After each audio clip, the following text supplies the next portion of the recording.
Here we go. Are we on? Let me just... Yeah, well. Make sure that the phone's on silent. Because people sometimes message as you start streaming. On purpose. Here we go. Right. Yes. Hello, Melinda. Here we go. So we got Douglas coming on shortly. Well, I hope so. Let me just have a look here.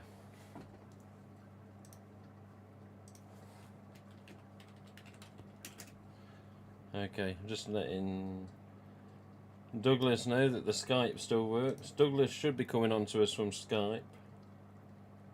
Hopefully. I'm going to show you quite a few masks tonight with regards to what I got from Mad About Horror recently. And I'm dreading the bill now. I haven't been invoiced yet, so I'm dreading that. Oh, hang on a minute. Let me. But yes. Hello, Vince. Hello, Cheryl. Douglas, you're sending me voice messages as I'm streaming, man. I can't be listening. Oh, Douglas, come on.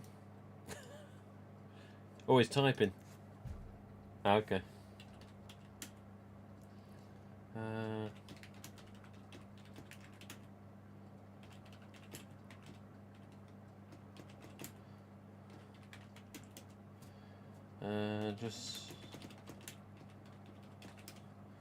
Just telling Douglas that he sent me voice messages, but I can't listen at the minute, and they just tell him that I can't hear him at this present time. But I think he's okay. He's responding, so he's on Skype. He's logged in. He's there. So at the right time, we'll bring him in. So how are you today? Well, this is going after the stream, so I'll be a bit happier after that. But shame you can't change ugly as well, isn't it? If only it was that easy. He's watching. Oh, he's watching. But yes, Douglas. Douglas is watching, he says. But yeah, it's not been the worst day. It's been okay, actually. I'm trying to get ready for going to Vegas at the end of May. So for 2 weeks at the end of May into the start of June. The start of June's my birthday, but I'm going across the pond, so to speak, on my own to see Carrie Ann and her family and Screen Fan 1990. And in fact, talking of Screen Fan 1990, hang on a minute, I need to send her a link because she doesn't get notified anymore about when the streams are on. Oh bloody hell.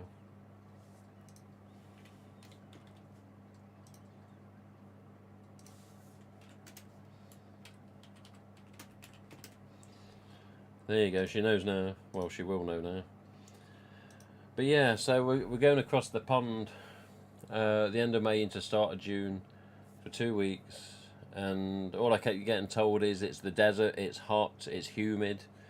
And, you know, basically you're not going to need trousers as such, you just need shorts, t-shirt. I don't really bother with sunglasses, just makes me look like a bigger prick than what I already am. And yeah, hat. I've got another one of these, but it's a beige one. But you know, I don't think light colours really suit me a lot of the time. They make me look bigger and uglier. So yeah, basically we've been out and about today, just trying to get prepared with regards to you know, stuff to take over there and stuff that needs hello Rottweiler, stuff that needs sort of, you know, buy-in for the trip basically. So we've got this like top-up cards you can buy now, these online sort of cards that you put money from your bank in, and you can use these cards in different countries without a charge. So I've been looking at them. We've got the ESTA filled out and completed and approved.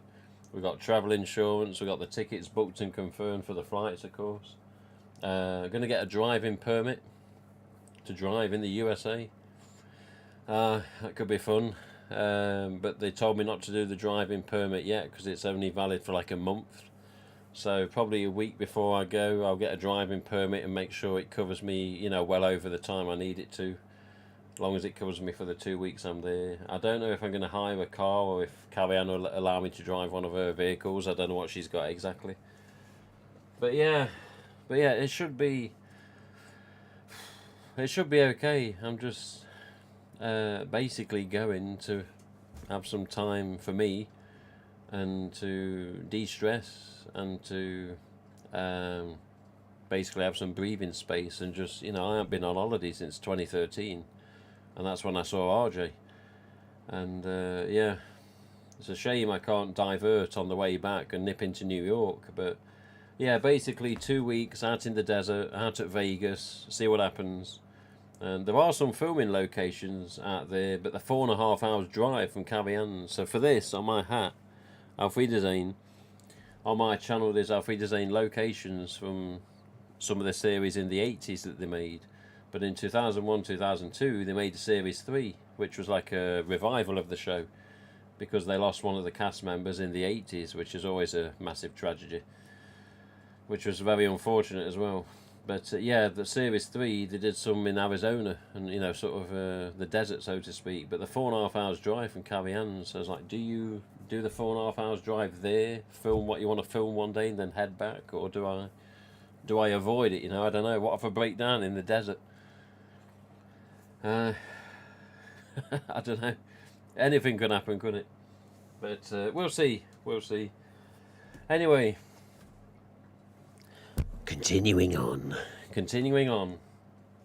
A big box arrived from Mad About Horror the other day, because as some people will know, Mad About Horror basically sending out this stock that they've got from a US supplier recently. And they've been sending out to the fans that pre-ordered. Basically, people are receiving mass 25th anniversaries. Vipers, I think, are coming soon. But yeah, aside from that, Scorch masks, zombie 2021s, the collector set with the 25th and the plastic knife. So we're just gonna show you a couple of these, and then we're gonna bring Douglas on. Douglas is going to give us an update on his collection, and then basically we'll see how we go. So you have to film that. Yeah, I know. Series 3. Yeah. Series 3. See, Shirley knows. She's halfway the same pet fan. But yeah. All this coming from a man with enough grease on his head. Well, I can't remember what he says in the quote, I just like the bar fight in Series 3 in the Windy Mesa. But yeah, Windy Mesa, 4.5 hours drive from where I'm staying. I was like, is it going to be worth it? But then again, not many other people are going to get a chance to film it either, are they? So it's not like I'll be first to do it. It's just, it's that far away that not many fans from the UK, at least, met the effort to do the trip. So if I make the effort, hopefully it'll be a good location video. But I've always been Series 2 and Series 1 based. More so Series 2. Anyway, let's have a look. So, I've shown these on stream before. These are what I got off Jordan recently. Jordan was on the stream a couple of weeks back. So, Scorched, Viper, and the Devil. The Devil with the newer hood.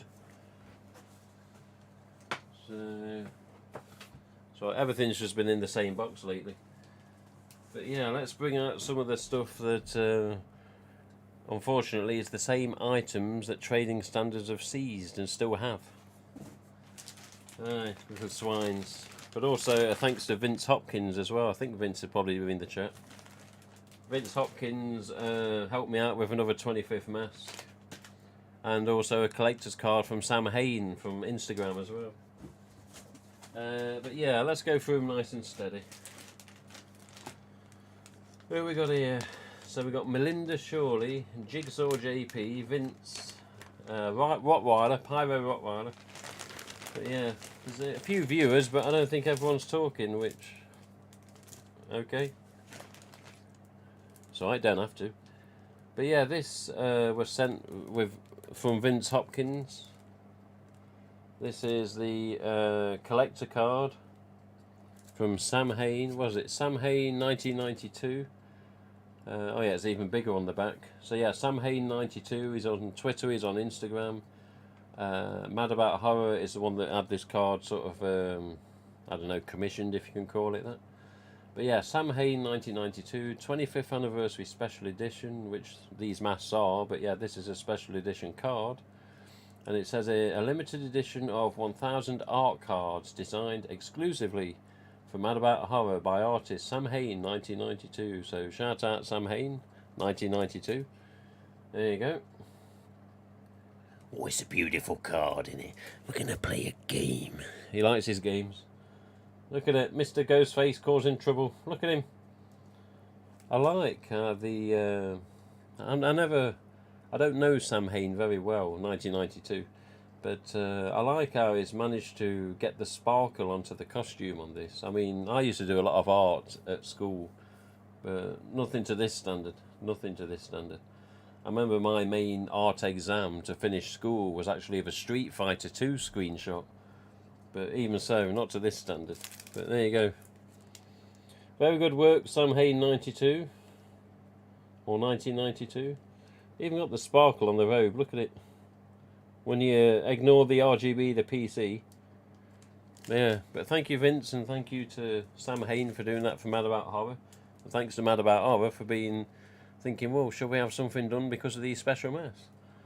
So yeah, joint efforts, you see. Joint efforts. This particular one smells. This one smells a little bit funnier compared to the rest. I don't know what it is, but this one come from Vince Hopkins. So yeah, trading standards still have the majority of the main distributor stock of these Gits. But yeah, I've already got my sticker on it because I intend to keep this. So the sticker's on the header. But yeah, thank you Vince. Nice shape. EU stamp, of course, sparkly hood. So I think I've got 4 of them at the minute. I've only got 4 of those masks. And if the stock ever gets released, I'll be keeping a few boxes back just for people in the future that may struggle to find them. But also, what's this? April to June 2021 manufacture as well. So, first runs. Let's have a look. That card is hot. That it is. Any good finds lately, Vince? Dry for a few weeks, just a few pre-orders. Tim. Who's he talking to? Mr. Goodwin, I thought better of you.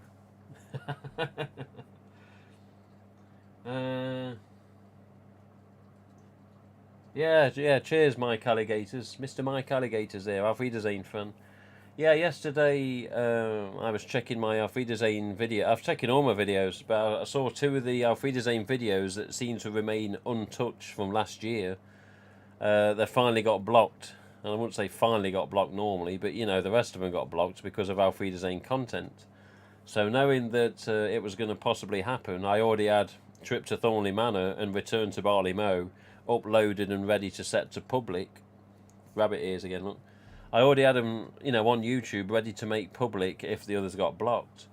And then, yeah, I checked yesterday. I think it was yesterday or day before, I can't remember. And I was like, yeah, they finally blocked video 15 and video 1. So I made the other ones that were set there in reserve public, and then of course people get notified. Thornley Manor's back, Return to Barley Mow's back. There's just minor differences with the deletion of the Auf Wiedersehen clips because that's what gets them blocked now. So Auf Wiedersehen and ITV PLC and YouTube all blocking and copyrighting Auf Wiedersehen content now if it's in its video form, even if it's you know, not exactly big, you know, that you watch a whole episode, but if there's enough of a scene for them to make a point of, then they'll block it. But yes, videos are now back to normal. The full playlist of Series 2 locations is back up, aside from video 16, which will not be going back online because I don't want it online. But yeah, 1, 2, 3, 4, 5, 6, 7, 8, 9, 10, 11, 12, 13, 14, 15, all online. And then 17 and 18 online. Video 19 was the first of Series 1. But all online and ready to watch again. Who are you? Who am I? My name's Osborne. What for, like? Anyway, continuing on. See, this is more of the smell, like on the one in the background. The one from Vince, it's got like it's like two smells in one. It's weird. I don't know what you done to that mask, Vince, or what happened to that mask. I don't know. But yeah, another first run. April to June 2021. Is it gonna? You gonna focus? You about to see it. Yeah. And then another one. So these were from Mad About Horror to me. Obviously, I ordered them. But yeah. Another couple. Another couple. So I've got 425 altogether, and that's all I've got. And 108 are ordered from the distributor. If they ever get released. Just so we know as well, there's no latest updates on that either. It's still pending because Easter made a mess of things with regards to getting the judge. So as of now, I mean, here we are, April the 30th. It's going to end up being 7 months before anything gets underway, I swear. But the thing is with the judge is this could go on and on, you know, with trading standards. I really hope it doesn't. But, you know, at this point, Mad About Horror making some fans satisfied with the stuff they managed to get, and here we are, most of us now, or some of us at least, I don't know how many you've got them. You've got 25th Mass, you've got Scorched, you've got Vipers coming, you've got some fade in and out mouth masks, which we've got a couple here. So these are confirmed as the same mask mould as this. So there you go. But yeah, no, cheers, Vince. But yeah, so this, obviously the EL Ghostface. This was I think this was 2018. This came, or was it 2017? Has it got a manufacturer on it? What's it got? What's the damn label on it, man? There's no manufacturer label on it. What the hell? Is there not one? Or did this have a label somewhere else because it was a plastic mask? I can't remember now. Needs a bloody good dust. No, 2017 or 18, I can't remember which one it was. When they first came.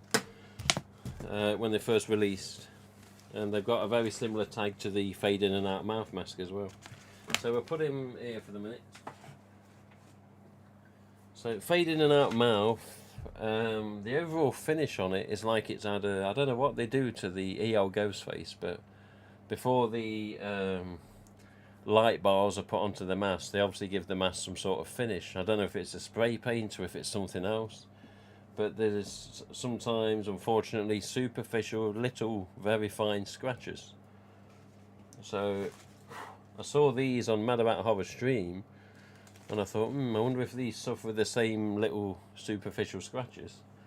But no, it's a totally different sort of finish. So it's nice and smooth. It's just like basically the plastic itself. And there's no sort of, I don't know, paint job that we would see on one of these. The nose looks to be totally different in the paint. The eyeliner is different in the paint. This one doesn't have eyeliner because it's got the light bars. Yes, the mouthpiece, as some may have seen on the Mad About Horror live stream, is a totally sort of sealed unit, as you can see here. And I saw this on Maggie's, I think it was Maggie, was it Maggie? I think it was one of Maggie's videos recently. I saw this as well. She'd managed to get one or two. I think it was one. But yeah, this header and the box at the back, well, you know, you got to pull the tab out for it to work, which I'm going to leave in for the minute. But yeah, this is basically, the Try-Me doesn't work, but I think it's because the batteries aren't touching or connected properly because of the tab in the back. But yeah, the overall mould is same as the EL mask. Looks a lot better with just a simple finish and the light up mouth here. But yeah, I haven't had the mouth going yet. I just want to leave it as is for the minute. But yeah, this one lights up in green. Of course, there was a red type as well that was exclusive to some sort of store in the USA. I can't remember what store it was an exclusive to. But yeah, fade in and fade out light effect. So similar to what we saw in 2014 with the overall big bleeding style mask with lights in it. Although it didn't bleed, it just faded in and out. And then yeah, years and years ago, there was another fade in and out, which Mr. Douglas, of all people, he sent me one of them, which is a very big, thick, chunky vinyl mask with dots, like light dots or little lights either side of the eyes, at the bottom of the sockets. But very strange mask. I'll have to get it on the stream again. But it's been on before. But yeah, fade in and out, green mouth on this one.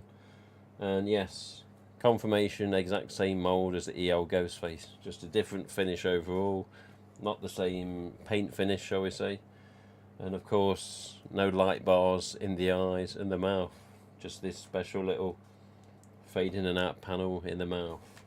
And it does have a fine mesh over the mouth, if you can see that. So that isn't paint or an effect, that is actually mesh in the mouth. Bit like the Ghostface Mummy, aka Wrinkled Ghostface. But yeah, it is a mesh mouth covering the lights. Then we've got another one here. I just said to Matt about, oh, send me 2 of everything. And then they said, oh, do you want 2 Scorch Ghostface costumes? I was like, oh, no, don't do 2 of them, just do 1 of them. So I want 2 of everything, but, you know, 2 of many things. Hence why I'm still dreading the invoice. Still need to get a fade in and out from 2021. Mad about I've got some. Although I could send you one.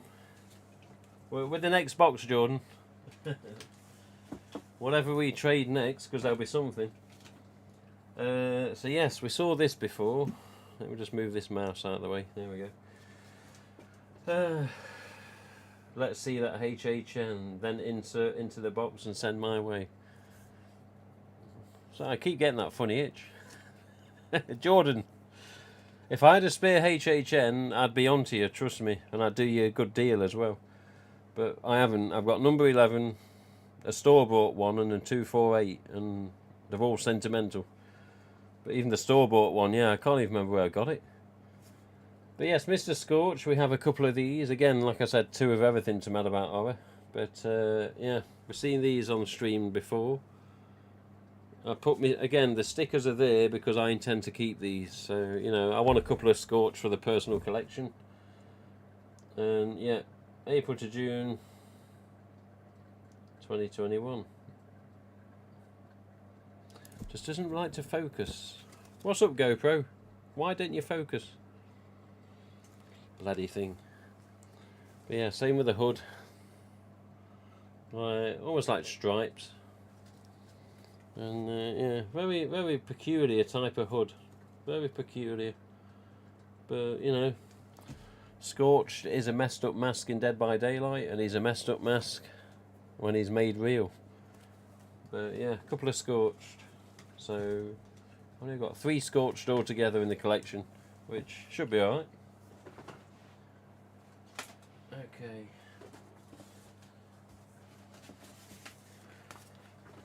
Right then, moving on. We're trying to hurry this up because I want Douglas to come on and give us a bit more interest with his collection. But let's carry on. So ASIS branding's been back a couple of years or so now. Again, this has got my sticker on because I want them to stay in the collection. I did comment about the story of this zombie. I think on the previous stream or the one before, can't remember which one it was. But yeah, the question was asked as to why the eyes are partially covered on the zombie. And basically the story come back from Frank McGovern, who devised the Ghostface zombie concept. He said, oh yeah, when Alan Geller saw the original zombie concept, he said, oh yeah, I like the eyes being filled in, that's nice. And of course they can't have them completely filled in because you've got to see what you're doing if you wear one. So yeah, partial bits of the eyes remain because of Alan Geller liking it being part of the mass mould, the sculpt. So yeah, I'd love to see what Frank originally come up with and that Alan saw and liked, you know, whether it was a sketch, whether it was a mould, whether it, you know. But yeah, This is the reason why on zombies the bottom of the eyes are partially covered. So Alan Geller on this account. There you go. You got the manufacturer. Doesn't like focusing, does it? But yeah, April to June 2021. The difference with this, as I look at this and I look at my 2020s and 2018s, I don't think I've got 2019 zombie.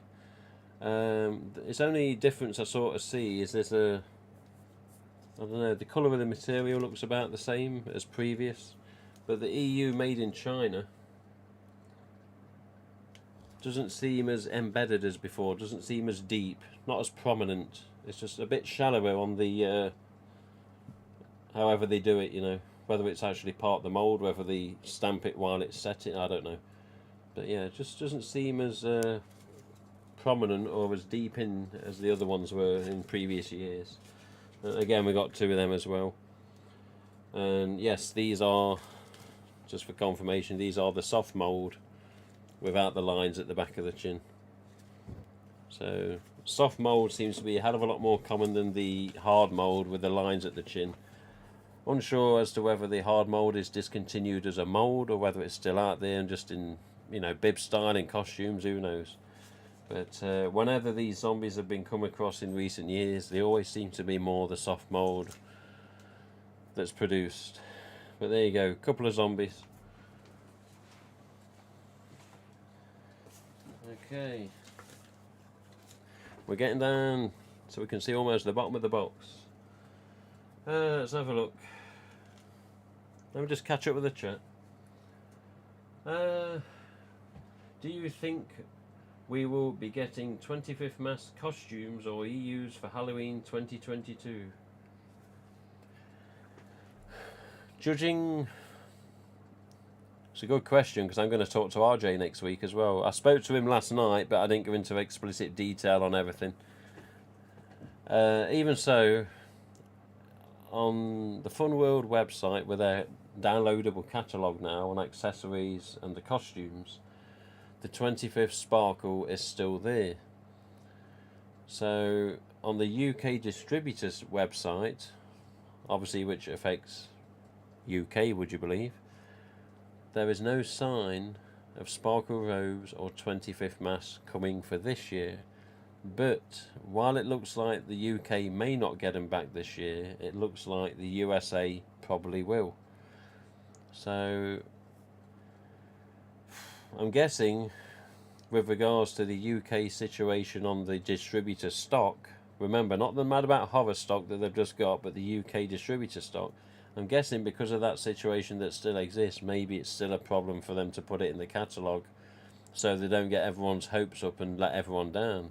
I mean, because if this case falls through and they end up not getting the stock, there would have been no point putting the Sparkle Robe and the mask back in the 2022 Halloween catalogue for the UK distributor. So something I will ask RJ about next week. We're due for a catch up. He told me that last night. We need another talk. Whether it's a Zoom, whether it's a WhatsApp, I don't know, but I will be asking. But as of this time of recording, it looks that USA will probably end up with Sparkle Robes and masks again this year. Don't quote me fully on it, but it definitely looks to be the way with regards to Fun World's catalogue and what's in it. But yeah, for the UK, because of all the trouble, if it does come, it's probably going to come from an outside supplier. If Mad About Horror get it, if anybody else gets it. So yeah, we'll have to see. But who knows at this time. Again, I will be asking and talking to RJ about it sometime next week. And we'll see what he says after he's finished singing an Elvis song on the start of the call. Which he still does. He still does. I'm trying to think what he phoned. I phoned him. He tried to phone me last night and I was at work. And it was half hour after and he was still driving home when I finished. I'm trying to think what he started... whether he started singing when he... I can't remember. But yeah, he's sung a few different Elvis songs recently. It's not just Always on My Mind or Return to Sender. It's a couple of others.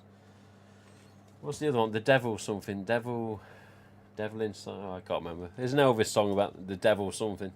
devil's eyes, devil's inside. I can't remember.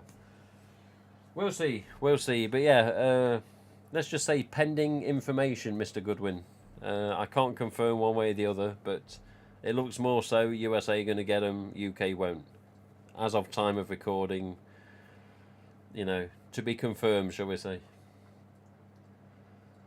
I was watching on a Knife's Edge latest video, and he mentioned he would love to have seen the 25th mask have a glow, seeing we had the vanilla EU stamp. Yes, the glow would have been a nice finish. Maybe Fun will do a 25th glow if we ask RJ nicely. I don't know. Possibly. Again, something else I can mention to him. But yeah, I mean, at the end of the day, when the EUs were about and very common and more common than the ultra-whites now, yeah, there were glows and non-glows, of course. But yeah, I suppose it would have been a nice touch just to put the cherry on the cake, so to speak. So I can ask him. I mean, who knows whether there's... Remember in 2017 we didn't see no more EUs, and there was apparently the ban on putting scents into the mask, or the scents that existed at the time at least. So I wonder if there was a similar thing with a glow additive. I doubt it, but you know, again, I shall ask. So we'll see what he comes back with, if anything. Because sometimes he'll say, oh, I have to look into that, and then, you know, it is what it is. Right, so let's have a look. So basically, I think these are the last of the tag masks, so to speak. But yeah, more from Mad About Horror with USA Patriotic mask, USA flag mask, whatever. So yeah, I have 3 of these in total now. There's one just in the background over here. There you go. Thumb's just about touching it. And yes, of course, these are 2021 manufacture. April to June. I don't know what's up with that damn focus.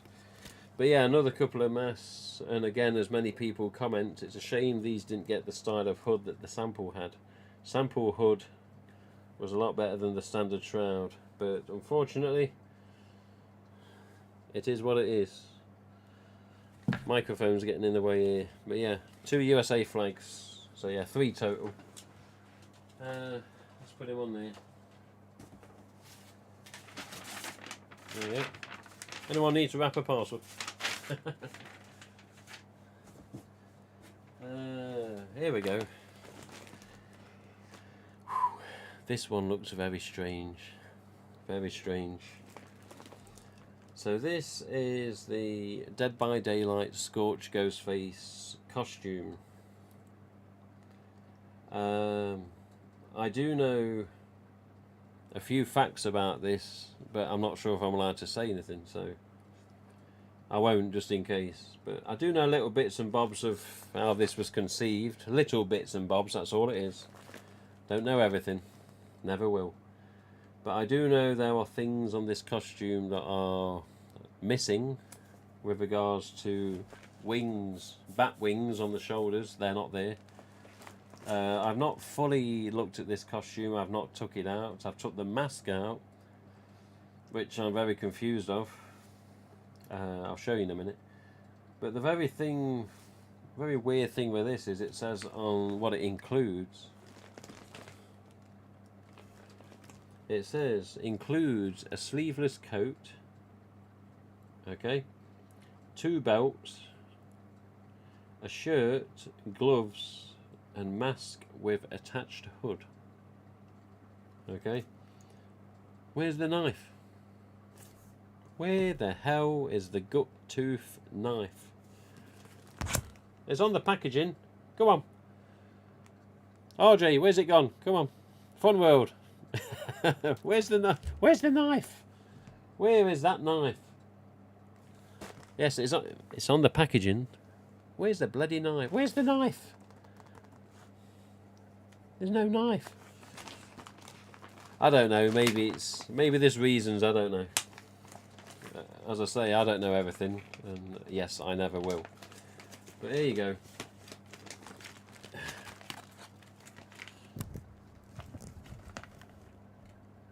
July to September 2021. Ningbo. There you go. Ningbo. So we got a different factory for this one. So this is one rarely seen in the manufacture locations. Ningbo, I can't even pronounce this, Zhejiang, which is Zhejiang. So in the past we had Yangjiang that did some EU stamps. Now we've got Zhejiang, which is Zhejiang, China. But July to September manufacture date is a bit rarer.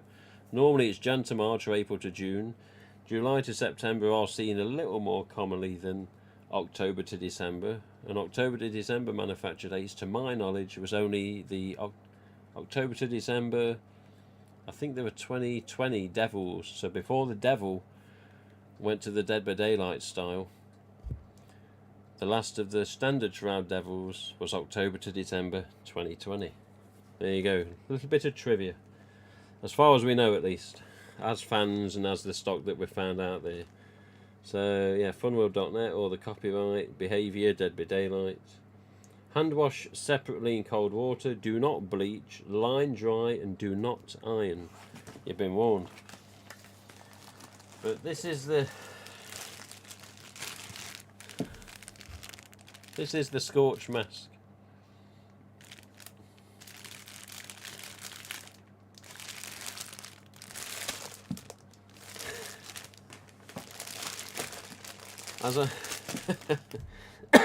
As I've said on stream before recently, I've never known such a flat ghost face mask in my whole life. I told you before, you always see on any ghost face mask, for the most part, you always see the peak of the nose sticking up. The Scorch is just not the same.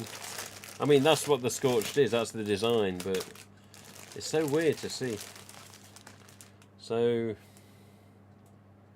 what the hell?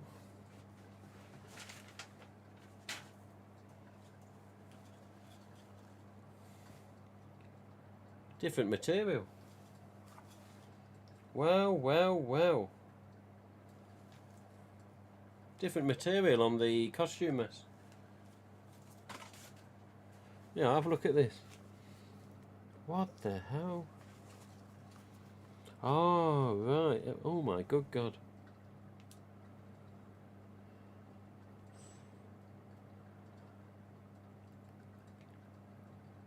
What the hell?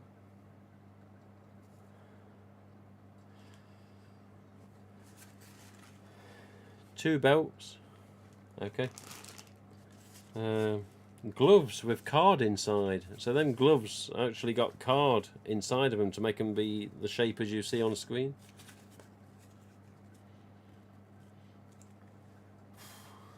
Bloody hell, I thought my hat was going to fly up then. Yeah, that's a weird, there's a funny smell on these. I think it's this. And yeah, look at this. What in the hell?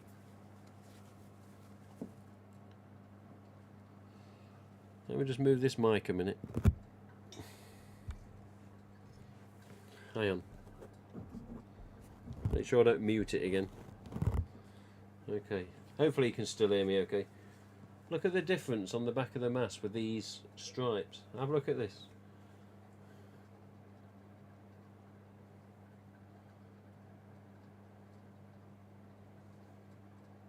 Yeah? Look at the tagged one with the full hood.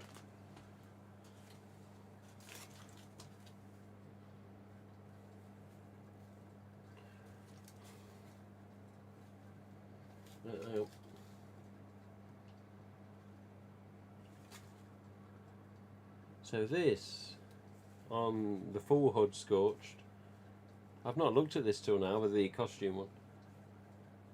It's like a textured satin, although it isn't a satin, but it's a similar appearance. Yeah.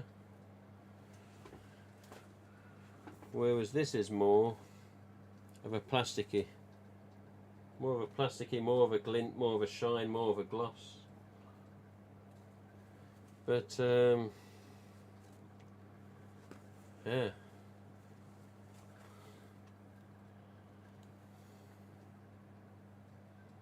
This is weird.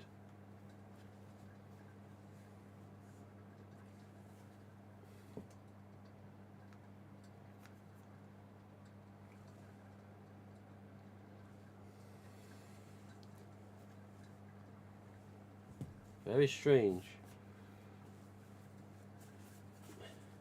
Put my hand in it. Jesus Christ. That is one wide mask. Yeah. Look at that. Like he's been thrown against a wall. Okay. It's like he's been forced against a wall.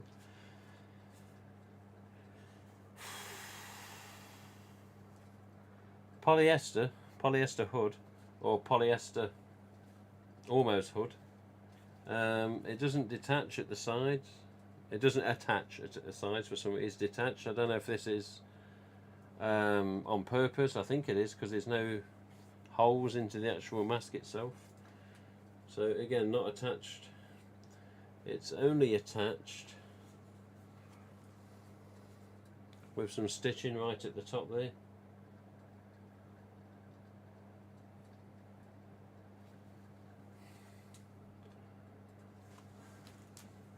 That is a very strange scorched bib style-ish, not bib style costume mask. Very strange. I do believe also, I haven't got one, but the Viper costume from Dead by Daylight, somebody posted a picture somewhere on one of the Facebook groups, and it does appear that the Viper's a bib style. Because someone said, oh, what mask comes with the Viper costume? Is it standard Viper mask DVD hood, or is it a bib? And it looks to be a bib. We'll put him back. Let's come to a... almost coming to a finish with what I got from Man About Horror this week.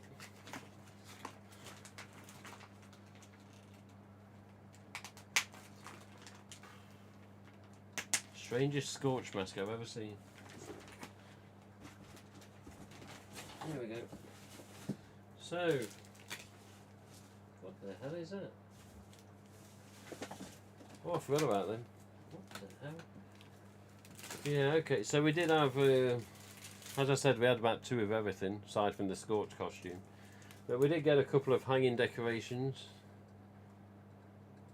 36-inch figure. And April to June 2021, so that one's focusing a bit. And again, we got a different factory look. Again, this is a hanging decoration. Obviously, this not the same place they make the masks. But there, look. He's Who. Is that how you say it? He's Who? Who's Who? I don't know. Who's Who, Guangdong, China. April to June 2021. Yeah, 36-inch figure. This is a decoration, not a toy, recommended for ages 15 and up. Pay attention to that, trading standards. Yeah. Very strange though, brand spanking stuff, 2021 manufacture. Yeah, we got the Screen 4 branding.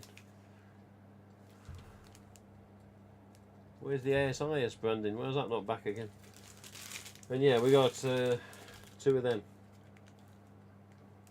So 2 36-inch hanging decorations.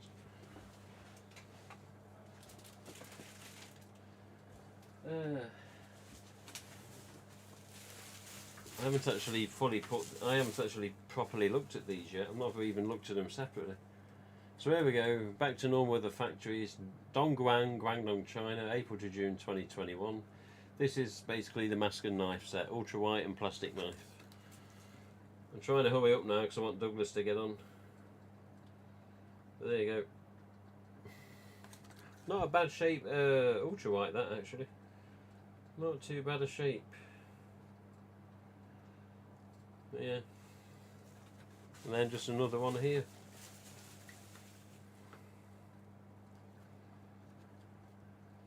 I like with the ultras that are like the thicker and glossy and shinier, not everyone likes them, but I like that they can have like a warped effect as well and need a bit of hair drying. But yeah, no smell on these. Get off. Yeah, it's just like the smell of the mass material. Whereas I've got 18, 19 and 20 manufacture, ultra whites. Of course, I ain't got the 21 jet 'cause they're still in limbo. And all these 1890s and 20 ultra whites have like a sweet smell that we don't know what it is.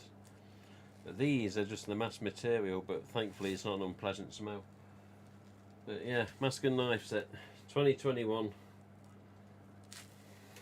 Again, yeah, there's opinions. People hate them, people love them. Fine, whatever. But they're in the collection. Look at all this lot here. Jesus. Right then. Last but not least. Come on, Douglas. We'll be on in a minute. Go on, Bennett.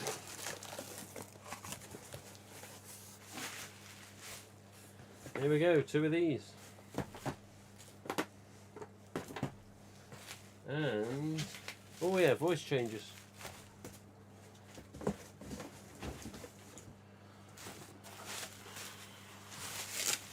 Jesus Christ. I got a lot of tidying up to do. So yeah, Jesus Christ, these are massive. When I received these, I was like, God, these are bigger than what I thought. What I mean with this is not the box size, but the size of the font on the back of the box. You don't need glasses to read this, I tell you. Ghostface, the icon of Halloween. I'm sure some of you got this as of now. Collector set. We've got 2 of these. And here we go then. This is what RJ had put onto the rear of the box. A 25-year celebration of Scream. This mask and knife set is a tribute to the 25th anniversary of the original Scream movie released in 1996. Over the past quarter century, many have perished on the big screen at the hands of the icon of Halloween, Ghostface. Or many have perished at the hands of the icon of Halloween. Can't read anything right. Yeah, it's the way it's got a stop and then it continues. Okay. Many have perished on the big screen at the hands of the icon of Halloween. Ghostface has also made a killing at the box office, appearing in 8 motion pictures with over 1.2 billion in box office receipts. Bloody hell. Hence why the copyright's so tough. They protect what they need to protect.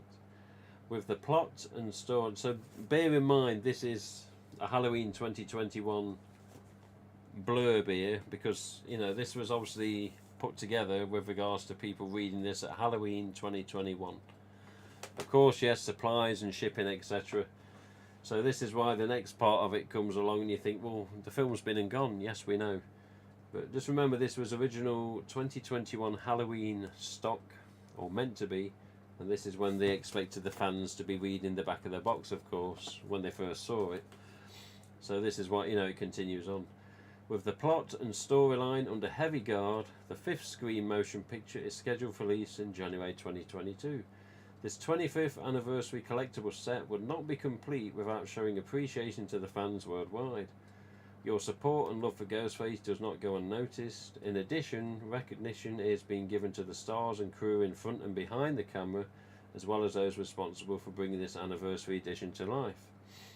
So basically anyone that's in the films, cast, crew, people making this happen, fans helping to make this happen with demand for the EU stamp. Most of all, though, the vision of Wes Craven helped create and establish a new standard in the horror genre of the motion picture industry, which it definitely needed at the time. This special anniversary edition is dedicated to all of those involved and responsible for Scream, released on December 20th, 1996. Happy anniversary, Ghostface Lives. Again, you got to be seen to be using your trademark to get it properly trademarked and registered. So it's Ghostface Lives, you're going to see it all over the place. But there you go. Again, RGB, the PC there, the ring light there, look. But yeah, here's the top of the box. Here's the bottom with the manufacturer. July to September 2021. I know it's a bit blurred again. But yes, made in, and it says Fabrique N, which is made in French. Basically made in Foshan, so yes, the main EU sort of factory as we could possibly believe it to be.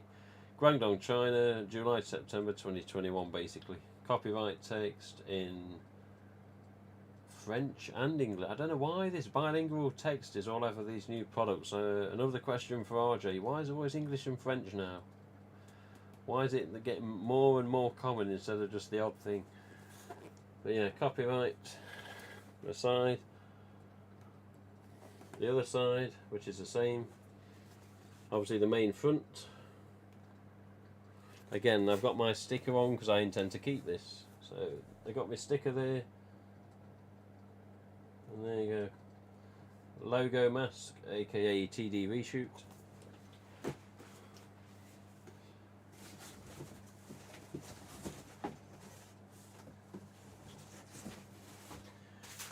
And last but not least, I haven't opened these yet.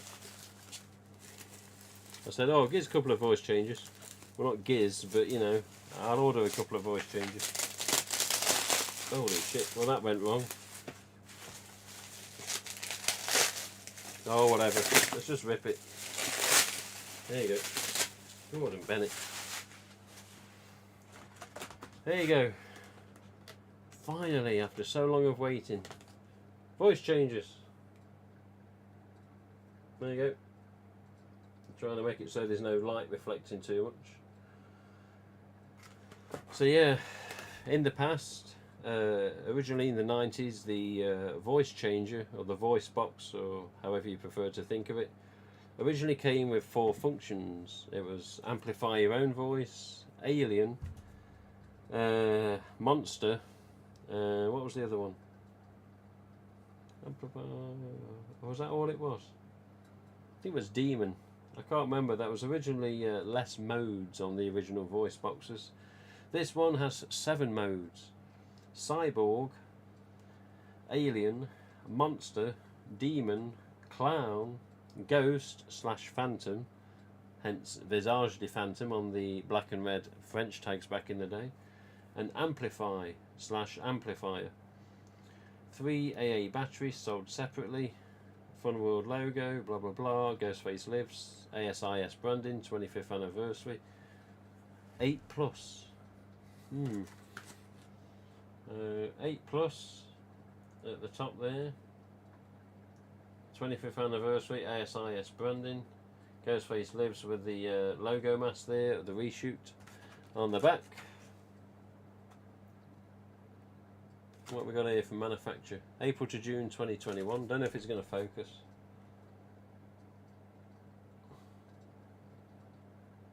You can basically just see it. But yeah, copyright, belt clip, instruction book, and yes, this.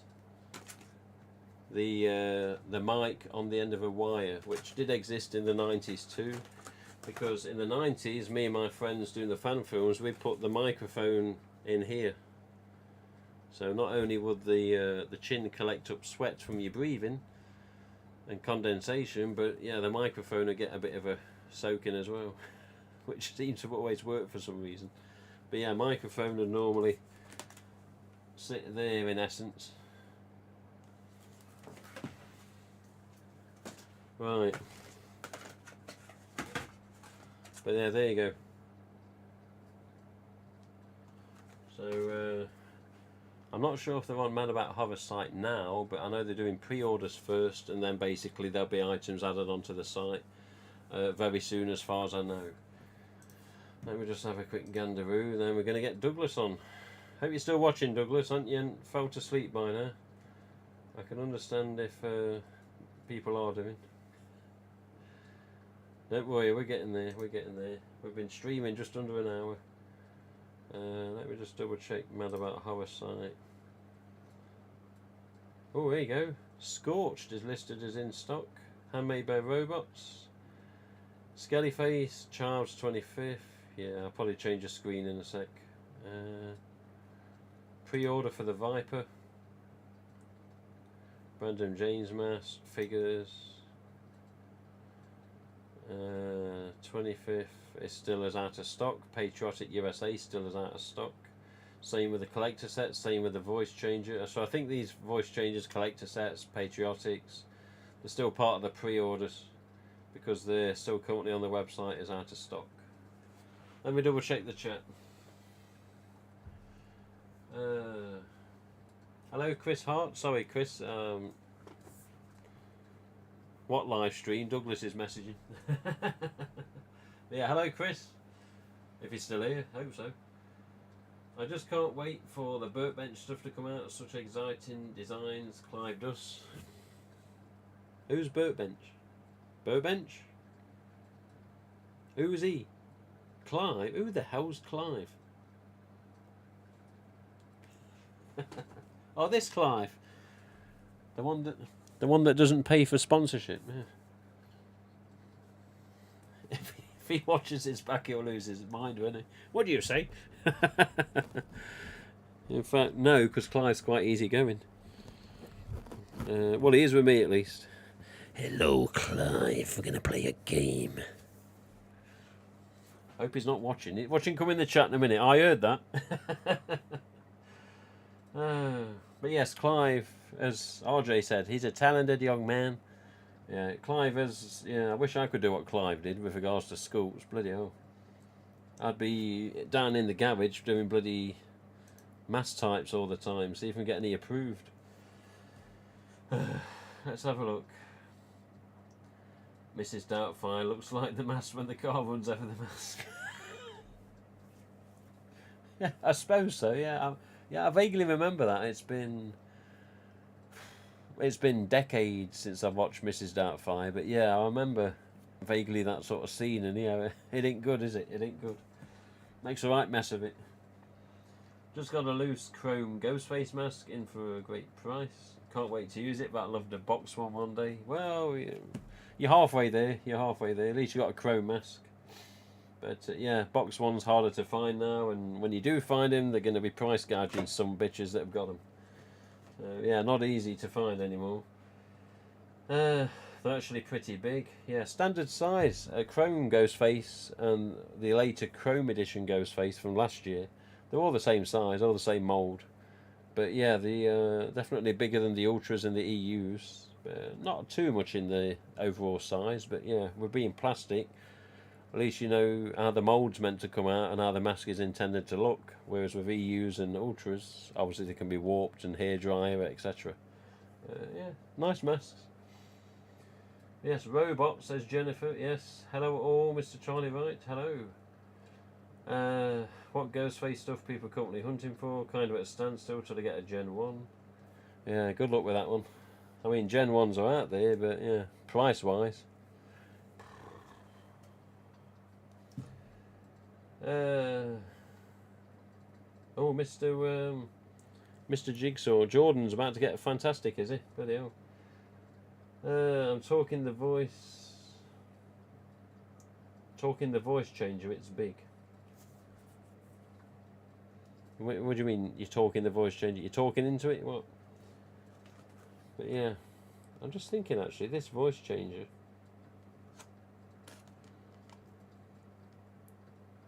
Yes, it's behind the instructions here. There's like a label on the back of the changer, and it's got the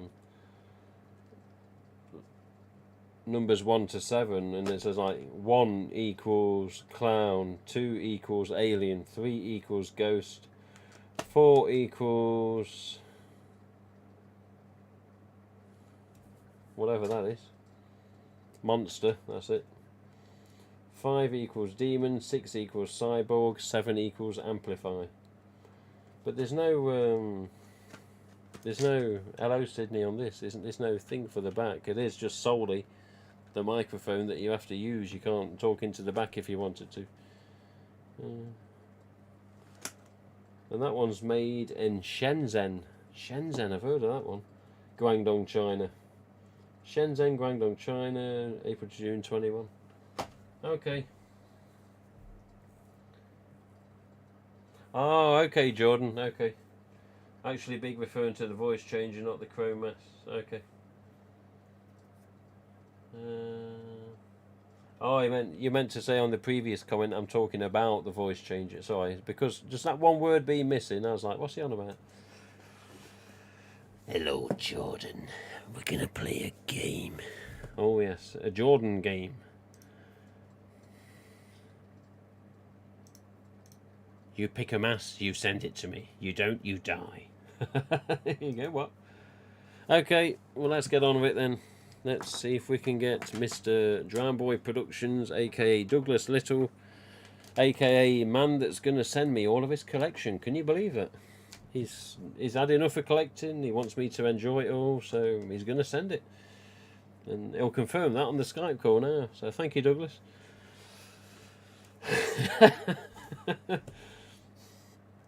Have you tried the cereal yet?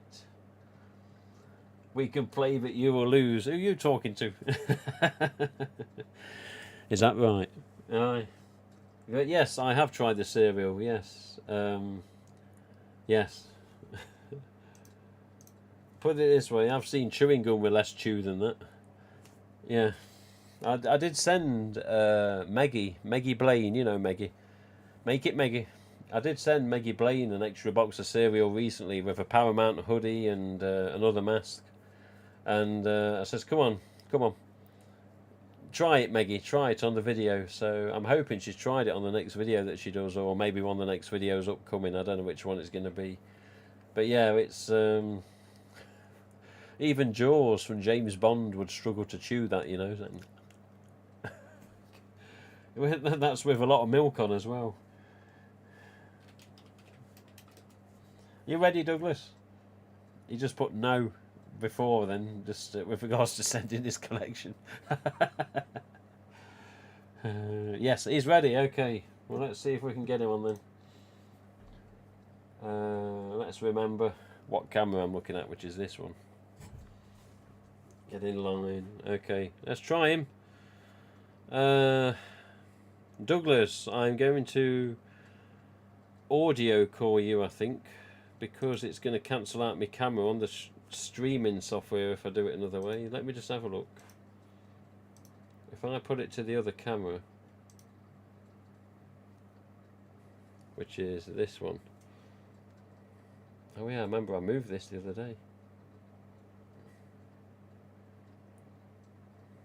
Okay. Guys, how I really look. Okay, Douglas, let's try this. Douglas, remember to mute the stream and only go from the audio from our Skype call. Otherwise, there's going to be like a latency and a lag, and you may be going, why can't I hear what he's just said until 10 seconds later or whatever. So mute the stream, keep it on if you want, and yeah, the audio will be from the Skype call, Mr. Douglas. Well, let's give him a try. I don't want to see me. What the hell? Is this? Uh-oh. Oh, we've got these beta settings again.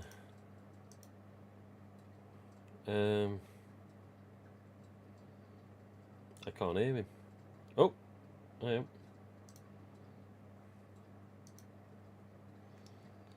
Hi on Douglas, I can't see you at the minute. Let me just go into my setting. Oh god. Blah blah blah blah blah. Just give me a second, Douglas.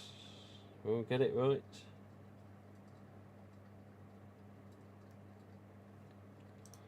Let me just go in these settings.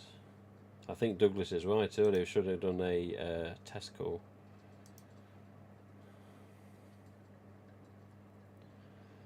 Microphone is the wrong microphone, so that's not good. There you go. Should be able to hear me now, Douglas. Let me just get the proper headphones selected. There we go. Hello, Douglas. Can you hear me, Tim? Yeah. Oh, your camera is Wonderful. Your camera's sideways.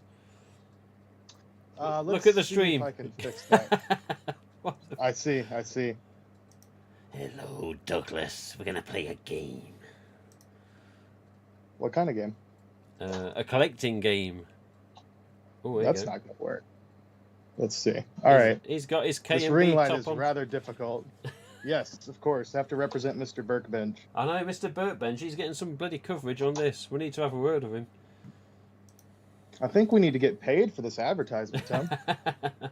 I'm not against Need to be it. discussing royalties. I'm not against it. Let's see if that's better. No, it's... Hold on, what am I doing? I Oh still need my to God. turn this. What's he doing? Now. Here we go. Okay, it won't fit vertically in the ring light, so I have to put it on top of the ring light. It's not the easiest way to do things, but it works, I guess. Yeah. All right.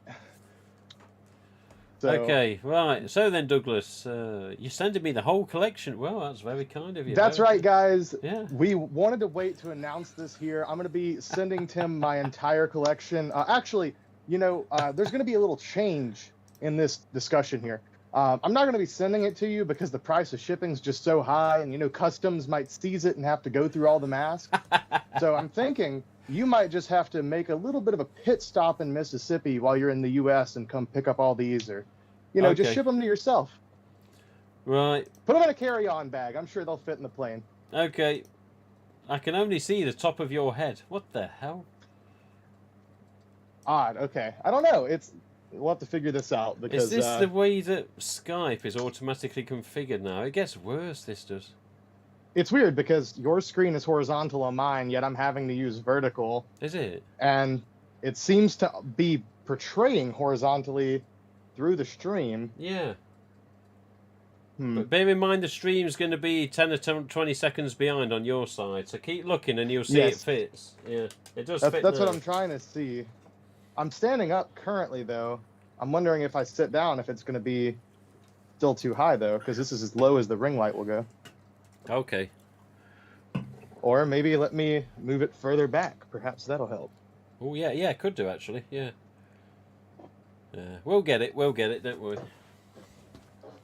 Let's see. When sitting, if this is better or worse.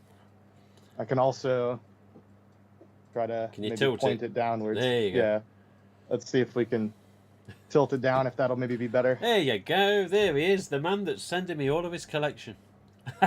No, we just discussed this. Tim. No, You no, have to no, pick it up in no, person. no, come on, let's have less of that. No, I'll give you one of these, yeah, you'll like it. One of those. What? Yeah, I haven't it's seen the one of those first one. before. It's the first one.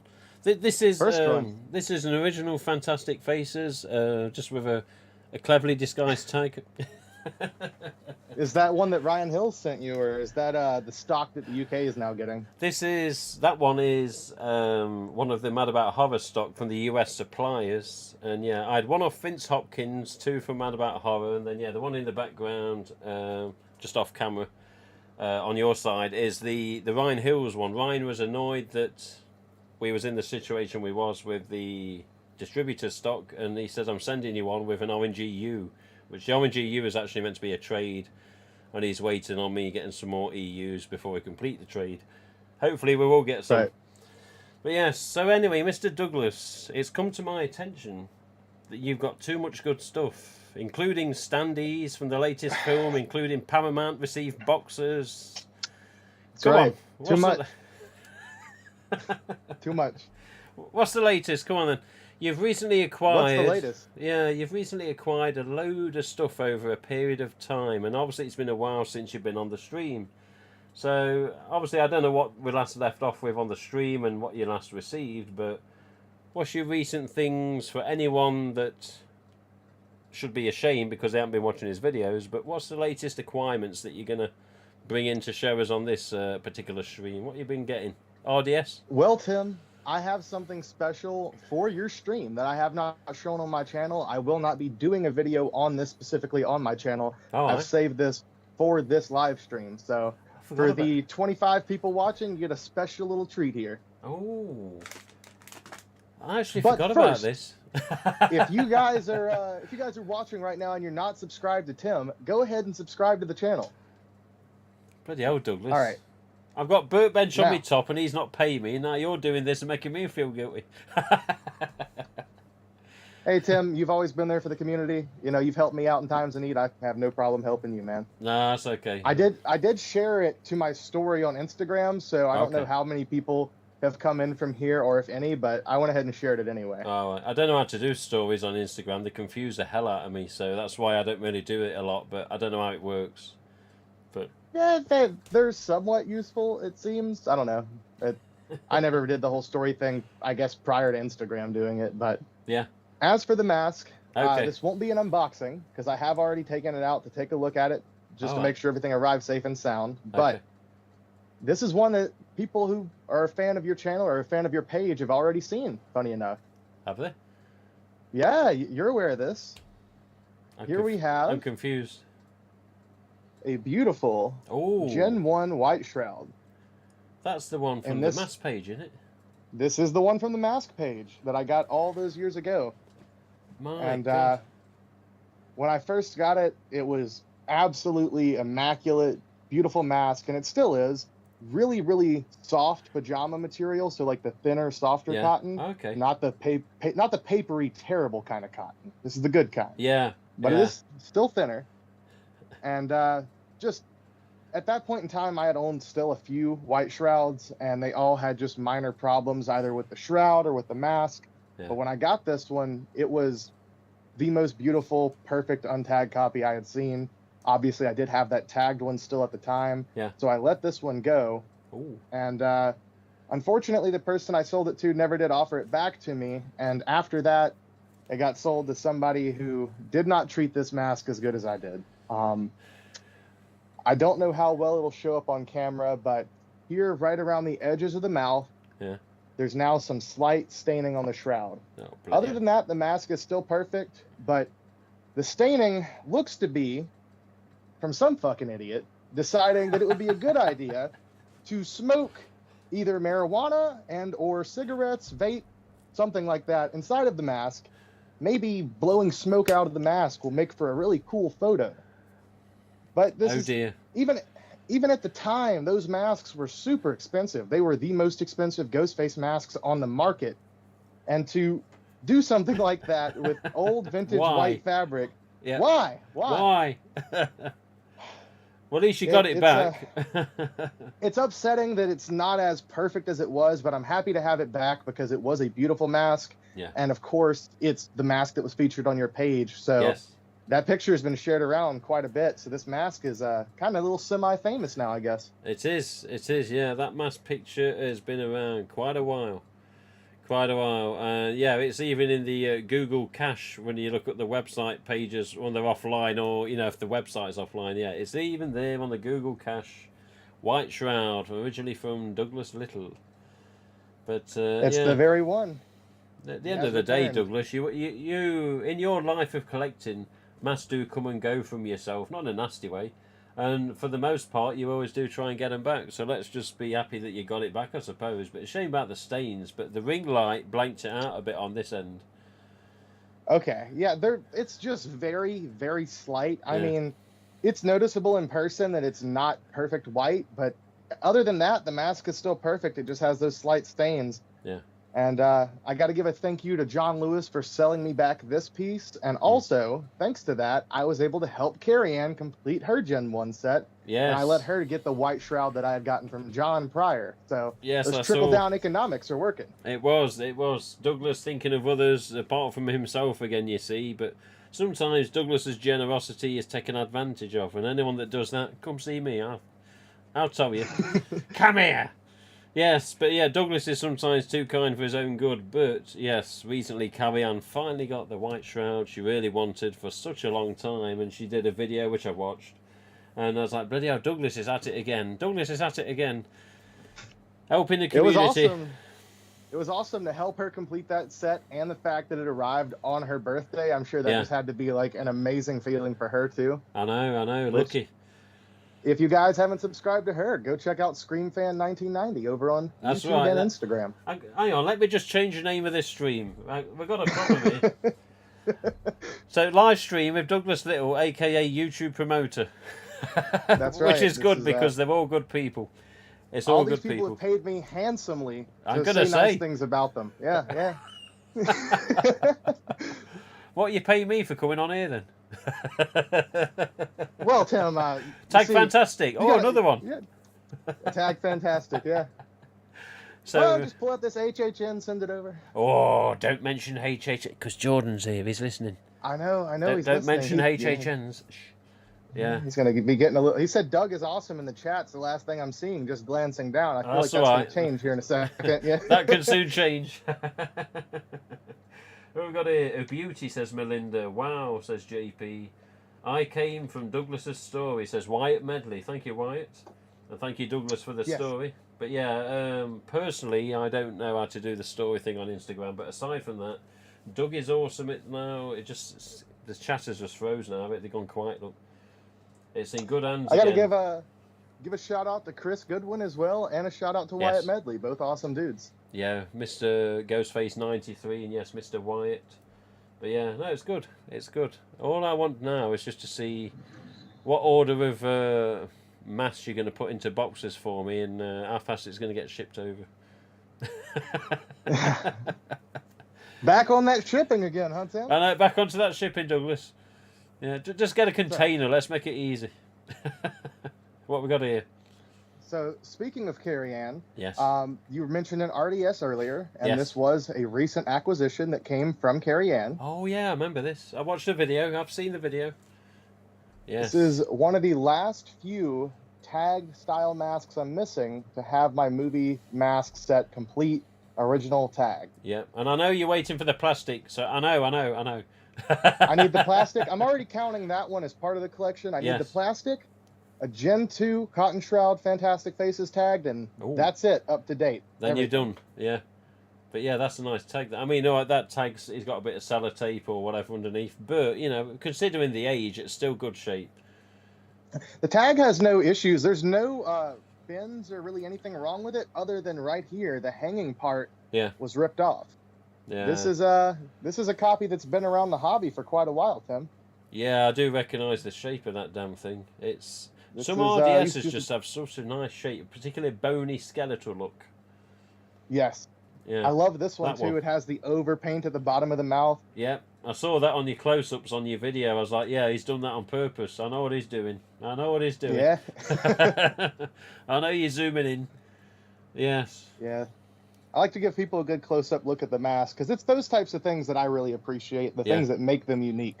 Yeah, no, it's good. It's good. I see the back of the tag, Douglas. I don't see them as often on RDSs, and they're probably all the same as other fearsomes, but well, there I you don't go. know how well this will show up on camera, but Oh, that's if okay. you look in the Ooh. barcode, MK. you can see the MK, yeah. in the Yeah, I've got barcode. it. So it was a correctly header tagged mask as well. That's right. It was correct with the MK, and it was meant to be on that mask. Unlike some ASIS style mask headers, can have different masks with different pictures that want a totally different mask in the first place, can't they? Oh, yeah. And Yeah. also, I just noticed this, taking a picture yesterday of the pair together, so I'll show stream here.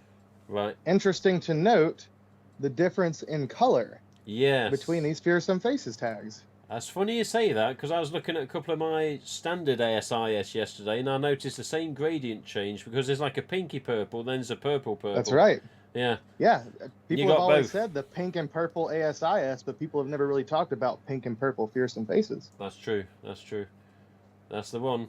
But yeah, So, it's a set. Poly shroud on this one, though.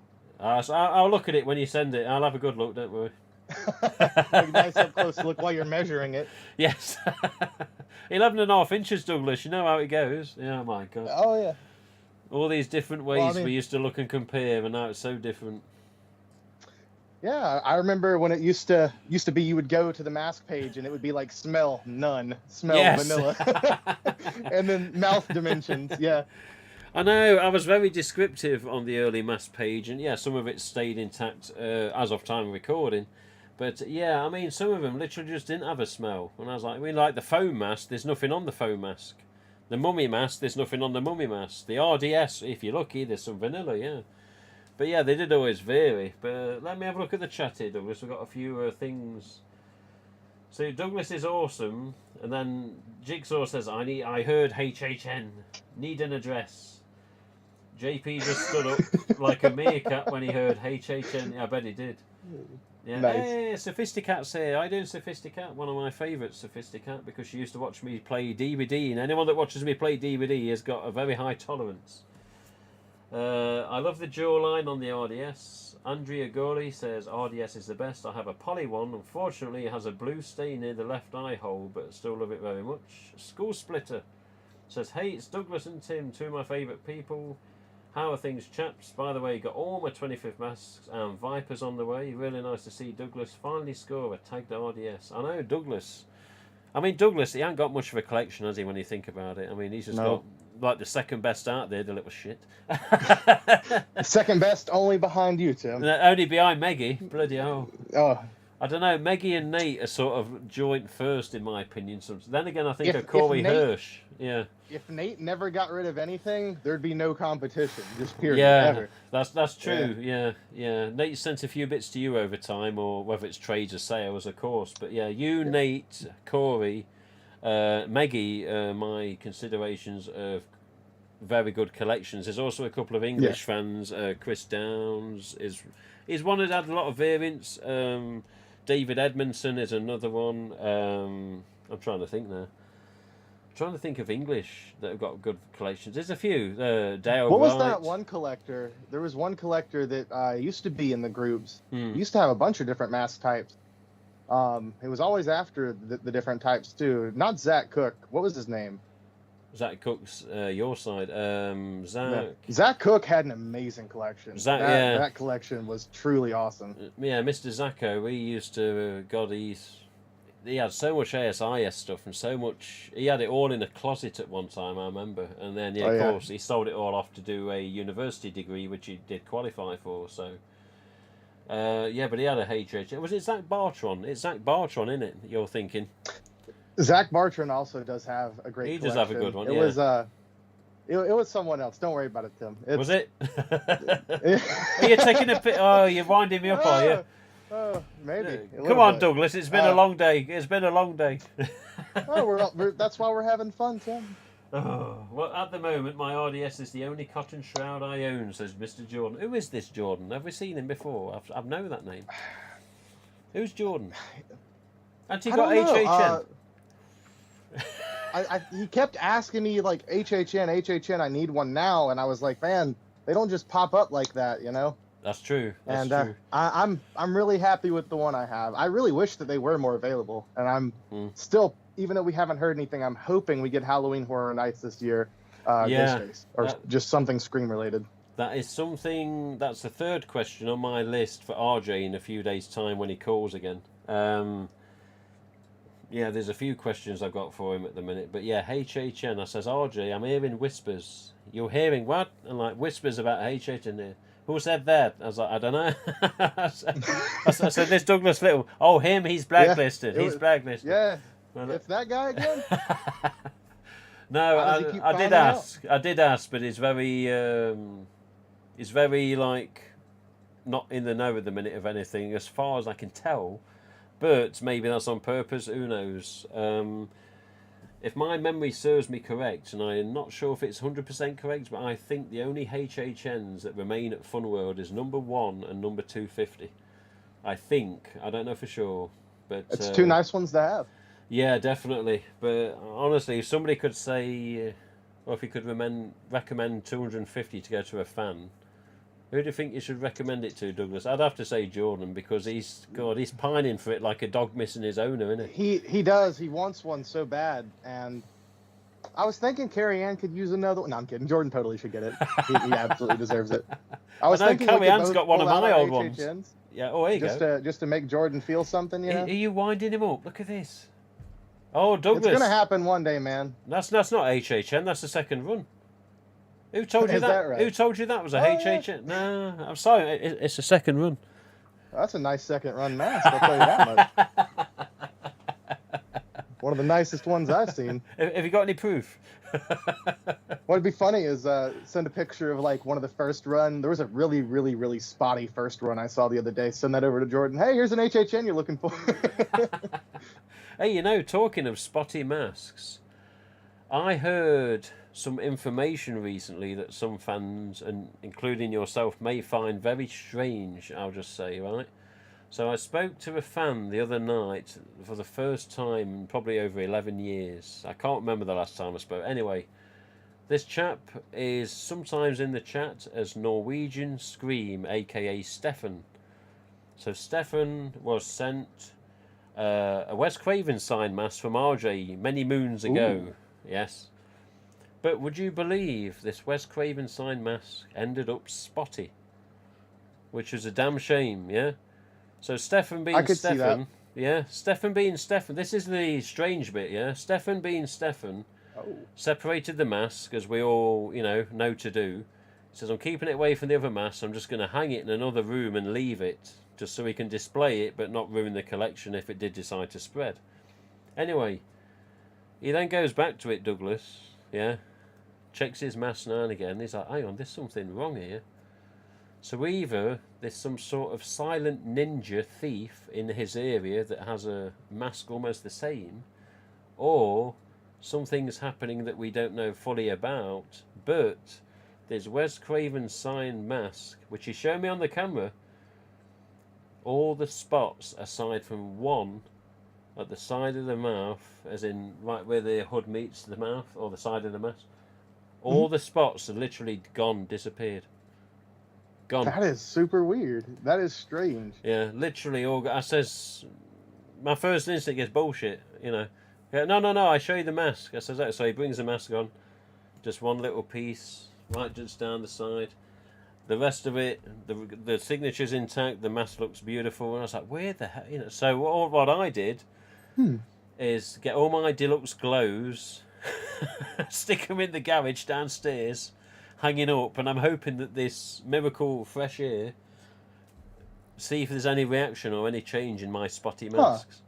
But it's very strange because he's not treated them. Yeah, he's not treated them, and as you say, you've not heard of it happening. So I mean, Stefan doesn't BS. Say again, sorry.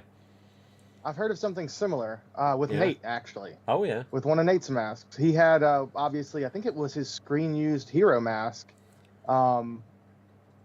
Yeah, I do believe it was. He had showed where it got like really, really dark and like I think it was spotty, or maybe it was just the stain that was used, and then that combined with the signature, it caused it to like change color, and it got really, really dark for a while, and it looked bad. And then I think he said it like lightened up, and it didn't go away completely, but it got a lot better. Just all of a sudden, it was very strange. Yeah. Is that the one that Wes wrote the note to him on the forehead? I think it's that one. I think it is, yeah. It says like, "To Nate, here's looking at you," or something, and then Wes Craven. Something like that, yeah. Yeah. That's so cool. Because that's one of the only personalized Wes Craven signed masks I've seen. Yeah, exactly. I have seen other personalized ones where we signed him to Skip Crank. That's different. That's a bit, yeah. It's still Skip. It was still personalized. Yeah, that's true. There may have been a JP Jones one as well. But Skip's working with him there, JP too. They're kind of working together. I could see him personalizing it to them, but I mean, as well. I mean, not that Nate shouldn't get one personalized, but that's just a special thing. Is what I'm trying to say. That was a very, very special thing for him to get. Yeah, because they coloured in all around the eye sockets to make it look shadow, didn't they, on the rooftop scene? Yeah. Yeah. Let me have a look at this chat, Douglas, because we've got a few blocks of text. What have we got here? There's definitely needs to be a Scream theme. Lindsay. Yeah. Is Scottish Lindsay here? Oh, bloody hell, Scottish Lindsay. She's here.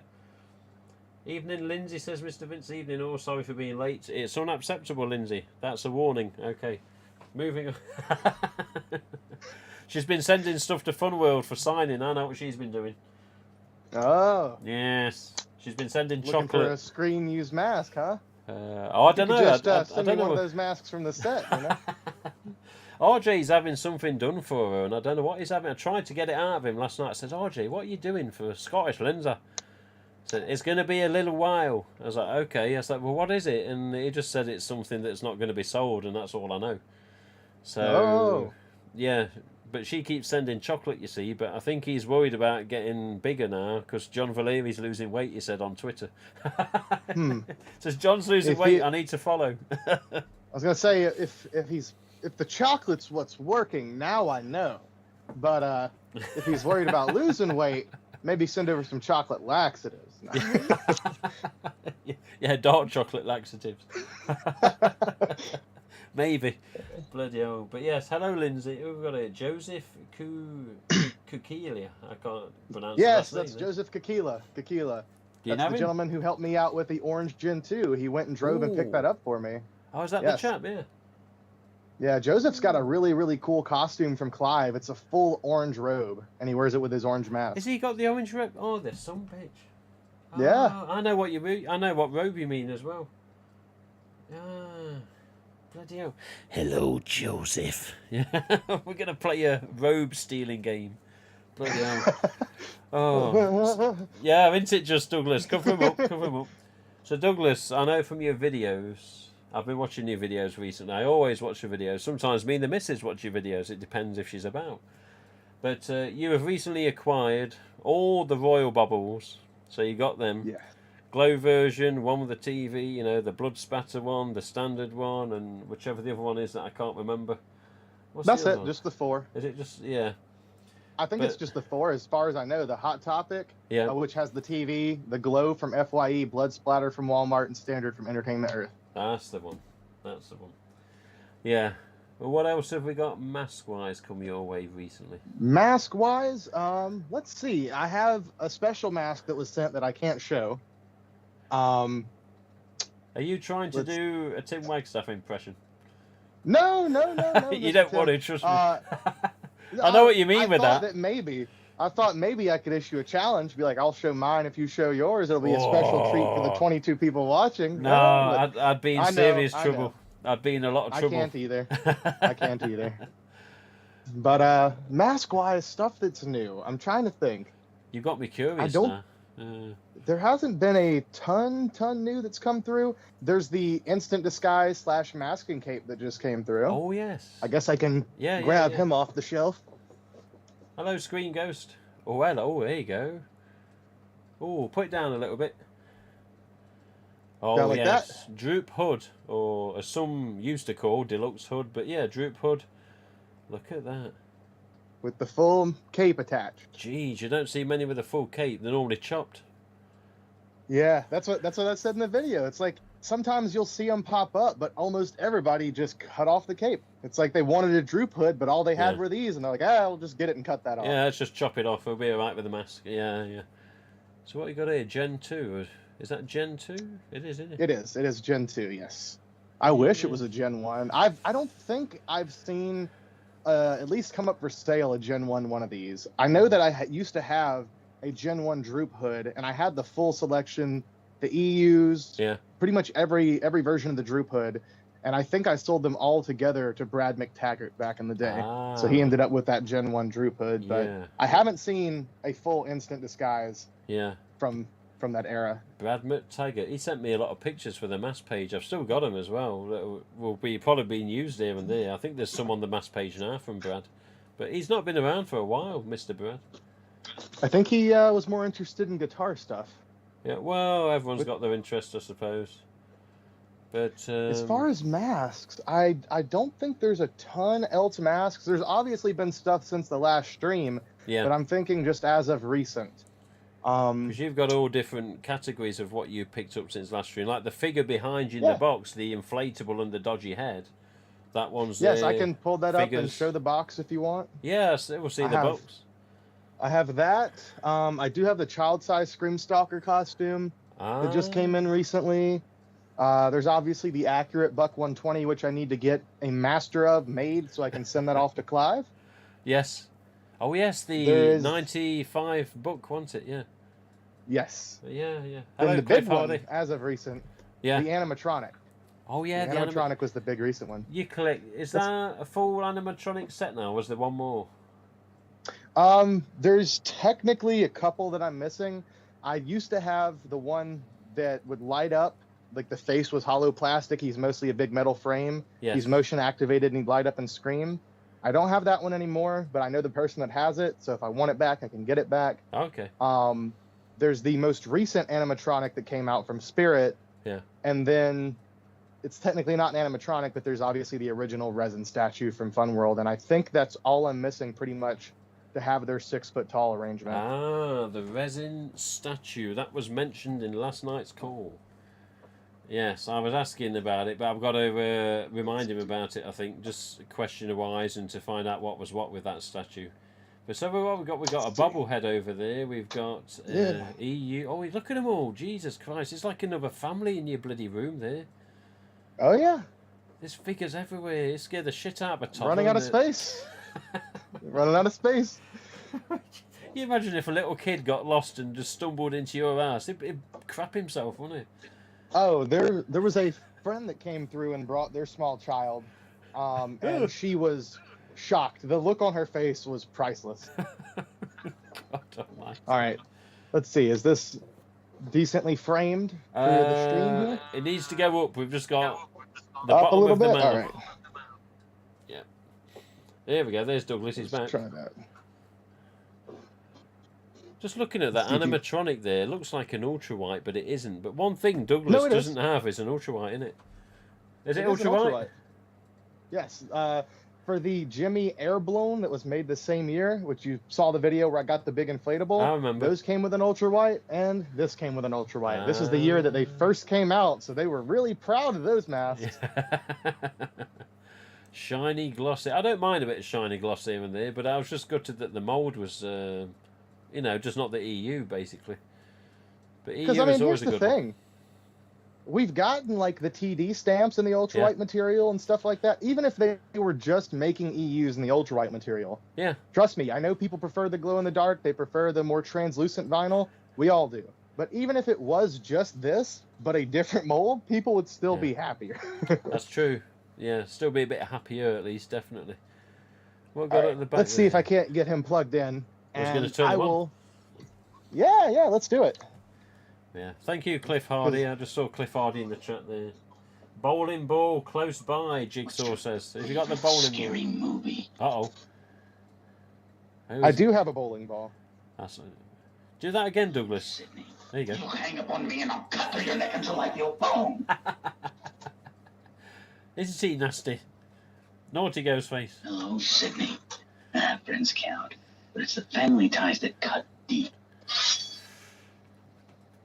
Yes. It's really cool because it's Roger's voice lines. It's not like a scene from the movie that they've cut and pasted. That's true. It's actually just his voice. Yeah, and it sounds so cool and creepy.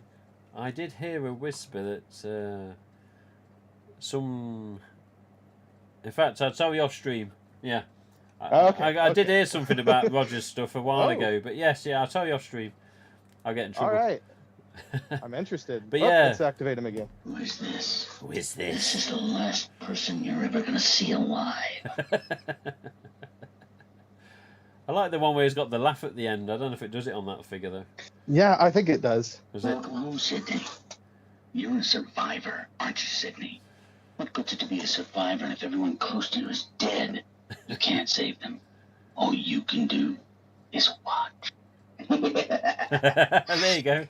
There it is. Yep. He says. So good. Naughty Roger, naughty. I'd love to meet that chap. I really would. One day. I haven't met him yet either. Yeah. I'll have to meet him and I'll spell his name correctly that time. Oh yeah, I forgot about that, Douglas. Yes. We'll have to tell the story of that one day. Yeah, that's not there anymore. That's been removed from the video. Oh, it's not there anymore. Douglas. I know.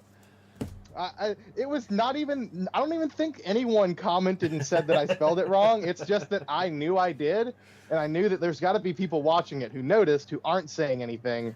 And then worst of all, I just couldn't imagine the embarrassment of him watching. And it's like, oh, you're a Scream fan, huh? Can't even spell his name right. Damn. True. Lindsay, what's Lindsay say here? Is the animatronic the new one or the older one? In fact, it's the older one, she said. Yes, it is the older one. This is from like 2011, 2012-ish times, Lindsay. The one that's just been speaking. This is what was available in Spirit for about $70 odd. This is unrelated to Ghostface, but it's similar in shape. It would be cool to see a Ghostface version. Oh, aye. The Boo Breaker. I don't know if you've seen this before. Vaguely, it looks like a vaguely. ghost flying through a window. Oh my god. Looks like it's flying through the glass, it says on the front. I've not seen that before. I've seen that in the background, but I've never seen it up close. My God. It'd be cool to see a Ghostface version. Yeah. What do you think of the window peepers that are coming, Douglas? You remember them? Suction cups either Yes. side, like a moulded mess. Yeah. They're cool. They're really cool. It reminds me a lot of I'm sure you've seen the video. I'm sure people have shown it to you of like the little mask with a suction cup someone made. Very similar. And they had it hanging on like their window, and the squirrel You on gets about the inside of squirrel? it. Yeah, I remember. Yeah. Yeah. RJ shared that with me. Have you seen this? I was like, yeah, I've seen it about 50 times. Yeah, just He said, look we're a going to bit. make it. Yeah, he probably We're gonna looked make at that and thought, yeah, that's some inspiration for a window peeper. Yeah. Although they've changed the name of it now. Window something else. What's that? Air blown inflatable. Oh, yes, I remember this. Yes. Yes. That's the other Jimmy product that was put out in the same year. Oh, that's a Jemmy, Unfortunately. is it? Oh, yeah. Same company. Oh, that's the Same company that made this. Ah, of course it is, Because, yeah, I've got a non-Ghostface related item by Jemmy. It's like a joystick that does gun sounds like nuclear bomb, laser beam, and machine gun. What I used to have at childhood. I used to have a couple of them. But yeah, Jemmy, yeah, they've been around a long time then. But they did the Ghostface inflatable and the figure there, of course. Should have known better. They've done a lot of cool stuff. I should have known better. I keep forgetting who makes these damn things half the time. You just think made in China and forget about it.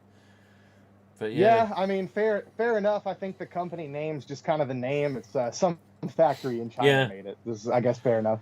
True. But bloody hell! Look at all this stuff. This is obviously Scream 4, Green used. Yeah, one of the ones off the light poles. Yep.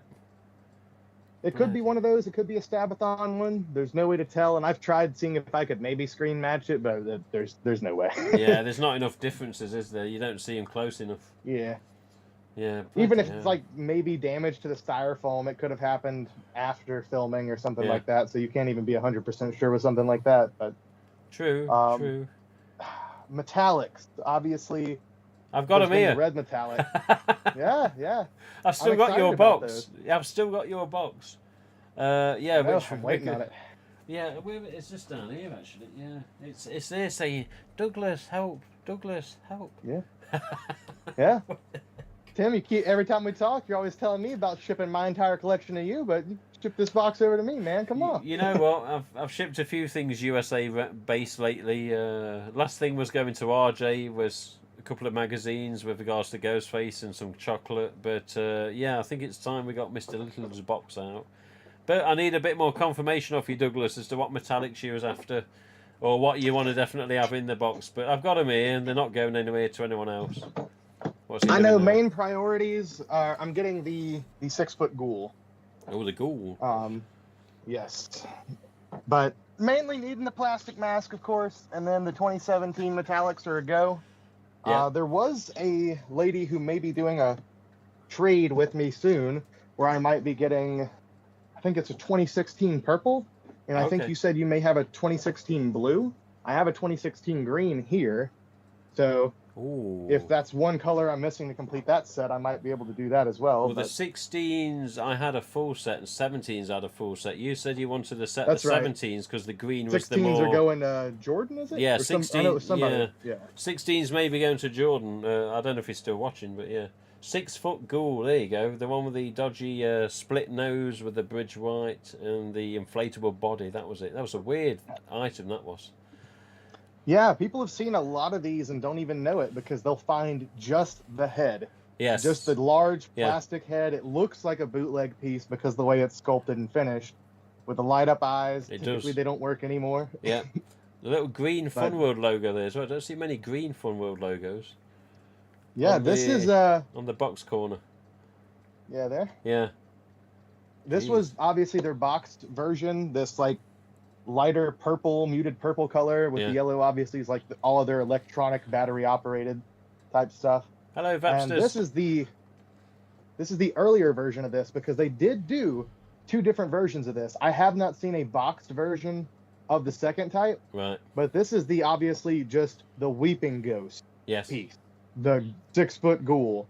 They did change it afterwards and make it with, instead of the full like skeleton body, just a straight black plastic body, so it's supposed to be the Scream Stalker. Okay. Walk by, battery operated, eerie scream, walk by activated, light up eyes.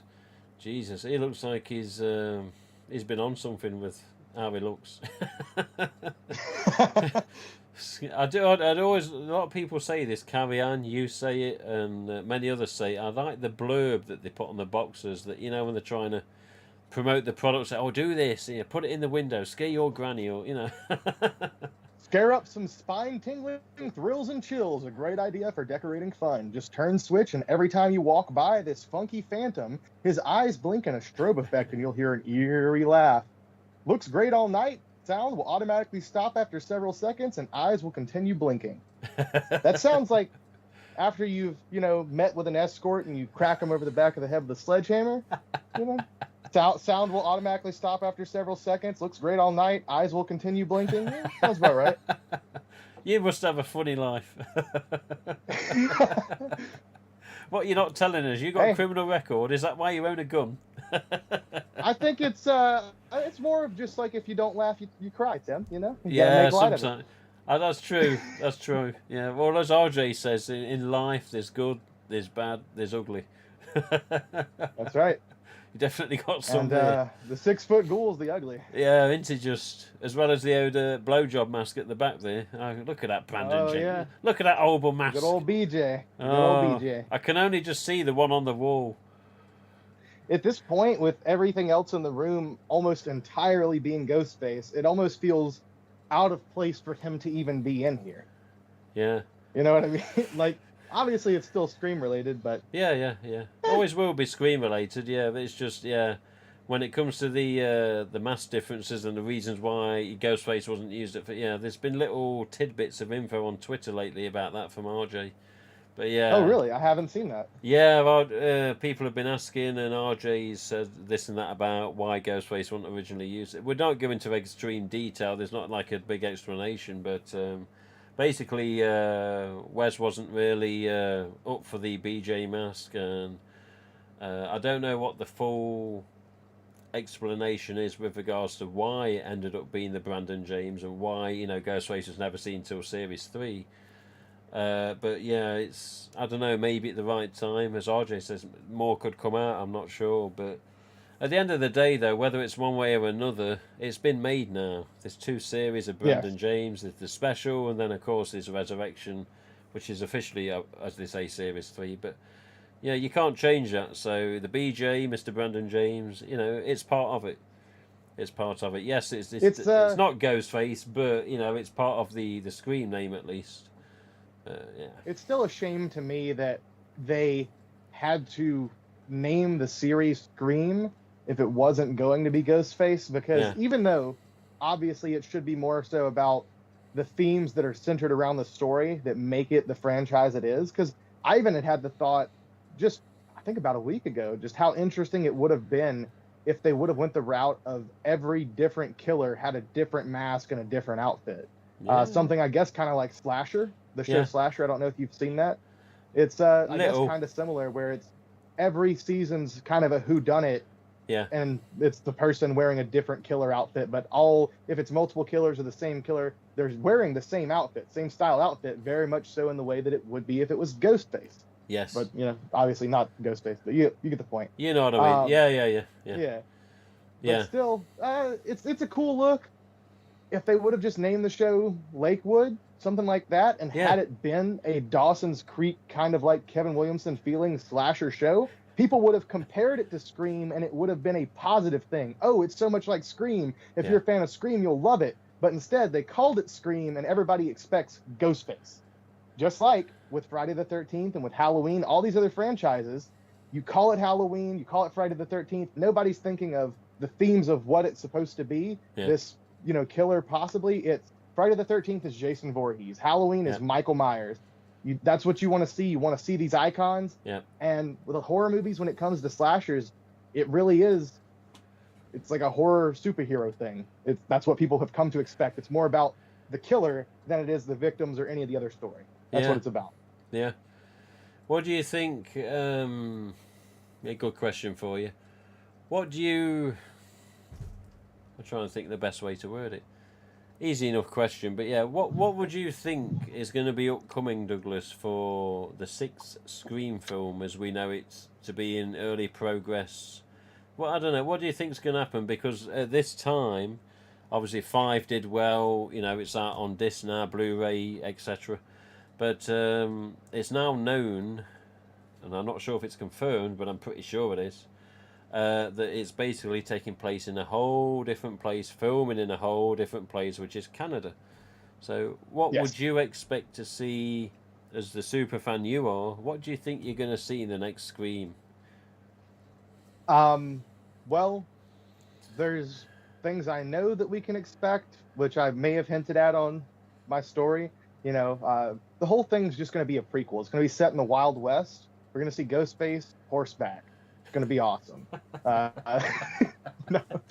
No. But genuinely, what medication you on this week? I mean, yet again, I know you don't pay attention to the stories, but I kind of messed with people. I was like, I'm going to post this spoiler up for you guys. I didn't no see one it, say honestly. anything. Keep quiet.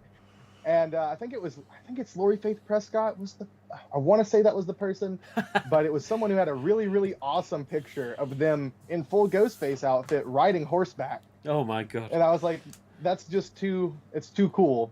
So I was like, I bet I could post this and bait people with it. And I think some people maybe fell for it. Most people probably just laughed at it. I only just thought of asking you the question. So honestly, I didn't see the Instagram. So okay, as far as you had it genuinely planned. Oh yeah, I gotta mess with people because you gotta have fun with it, you know. I also just find it a little funny how so many people want to know every single detail about the story, anything they can, before it's even finished filming, much less edited, ready to be released. You noticed Why that ruin as the well. experience for yourself like that? Why ruin the experience? Yeah, you noticed that as well, did you? Yeah. Yeah. It does get me when you go on, particularly Twitter, and there's this and there's that and there's this and then I think, what the hell do you know? This is all speculation, all assumption, all guesswork. Why even go to the extent of making a 10-15 minute video about something you think, and then it never comes to fruition anyway? Not for the most part. Clicks for the most part. It's people wanting to boost their channels and stuff like that. And I think discussion video can be fine, but it's to the point where, especially with the last film, I feel like a lot of people were just milking Scream and Ghostface for everything they could. People that never cared about the franchise beforehand, but all of a sudden there's interest in it. There's going to be people who want to hear about this stuff. Yeah. And I sometimes sit back and think, as someone who's obviously trying to grow a channel, is this really what fans want? And if so, should I be making this content?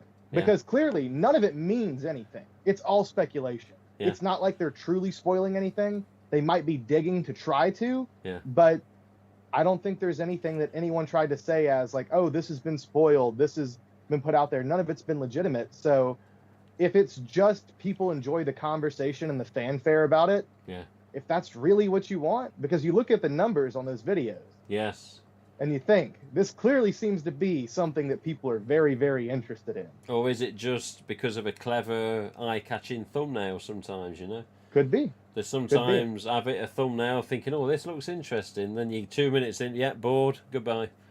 Yeah, it depends. It depends. Talking of thumbnails, come to think of it, thumbnails, YouTube. Mr. Douglas, have you watched the latest fan film that's getting thousands and thousands of views? I still haven't. Still have not. I've heard great things about it. I still need to sit down and watch it. My girlfriend wants to watch it with me. We've been planning on it, but I've just been so busy with so much other stuff, and honestly trying to I took a good break 2 weeks there where I didn't make any videos, barely posted on Instagram, so I've been trying to catch up and put stuff out, but I do want to check that out. I've heard great things about it. Scream Legacy by Zach Salazar. Yes, Zen House Studios. But you like RJ, there's so much going on. Everyone's busy. It gets to that point where you're constantly trying to do what you can for yourself. Obviously, if you're somebody who is self-employed or you're making videos and content, obviously you have to work on the mask page. You have to work on trying to get people to come on and do the live streams and stuff like that. It takes time. It's a lot of time that people. Some people appreciate it, some people don't, but it takes a lot of time. No, it's true. Hopefully, in the future, we should be getting Anthony. Let me get his name right. Anthony Massey on. Massey. Yes, because he messaged me. He says, "Oh, say the last name like Sassy, but make it an M." That's what I was about to say. That's Massey it. like Sassy. Massey likes Massey like Sassy. The Sassy Massey. So I'm hoping to get Anthony on in the future. I know he's. I didn't know that he still worked in film industry. I was honestly clueless to about a month and a half ago. I was like, shit, he's working in the film industry and he's going to give me some time for the stream. I was like, holy shit. So hopefully at the right time we'll get him on. There's been roller coaster ride here just lately with this and that, which I won't go into. But yeah, there's a few people I've got in mind to come back. I want Nate to come back on. I want Meggie to come back on. Meggie's always busy. Again, these Americans, you're also bloody busy. Meggie, Douglas, RJ, Nate, Anthony. Out of any of us, Maggie's definitely got a reason to be busy. She's constantly having to go with conventions and stuff like that. I know. That's a lot of stress. Do you watch her videos? She's able to do as much as she does with socials, as well as do that, is astounding to me. I know. It is astounding. Have you been keeping up with I her? love Maggie's videos. Yeah, you've been watching. I watch Maggie's videos. I watch Maggie's. I watch pretty much anybody that makes Ghostface videos. On a Knife's Edge, Maggie, Carrie Ann. You watch on a Knife's Edge, yeah? Reaper Shadow. Yeah. He's a great dude. Love his videos. He likes the F word. Hey, don't we all fucking love it? Don't we all? I don't know what the fuck you're talking about. Anyway, I never fucking swear. Anyway, I can't get mad. I never bloody swear. What you on about? But yeah, Knife's Edge, I sent him an EU recently and he was over the moon. But there was a reason I sent him the EU, because he helped me with something. Which was even Ghostface related, But as a human being, he helped me out, and I thought, it's really nice that. But yeah, Maggie, make it Maggie. I think I'm not sure if it's the next video or the one after the next, but yeah, she's got a box that I sent to her, and I just want to see her do the taste test and the cereal reaction, which you've recently done one, haven't you? I haven't seen that one yet. I haven't seen it. I haven't watched it yet. What did you think? Well, here's my opinion on it. I didn't watch any other reviews on it before I tried it, because I didn't want my judgment to be clouded by wanting to agree with friends or anything like that, Yeah. So I just went into it, we tried it, and first things first, opening it up, Tim, when it says clusters, it was more of a cluster. It was like one big Rice Krispie treat. Yes, that's because it just clumps up in in transit. Yes. So we had to break parts of it out. You had to smash it up with an ice pick. Amongst it.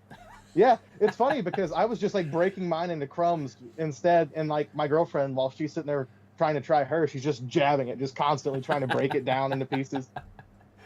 But we tried it. It's just very similar to a strawberry Rice Krispie treat. It wasn't bad. It was very unique for a cereal experience because of how chewy it was. It's not typically what you would expect out of cereal. Yeah. It wasn't terrible. I don't think if it was not Scream branded, I don't think I'd ever buy it again.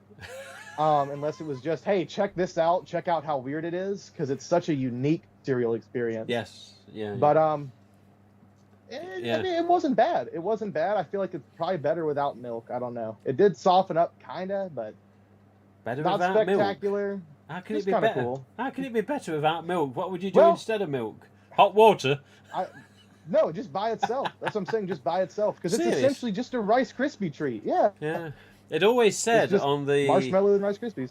It said on the website, like some of these websites, it will say, you go on Amazon and you can buy, if you could find a Ghostface mask these days, it's legitimate on Amazon. Anyway, you go on Amazon sometimes, purchase some at Ghostface, like the Royal Bubbles, I recently got the standard one, and it will say, frequently bought with Toonie Terror's Ghostface, or Michael Myers this, and with a cereal... It'd be something completely random. Yeah. With a Serial Killer Cafe website, it was frequently bought with strawberry milk, and I was like, oh, that's maybe an idea, actually. I bet that is really good, yeah. Yeah. I was like, should I tell Maggie? But I'm really eagerly awaiting Maggie's reaction, because I said, come on, Maggie, I'll send you the box, and we'll see. I said, you got to do it on camera. That's part of the bargain, And she said she filmed it, I think 2 nights ago, and she'd had a full day of work anyway. Then she got to film it, then she reacted, and she opened I think she unboxed whatever I sent her on the camera, I'm not sure. But I put a mask in. Did you try it yourself? Yes. I've still got the filling from the tooth now. Oh. Yeah, I did eat one. I had 2 boxes. One I wanted to keep sealed, and one I intended to eat to see what it tasted like. And God, every time the sun goes past the window, the bloody thing screams, even though it's under cover. Yes. The missus is in a meeting on the phone going, turn that bloody box off. And like, it's not me, it's the It's the light changing and it's getting to the box somehow. I had mine like covered up in like the darkest part of the room, Yeah. you know, like as far away from windows as possible, and it would still just go off randomly. Luckily, the one that I have set up in the collection's like bottom shelf, almost at the back of the shelf. There's Yeah. no light that's getting to it. It's fine, but Trust me, it can still let's see. happen. Oh, I'm sure it can. Oh, here we go. My Pepsi's coming up. There you go. Mesco, Living Dead Dolls. This is another Ghostface. This sculpt reminds me of the horror headliners figure. This does little bit. I agree. Colour of the This packaging, is one- type of box. Yeah. I waited way too long to get one of these. Hmm. With anything Living Dead dolls, just like Funko, there's certain companies. Yeah, certain companies. Anything doesn't matter what it is. People just buy them, and the prices get raised. And this is one of those, unfortunately. And after I purchased it, I then found out that these apparently are still available in some places for retail price. Are they? I think, from what I've heard, I think Jordan had told me that there was somewhere on Amazon that had them still listed for like 50. Because he's like, oh, Douglas, I wish I would have known you were looking for one, because I paid 80 for this one and thought I got a steal. Because people are asking 100 to 150 on them. Holy Jesus! And the box of this one is dented in a little bit. Oh, okay. Let me out. I'm just checking Mad About Horror's site because they've got them listed, but I think it's the Roto plush. It's not the Living Dead. Because when I checked, Mad About Horror had them out of stock. Yeah, they are. They're out of stock. Yeah, confirmed. Oh, bloody hell! Let's check the chat. Hang on, we got some chat here. Oh, here we go. What's this? Really jealous of Douglas's collection, says Scott's Horror Collectibles. Hang on a minute, I think I've missed some. Ghostface in space, maybe soon, says Monstro. Yeah, Ghostface on horseback, is it? Yes. I've only ever watched season 1 because somebody spoiled 2 for me, but I'm going to go back and watch it, says Jordan about MTV. Scream series. I hope it wasn't me. No. I kind of spoiled it accidentally in the screen used video. I was like, now I have this killer. And I was like, oh, wait, there's probably people that still haven't seen it that are going to watch this. Oh, Chris Goodwin here. I love the TV series. Hope the rumour of it getting rebooted or returning is true. Movie titles, says Chris Goodwin. Nowadays, Scream X Ghostface. Scream X Ghostface Lives. Legends Never Die. The Woodsboro Murders. Back to Basics. Journey to Space 2023. What the hell? Reaper. Oh, that's it. Reaper. He's who I forgot to shout out, says Jordan. Chris is laughing. I have all the Scream 6 secrets, but I'm not telling, says Wyatt. Yes. What do you guys think the title of the new film will be? That's a good question. Scream again! Next movie's title should be called Scream A. A-Y-Y-E, since it's based in Canada. Aye, okay. Scream A. Yeah, Scream A. Hey, bud. What's that all about? Like, I think of the Terrence and Phillip from South Park. I say Terrence. I think I get That's a a good fart. impression, Tim. I used to be able to do it quite good, actually. But yeah, it's I have to keep breathing in to do it now. All jokes aside, I hope we get a Ghostface cult-type film for the 6th one.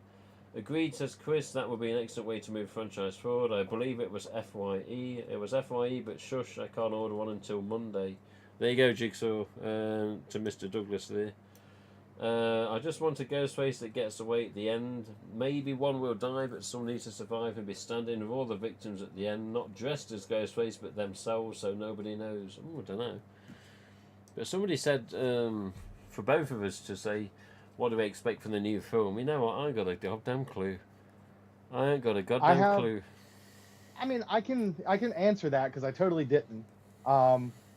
As far as what I would expect for it, obviously it's going to be a completely different location. Yeah.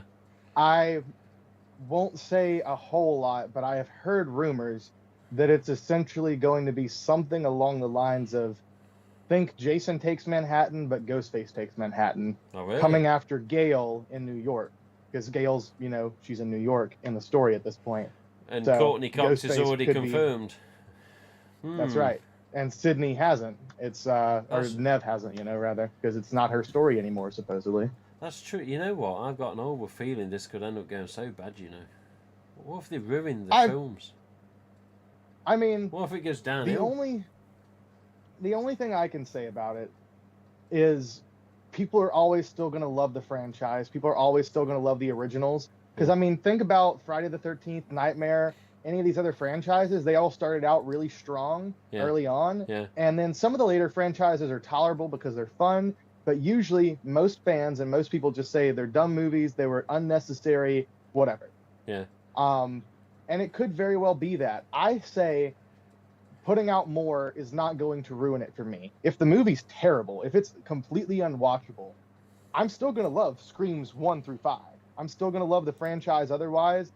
Think about it this way. Most people would say that Season 3, or Scream 3, as RJ would call it, Yes. has no place in the franchise, and it's the bottom of the bucket, bottom of the barrel, as low as it gets, terrible. Most people think it's just awful. But that existing, even with it being as subjectively bad amongst the people that view it that way, they still love the rest of the franchise. They're just like, oh, well, that sucks. And I don't see it doing any major damage other than just not being what we as fans would want. But then again, everybody has their own ideas of what they want, which is why we have these speculation videos, stuff like that. Yeah. If you want to know about my speculation, I had a whole idea before Scream 5 was ever announced of what Scream 5 would have been. Yeah. And then what I would have expected out of it narratively from what we already have. And almost none of that happened in this film that just recently came out. Yeah, true. There was the chap that did the fan film, the Scream Legacy, Zach Salazar. It basically is. This won't ruin it for you, Douglas, in any way. But if you do watch this film, it's about an hour and 8 minutes long. It's not like your standard Scream film, but it's still good. It's a fan film. But what he did is, story-wise, he continued it as if it was after Scream 3, not before 4, nothing to do with 5. It was just after Scream 3, this was how he told the story. There was references to Gale and Dewey. I think that, there's some reference, of course, to Sydney. But basically, it continued after Scream 3. And would you believe that even in Zach's story and the writers, whoever put it together, they made Gale an anchor in New York. So before Scream 5 ever released, they had Gale as an anchor in New York. Next thing you know, before their fan films released, Scream 5 comes, Gale's an anchor in New York. I was like, what the hell? So, coincidental in that particular aspect on that particular fan film, but just to show sometimes that the fans' thinking isn't always what expected, but sometimes can be right. But yeah, with Scream 6, honestly, personally, I don't know what to bloody think. Will the sisters carry it on? Will it be Sam and what's her bloody name? I forgot her name. Tara. Tara. Tara. So yeah, see, I've watched it twice at cinema. I've got the Blu-ray. I've not watched the Blu-ray yet. But I can't watch What Happens to Dewey again. I just can't put it on. I understand. Yeah, it really fucking pissed me off, that did. I will swear on that one. It really irritated me that I know there's opinions. I know people say, oh, this and that, get over it, blah blah. But yeah, it really got to me, that did. But yeah, if you want my opinion, I think Sydney should have been the one that died. Ned has clearly been. No. Yes. No. Yes. No. Yes. That's it. Your box is staying in. Your box is staying in. No more. I guess my collection's staying here then, Tim. Well, that's it now. That's it. You're banned. I'm going to report you to Facebook. No, I don't know. I'll just give you guys this real quick. Go on then. This is what my ideas for Scream 5 were before it was ever announced that it was being made, anything like that. With the way that our society has changed, I feel like Scream would have tried to include a lot of that in it, to be kind of the horrors of technology as well in the modern era, whether it be through social media, or more so just directly having your cell phone in your pocket, having cameras in your house that are connected to your laptop, stuff like that. I had ideas of how cool it would have been to see not just one Ghostface, but I did have the idea of a Ghostface cult, that it would be like a group of fans that had kind of met on like a subreddit or something like that, and decided that they were going to do what no Ghostface could do before, and they were going to kill Sydney. They were going to get her. All these movies are about one thing, trying to kill Sydney. So these people have decided with their collective efforts, people with different skills, some of them hackers obviously can get into like let's say her camera in her house, or just I said camera, her laptop in her house. Yeah. You might see the camera turn on so that she's being watched, but she doesn't know she's being watched. Yeah. The stuff with the house being unlocked and relocked again with the home security. Yeah. I had ideas of that, which I was very grateful to see that added to it. But there was going to be that. I also wanted it to be like a scene where she's in a smart car or something. They're either messing with her GPS or literally how some smart cars, you can turn them off remotely and stuff like that. Yeah. Have it be a situation where they can literally stop her vehicle while she's trying to get away, and just have it be where she's like truly met her match in this situation. Yeah. And she thinks the entire time that it's like two ghost faces. She's like, okay, there's got to be two of them. And so like that's her inner monologue throughout it. But instead, it ends up being like 5 or 6 people. Almost like maybe everyone, all the supporting cast were in on it or something like that. Alternatively, aside from the just completely off-kilter cult side, if we were going just in the direction of what the writing has presented to us so far, I feel like all signs point to the fact that Gail should be somewhat responsible in these killings, whether she's the one pulling the strings somehow behind all of this, or whether she's just loosely involved. I feel like Gail really should be and should have been a killer with the way that they've written her character, with how much she's benefited off of the pain of everyone else around her due to these killings, due to all the drama that's happened between Maureen and Phil and their marriage and just everything, the way it's worked. Gail has been set up just to be this bad character, and they're constantly trying to show us she's bad, but then here's this good thing about her, that kind of makes you go, well, she's not that bad. I feel like it would have been cool to see it reeled in the end where, no, she really was that bad. I don't know.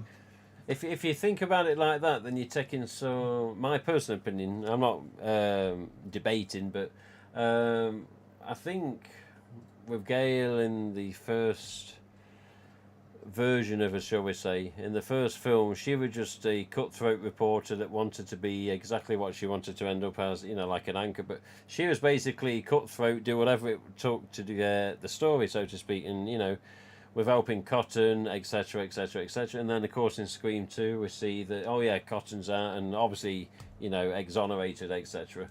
But I think, personally, as I say, as time went on, we got to see that despite the cutthroat attitude from the first, and then seemed even more of a cutthroat attitude in the second, on occasions, that coming into Scream 3 and into Scream 4, you got to see a bit more of a real Gale and think, well, yeah, okay, then maybe what you're saying is, yes, she's benefited off this and the bloodshed and the murders and the books and, look at Scream 4, she can't think of anything to fucking write, she says, But I think deep down for her to be involved would be like having Sydney involved, because as you see in the end of Scream 5, they are different people now and times changed them because of the experiences that they've had. But in the start, when all she wanted was the story and the exposure and, the name to be known, then, yeah, you could have had some sort of involvement where she depicted Billy and Stu or, even encouraged this and that, the other with regards to Cotton getting put inside to, beef her reputation and make it what she wanted to. But as time plays out and the story continues, as we saw, as I say, with Scream 5, I think for her to have that sort of hidden behind the scenes involvement aspect now would be a bit weird. But I don't know, Douglas, we've all got our thoughts and opinions, and there's many thoughts and opinions which you think, Jesus, really, and then there's others that you think, if anything, it varies, I would doesn't say it? that the fact that there is so much variation, that it's left up to interpretation so much by the fans, just shows how good Kevin's writing really is, because it's captivated all of us for years and years to say, oh, it could be this person for this reason. You've heard for decades people go, oh, it's got to be Dewey. It's got to be Dewey because this and this. That just shows how captivating that writing is, and it makes people think about things, Yeah. Is this character really good, even though we've seen them portrayed as good this whole time? Because it seems like there still could be that malevolence behind them. Or maybe they have had that change of heart. I don't know. Yeah, you never know. There's one rumour that keeps popping up, and like me, like you, like people watching the stream, there's many fans here that watch for many years. Some are similar to our age, others obviously different in age. Like Scottish Lindsay, she's a few years below, so to speak. But what was I going to say? All this recent assumption and speculation of some of the things I keep saying that I want your thoughts on, and some that It's are going to not. be about Stu being alive? Oh, how did you know? How did you know? I could tell. I could tell. Come on, Douglas. I could tell. I'll tell you straight away, right? This is my personal opinion. All right, there's possibilities, etc. Who knows these days? But to me personally, the original 1996 Scream was so much of a hit because the mask, the director, the crew, the cast, even the locations, but the reality of it and the meta of it and the self, knowing sort of aspects of it. Yeah, Randy, Billy, of course, all the characters. But what made it more real is you knew at the end of Scream, leaving Stu's house and panning out as Gail does a report, that in your head, and many fans I'm sure would think this, and some may even deny it, I don't know, but many fans will probably think, well, yeah, Stu's dead, Billy's dead, hell of a story, wasn't expecting that, nice mask, hell of a costume, blah, blah, blah, blah, blah, and you think, Jesus, oh, look, Dewey's still alive, yeah, he's still alive, as well, yeah, that's good, Sheriff Burke never got beat up, Imby died, poor sod, but at the end of the day, the two killers, as we knew and saw them depicted, before Roman was even thought of, because that was obviously Evan Kruger in Scream 3, but I never believed that was a third killer motive, because that was Kevin's writing, not Evan's writing. But in our minds, without rambling too much, Billy and Stu were basically certified dead at the end of that scene, at the end of that film. But for him to come back, I don't know. If you honestly saw Scream 6, you went to cinema, Douglas, and there was some sort of Stu involvement that wasn't like the Billy involvement in Scream 5, what would you think? Or what would you, what's your thoughts? I completely agree with you about what makes Scream work. Mm. It feels so grounded in reality, and because the perspectives of the characters that we grow to love, like Randy and these other characters, you feel like you can relate to them, you feel like you care about them, and they feel like real people, yet again, because it feels grounded in reality. Yeah. I feel that, to some degree, once that's kind of lifted, it's not going to have the same impact once it's changed in that way. I do think that if they continue to make films, inevitably it's going to get to that point, because you can't just tell the same story over and over of the whodunit, with what's their harebrained motive. You can't just do that over and over and over and over without people getting tired of it, unless it's presented in a really clever way. Even with Scream 5, a lot of people don't like the film because they feel that a lot of it played it too safe with trying to be like the original, or there's just certain things that, like, after thinking about it more, realistically, them going back to Stu's house has no real impact on the plot other than it just being a nostalgic location. Yes. The fight that happened and what happened could have taken place anywhere. Oh, yeah. Other than just Sydney and Gail being like, yep, it's the house, we're going back. Like, there's no real impact with that. So I can kind of already see some ways in which the franchise might be leaning in that direction. Yeah. It's a hard thing for me to say, Tim, because like I said, I'll still always love the franchise, and if it's done right, if it's done in a really cool, interesting, fun way, I think people would be willing to be accepting of it. If it's just ham-fisted, bad storytelling, makes no sense, it's just not that good, people aren't going to like it. As far as the reality of whether Stu could still be alive or not, I mean, with the injuries that he was dealt, I don't think so. Yeah. With as deep as he was stabbed, and a lot of people don't think about this because you don't see it, because it's in the unrated cut, or the uncut version, where the blood's just pissing out. Yeah. That's right. That's right. Just those few scenes where you see truly how much blood he's losing, and that fast before the rest of the fight takes place. I personally, I think Stu would be dead from his injuries. I also think that it wouldn't make sense from 2, 3, 4, and 5, besides the one little blurb on the screen, which could have been just a clickbait title, like what we talked about earlier, that possibly is Stu alive? Yeah. I think if he wasn't there, if they didn't recover his body, or if he escaped from prison, if they did recover his body or something, you would hear about it on the news. You'd hear these characters talking about, oh, is he possibly the one behind this? Because there's no way these direct victims would be completely unaware if this is something that's being talked about online, like it's a good possibility he may truly be alive. I think that may have been added more so as like an Easter egg, kind of a wink to the fans about people making those clickbait videos about, is Stu still alive? My 100% cotton sign just fell down. But oh yes, yes, I got the file from Ryan for that. Yes, it's quite nice. Yeah, it's good. Now we just need to get a billboard. Yeah, that's true. yeah, a big billboard as well. And one just past Capitol Records in Hollywood. Yeah.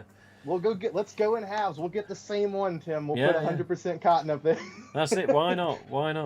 Yeah. Yeah.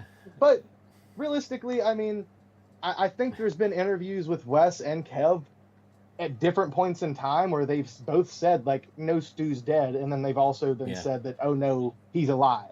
So they've even said different things. Yeah. Being the fact that Roman was obviously a change that was added to the trilogy that was not planned from the get-go, I feel like they could feel like, well, things have been changed. We're not going to stick to this very, very narrow idea of what Kevin originally wrote for the story, because so much was changed even with Scream 2. Or the outcome of that. Wasn't it just. So, I mean, anything's possible. Would I want to see it? Ultimately, I don't think so. I don't think I would want to see it. I would like to see the franchise continue in that realm of realism. But ultimately, I know if it continues, it's going to lose that eventually, because that's what every single horror franchise has done. If it didn't already start out goofy and ridiculous with the over-the-top paranormal stuff, which is cool. I like that stuff. But still, if it didn't start out that way, it started out serious and it took itself serious, but ultimately, after making so many entries, they just decided to start, producing what would be fun and different instead of what makes sense thematically with the story and with the characters they've already created. Yeah. Which is why you see, like Friday the 13th, bringing Jason back from the dead as a zombie. A lot of people hated that and thought it was ridiculous. What if we see Stu literally resurrected from the dead? Oh. Scream 6, Friday the 13th, Part 6, Jason Lives. What if they use lightning to resurrect Stu from the dead, and then we finally get to see the zombie Ghostface mask used? Think about it. It'd be really cool. As I said earlier, what medication are you on this week? The zombie must come back because Stu's resurrected. Bloody hell. Someone clicked off. I looked down while telling that story, and we had 18 watching, and now we have 17. Someone said, all right, that's it. That's it. We've had enough, yeah. You know what? That's actually, it's not always the most accurate, that it depends, but I think that was someone saying, will you get to bed? Yeah. Some parents saying, you shouldn't be watching that. Who are they talking about now? But yeah, it's funny though, because I'm swear more recent Kevin interviews or more recent clips of Kevin talking at least. It's known that he said take big swings for the fifth one. But there was also speculation and at least a rumour at the very least that Stu was going to come back in Kevin's original Scream 3, wasn't there? Before Kevin left the project and Erin came in and etc. etc. And he I was thought, supposed Kevin, to be. Why? Because he's dead, But yeah, it was supposed to be what? What did you remember hearing? I can't remember the full story. I do remember the story, and I think that's the main reason why it was changed. Originally, it was supposed to be that Stu had survived, and that he was in prison, basically puppeteering these people from the outside to commit the Ghostface killings for him. And it was supposed to be some younger kids doing it, and I think it was just essentially kids killing kids in high school. The thematics of how it was going to work, they basically decided not to do it because Columbine had just happened, the major school shooting. And Wes was worried about portraying the violence in that way, and I think it was also just a major concern in general, society-wise. So that was one of the main things. It's funny to think of how something so horrible like that tragedy did change that movie, and what possibly could have been a great Scream film, ended up being what most people would consider the worst out of the film franchise. Just because all the rewrites and stuff. It's true. Some people say it's the favourite. Some people I've heard say it's their guilty pleasure. And I've heard others say, yeah, it's the lowest in the rankings, and they can't stand it, you know. But I mean, me, the first time I saw it, I wasn't sorely disappointed. It's only after you watched it a couple of times and start really paying attention to everything that you realise the Scooby-Doo aspect to it, which does exist in a way, I suppose. But, you know, I mean, Jesus Christ, there's a lot of things that could portray a Scooby-Doo aspect in many films, TV series, you know, many partnerships on screen with characters. I'm glad you said that. Yeah, loads of them. I'm glad you said that, because a great example is like the band Ghost. Very much so, in the same way they're called Scooby-Doo music. You know, a lot of things are applied in that sense, like, oh, this is very Scooby-Doo-esque. And I don't understand why people take that as a negative thing, because Scooby-Doo is fucking awesome. It is. You're having a fun time. It's got this fun whodunit thing going on to it that ultimately teaches you the real monsters are not all these supposed monsters. It's the people that are closest to you doing these things. So you've got the whodunit aspect. You've got that. And like I said, it's just Ghost is done in the same way. Scream's called the same thing. And I mean, I love Scooby-Doo. Maybe that's why I love both. You know, I like the whodunit aspect in Scream. I like that in a lot of different things. Yeah, the mystery and the thriller and the suspense and the action. Yeah. Yeah. And most of all, you got to have fun. Like, Scream 3 is a fun movie. Just, if it wasn't for, ultimately, I mean, there's a couple scenes, like the throwing the knife and hitting Dewey in the in the forehead, you know, that people would say is ridiculous. But ultimately, the main thing that takes you out of reality in that film is the voice changer. Oh. And it's one of the coolest things in the whole franchise. Yeah. It's one of the coolest things.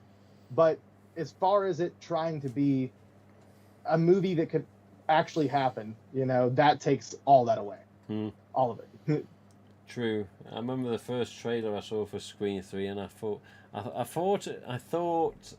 first, from early viewings, again, I had to watch the trailer a few times, but I remember thinking at first, with Cindy having a headset on, I automatically thought, for some reason, I wonder if she's took her acting career further than Gus and Scream 2 and the Cassandra stuff, and maybe she's acting in Hollywood, and all of a sudden somebody wants to. And then I looked at the trailer again. I thought, no, is that a headset? Is it something that she's on a stage with? Is she on a phone? And you know, and yeah, I had this weird idea of what Screen 3 was going to be. Then it was totally bloody wrong. But I did watch it, yeah, of course, at the cinema many times in Fun World costume and EU stamps and ASIS, you know, earlier masks. I always remember the types of masks, but I remember thinking at the end, Jesus, there was only one killer. And of course, yeah, there's a second killer and Angelina in the original story, etc. But I just remember thinking, God, he's done all of this. And yet he still managed to get to this point. I thought, Jesus Christ, you know, he's done well to get this far. And then it's a stepbrother or half-brother. I was like, what? And I was just in disbelief. But, you know, one of the biggest things that people say that takes them out of reality for that movie is also a supporting thing to my whole Gale theory from earlier. Yeah. And it's people have a problem with when Gale approaches him in the casket and checks his pulse. Yeah. And she's like, yeah, he's dead. Yeah, true. Like, she would have had to have felt a pulse. True. So, Yeah. did Many she people lie, say. or is she just stupid? Yeah, many people said. I've always heard speculation that apparently there's people out there that can hold the breath or have some sort of thing that they can do where they can really slow down the pulse, really, really slow, to fool someone for a few seconds. Drug. Yeah, that slows down your heartbeat. Drug I know. Yeah, and it's supposed to make you appear almost dead because people have tried to use like escape prison and stuff like that. Yeah. But that's also one of those things, if I'm correct, it puts you almost in like a comatose state because your heart rate is so low and you're breathing so low, so you wouldn't be able to pop up immediately afterwards. Exactly, put on your costume and, you know. Yeah, it'd have been passed out another 60 minutes before you got to carry on. Yeah. Yep. Yeah, it is a weird one. But even with the... But you know what? I would take all the flaws in Scream 3, I think, over what they did to Dewey's character in Scream 5. With not axing him, but just the treatment of how his character was written, I was really unhappy with. Because Dewey's just such a loved character, and for them to write him in that way, it made me really sad to see his character turn out like that. Everybody's like, we can't have Sydney die. Where's her happy ending? And then they write Dewey into a sad, depressed drunk. Yeah. Like, I don't know. Did you see the interview he did recently? He said even David himself, he had to walk around the room and process it because he couldn't believe what he was reading. And then they had Courtney Cox on another article begging the director, saying, "Don't kill him, for God's sake, don't kill him." They still went and bloody did it. They're stupid. Even if you're gonna kill him, I wanted to see a struggle. I didn't want to see Dewey fucked up and made another mistake. He made another big mistake. Looked at his phone. I'm gonna look down and check my phone while standing feet away from the killer with the gun load. No. But also, there's no need to approach. You have a firearm. You have range. That is the point. Yeah. Like, do it from a distance. They wrote every aspect of his character to just not be what Dewey was. He was goofy, but he wasn't that fucking stupid, or I don't know. It just, that really didn't set well with me. It wasn't, like I said, I'm not upset about the fact they killed him. I'm sad to see Dewey die, but if they killed him, like he went out as a hero, actually protecting someone from an attack that they could not have been defended against otherwise, that would have made sense. But instead, I need to run over here to push you into the elevator a few inches or a few feet down the hallway. And then now that I'm alone, now I'll face the killer by myself. No, that does not feel like what Dewey would have done to me. It does not. After four movies of going through this shit, that does not feel like what's going to happen. Mm-hmm. Or it was a Scream struggle. 6, are we going to find out he's alive? Wow. This is yet another time that it looks like he would have been brutally massacred. We saw him just get gutted, and he just has a limp in the next movie. Yeah, and there's also that rumor that, which was actually confirmed, that Matt and Tyler or whoever did film a scene which they said was it only just made the description of a shot that they did apparently, where there's just feet at the end of a bed, and the doctor saying he'll be fine, and Courtney or Nev and can't even get my words out. Look, Gail and Sydney being there going, oh okay, but then they didn't use the shot anyway, and I was like, But yeah, it was the biggest issue with Mr. Dewey in Scream 5 is what many fans have said, and what many fans will continue to say. If it was going to be any of the two killers that did what they did to make the kill, why would it be the smaller, petite, little shit killer rather than the big son of a bitch that was possibly a bit more capable of doing it? Why is it the smaller Amber character? Spoiler. Why was it the pathetic little killer that, I couldn't...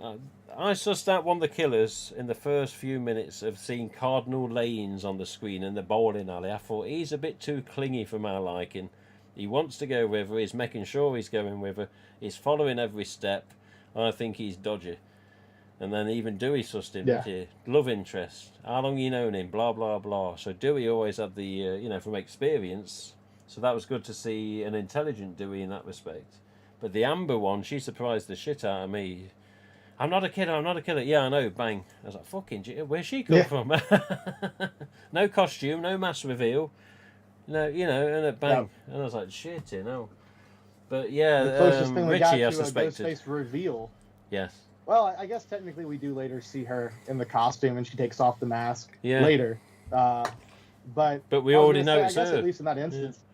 Yeah, we see the boots, and we don't really see anyone else's footwear to try to give that like they did in Scream 1. But I will say I do like the new movie for the rewatchability in the way that we have the dynamic between the two killers, and like their dialogue back and forth on the rewatch makes things very different, just like Scream 1 did. And I don't think any of the rest of the franchise had that smart kind of cheeky dialogue between the killers that makes you go, oh, there it is, when you're rewatching it. Yeah. The rest of them, Scream 2, even though I love it, 3 and 4, they just kind of come out of nowhere.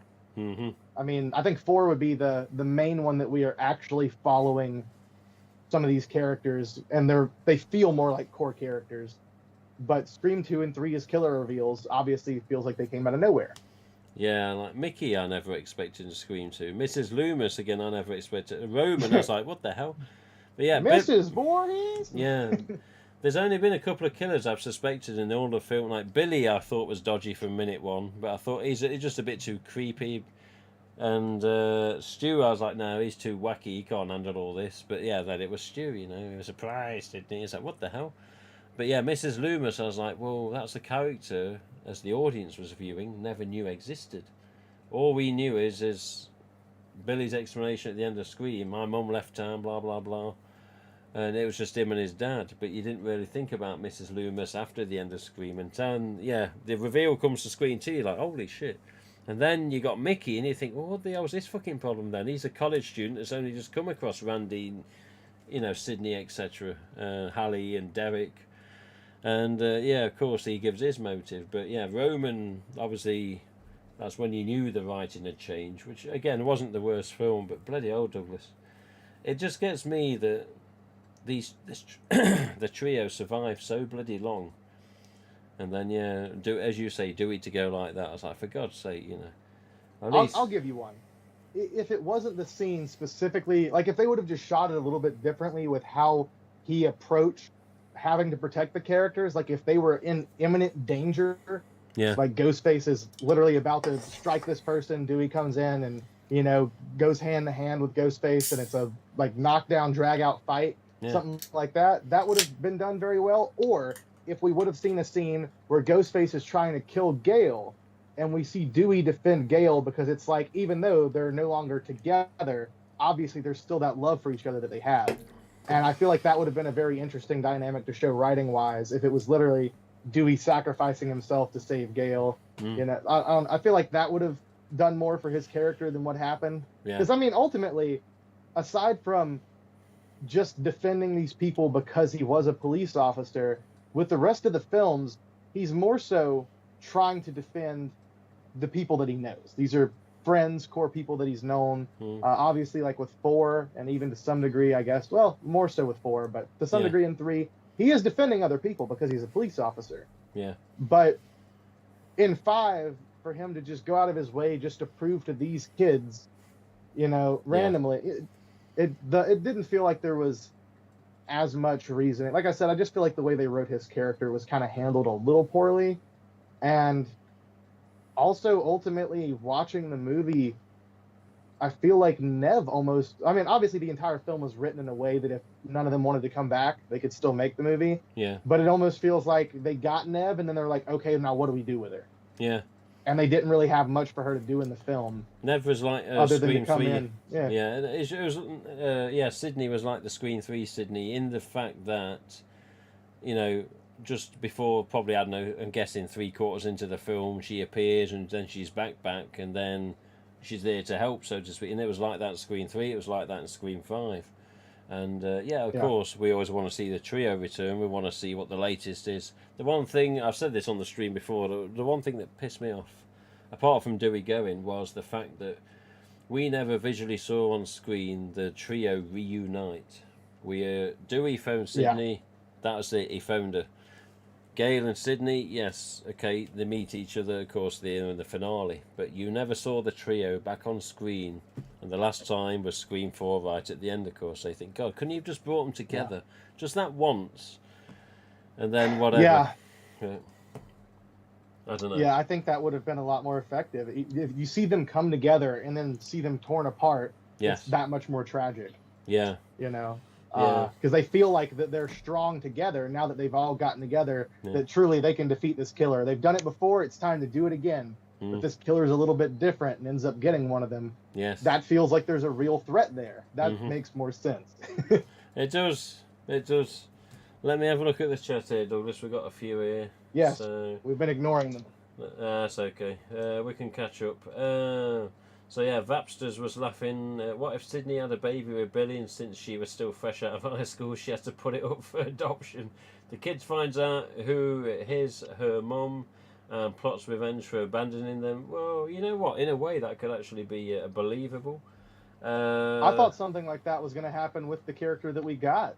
You know, yeah, exactly. With Tara being, or not Tara, Sam being Billy's daughter. I thought we might get the reveal that she was actually adopted, and that it was Sydney's child, and that she didn't want to keep the child afterwards because, you know, they had fun time before she found out that he was a murderer. So true. Maybe after the fact, she didn't feel the need to kill the child out of spite of what happened there. So, but she didn't want to have that attachment in the same way that her mother didn't want to have Roman there as the reminder. That would have worked thematically. It would have worked well. Yeah. I think they need to start asking fans for tips. You know. I'm telling you, get me in that writing room. I'll throw out some ideas, or I'll tell you what. No, you can't do that. What's this say here? Screen Ghost. It's Scottish Lindsay's partner. If Nev does return, obviously for 6 I'm guessing, I would love them to try and bring back Kincaid. Yes, definitely. I'd like to see Kincaid again. I bet Patrick Dempsey's fees have gone up since then. I'd always love to see a new film. It was a plot that can be looked at so many different ways. Oh my god, I need 100% cotton sign, says Melinda. Melinda, talk to Douglas.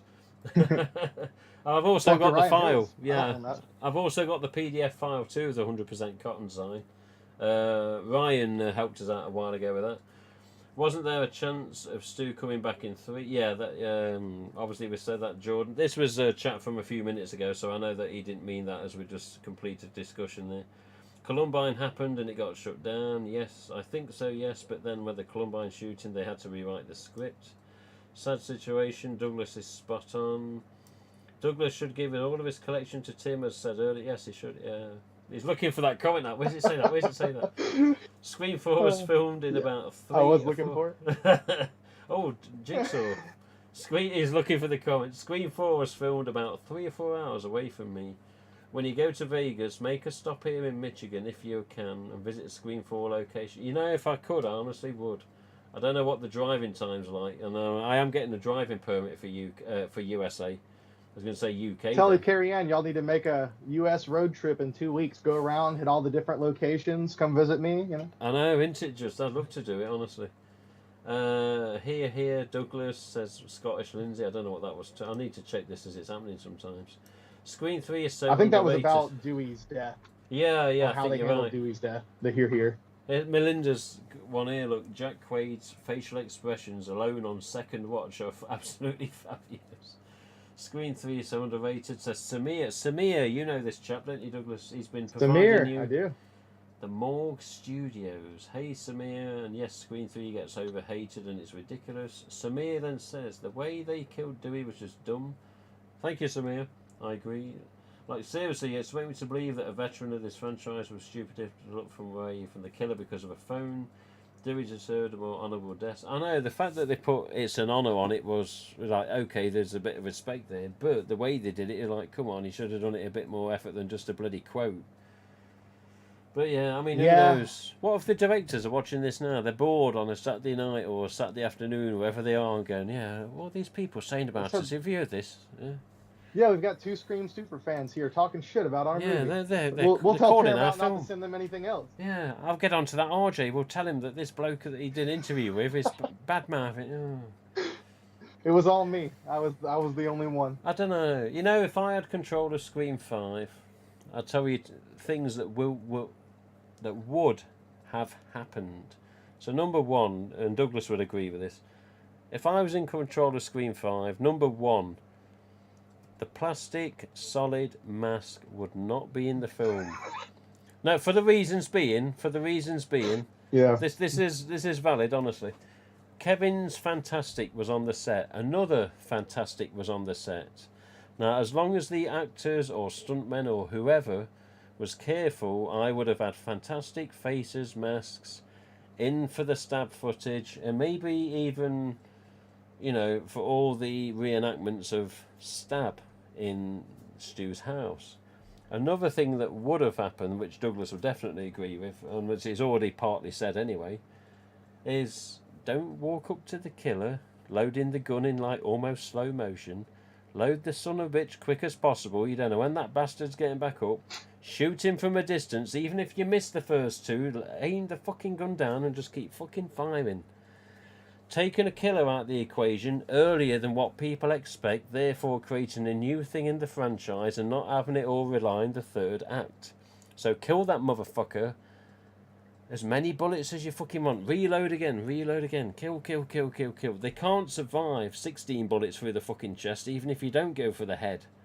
But then you think, hang on, there was a bulletproof vest, so just go for the fucking head several fucking times. You're bound to get it once or twice. But yeah, honestly, I would have had fantastic faces in for the stab. Go on, Douglas. That was a good point, Tim. What's that? You know, in this franchise, hasn't there been maybe more than once that we've heard this adage at the end of the movies? And Dewey himself has even had to do this. Aim for the head, go for the head. Yeah. because they've been wearing bulletproof vests before. He would have known better. Yes. He's also handgun training. The man was a police officer for so many years. The amount of training they have to go through. He should have only just gone bang, bang, bang, and got at least 2 of the bullseyes. Yeah. I get that he became a drunk, but he wasn't drunk at that point in time.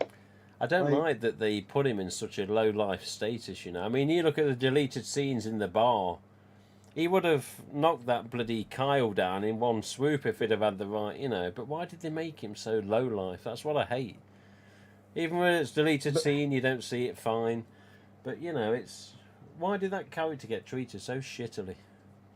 I don't know. The only thing I could think of was that maybe David himself was just tired of working in the franchise, and he's like, well, this is going to be the one that they're going to kill me off. But it seems from all the interviews and everything that that's not what he wanted at all. That's not how he wanted things to be handled. Courtney's begging to keep him in the film, and then they don't. And then even saying he's got to process what he was reading because he couldn't believe it. I honestly don't think he was sick of it. But like you say, from the interviews... begging Nev for everything, for conventions, for movies, and she's just like, about any of it. I guess if the money's there, kill her off if you're going to kill anybody. If you want to continue the franchise, either just say, Sydney lived happily ever after, and she's with Mark now, they're doing great, they got their happy ending, no one's coming after her anymore. True. Sure, if you want to do that, fine. But I don't. I agree with you, Tim. Also, the Fantastic Faces thing, that's another thing. Someone asked me about that recently, and I almost had kind of forgotten about it. Yeah. That mask, the garage scene mask that Kevin had, was on set. And I do believe that they did film with it. And I know what they filmed with it.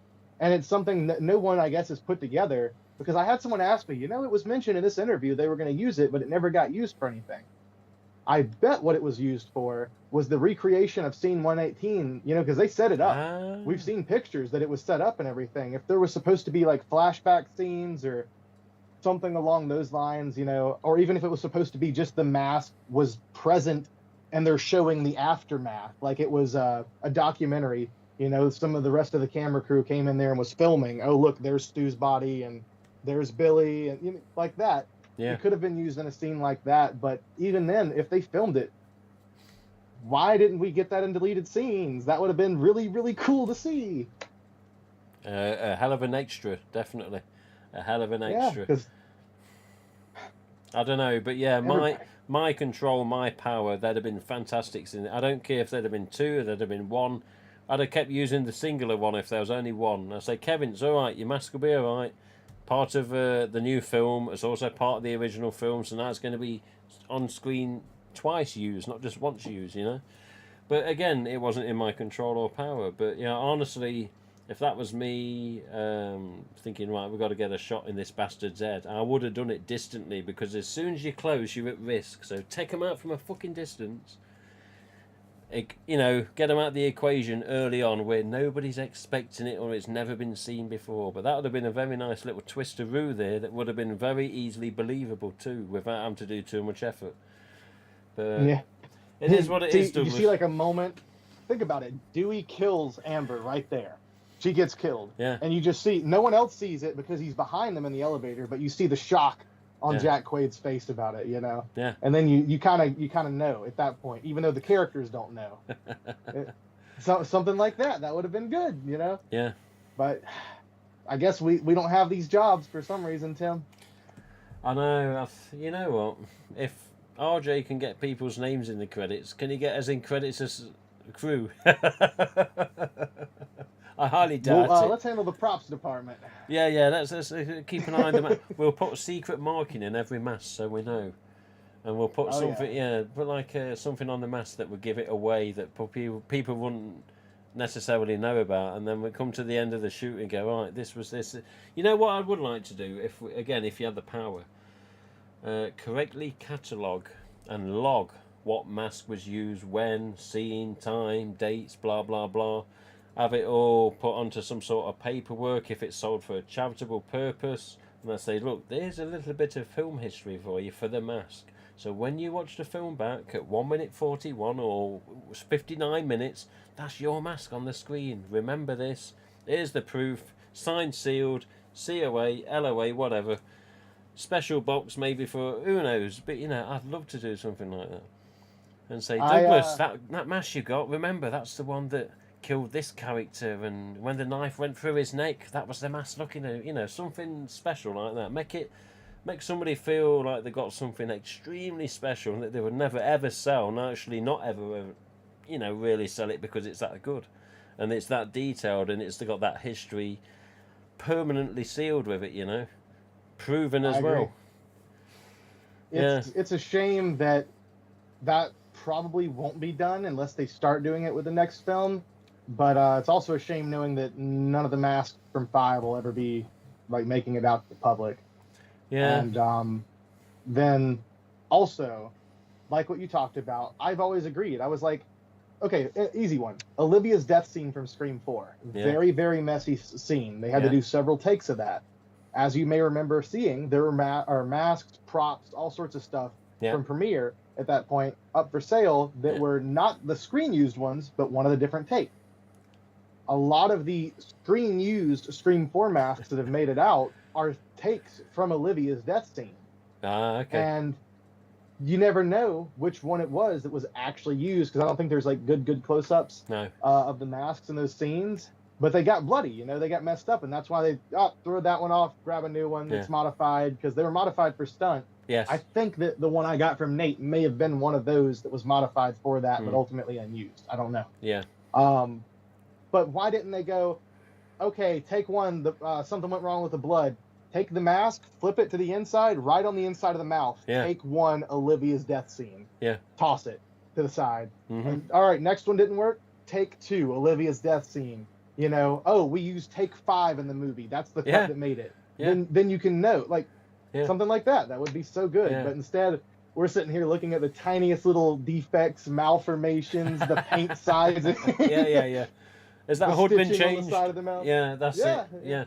I know, but imagine, Fun World or somebody or the Paramount or somebody's going to pay for you to go to the studio, and guess what? Your job is that. Oh, yeah. Oh, I'll be in heaven.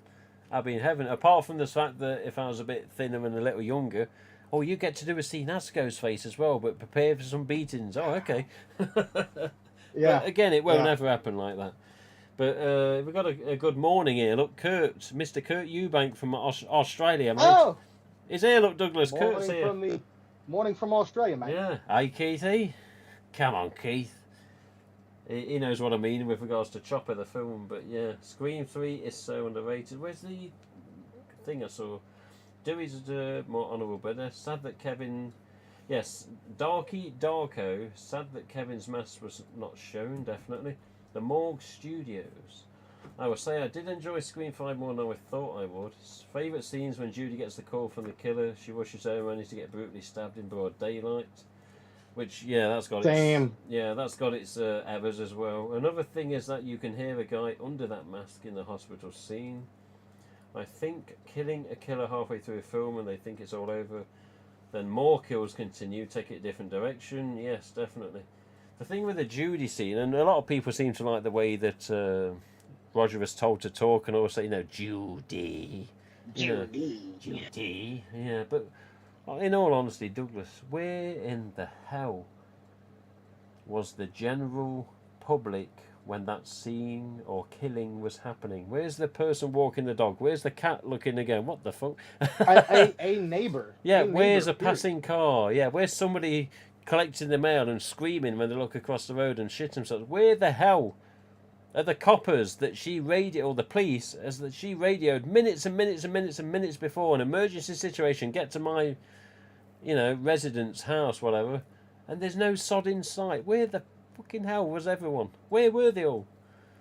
Yeah. I mean, even she as a police officer, maybe.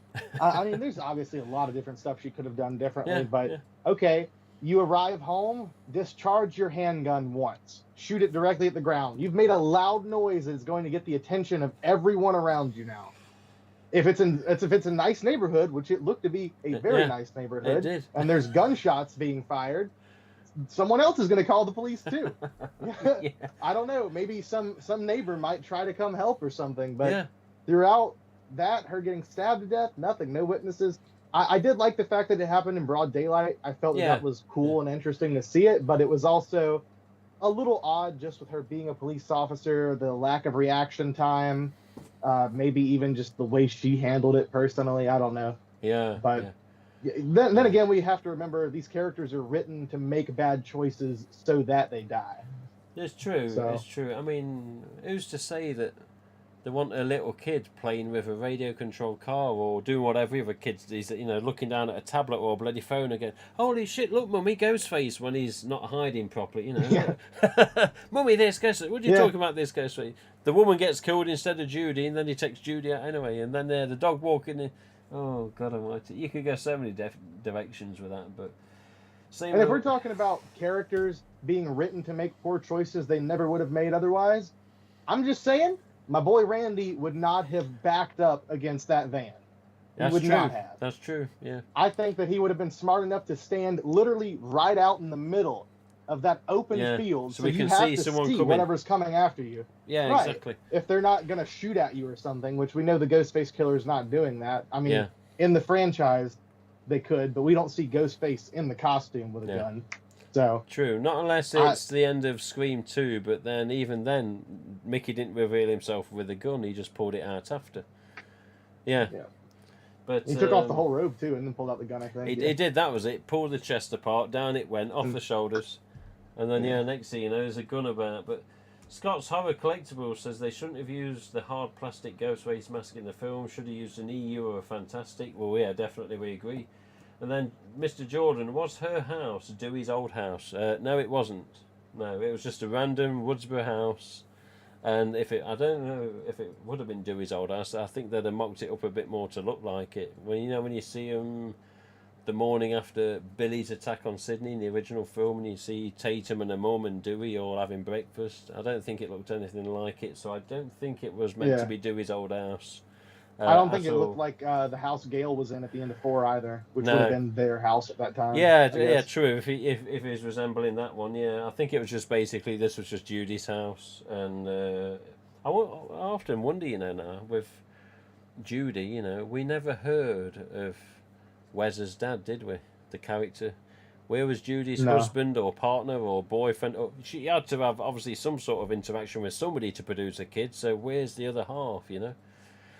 Hey, many people would say, where did Wes come from? Because during the last film, we never hear her mention having a kid. Exactly. Which, not that she had to necessarily mention it within the dialogue she was given, but a lot of people have said that same thing, too. Where did this about that? But that's true. I mean, I think obviously Wes's character was written as an homage to Wes Craven. Oh, definitely, and, definitely. Yeah, to one of I him. think that... Yeah, I think that maybe she's got a husband, maybe not, maybe she was never married. Well, look at Billy's dad. You saw him in the first one, You saw Billy's dad in the first one. You never saw him again. You saw him in Scream 3, like archive footage, when they're showing the show at the end as Roman is, and then that's it. But what's JP say here? It just looked very similar at the front from both, from Scream 2. Oh, 4, not 2, he says. So yeah, it did look similar to 4, I must say. Yeah. Yeah, the Morgue Studios. Yeah, that headshot from Amber was pretty shocking. Pretty much sitting there like, what the fuck just happened? The end of Scream. Yeah. I think Morgue Studios is watching this back at a different time and commenting as he's watching, because he's saying stuff from like 5 minutes ago. So I think he may be watching this back. Apologies if you're not Morgue Studios, but I definitely got the idea he could be. The end of Scream 5 really annoyed me when Gail and Sydney just sitting casual at the ambulance after being shot and stabbed. Yeah. But you know what, Screen Ghosts? There was somebody... Yeah, I can't even name.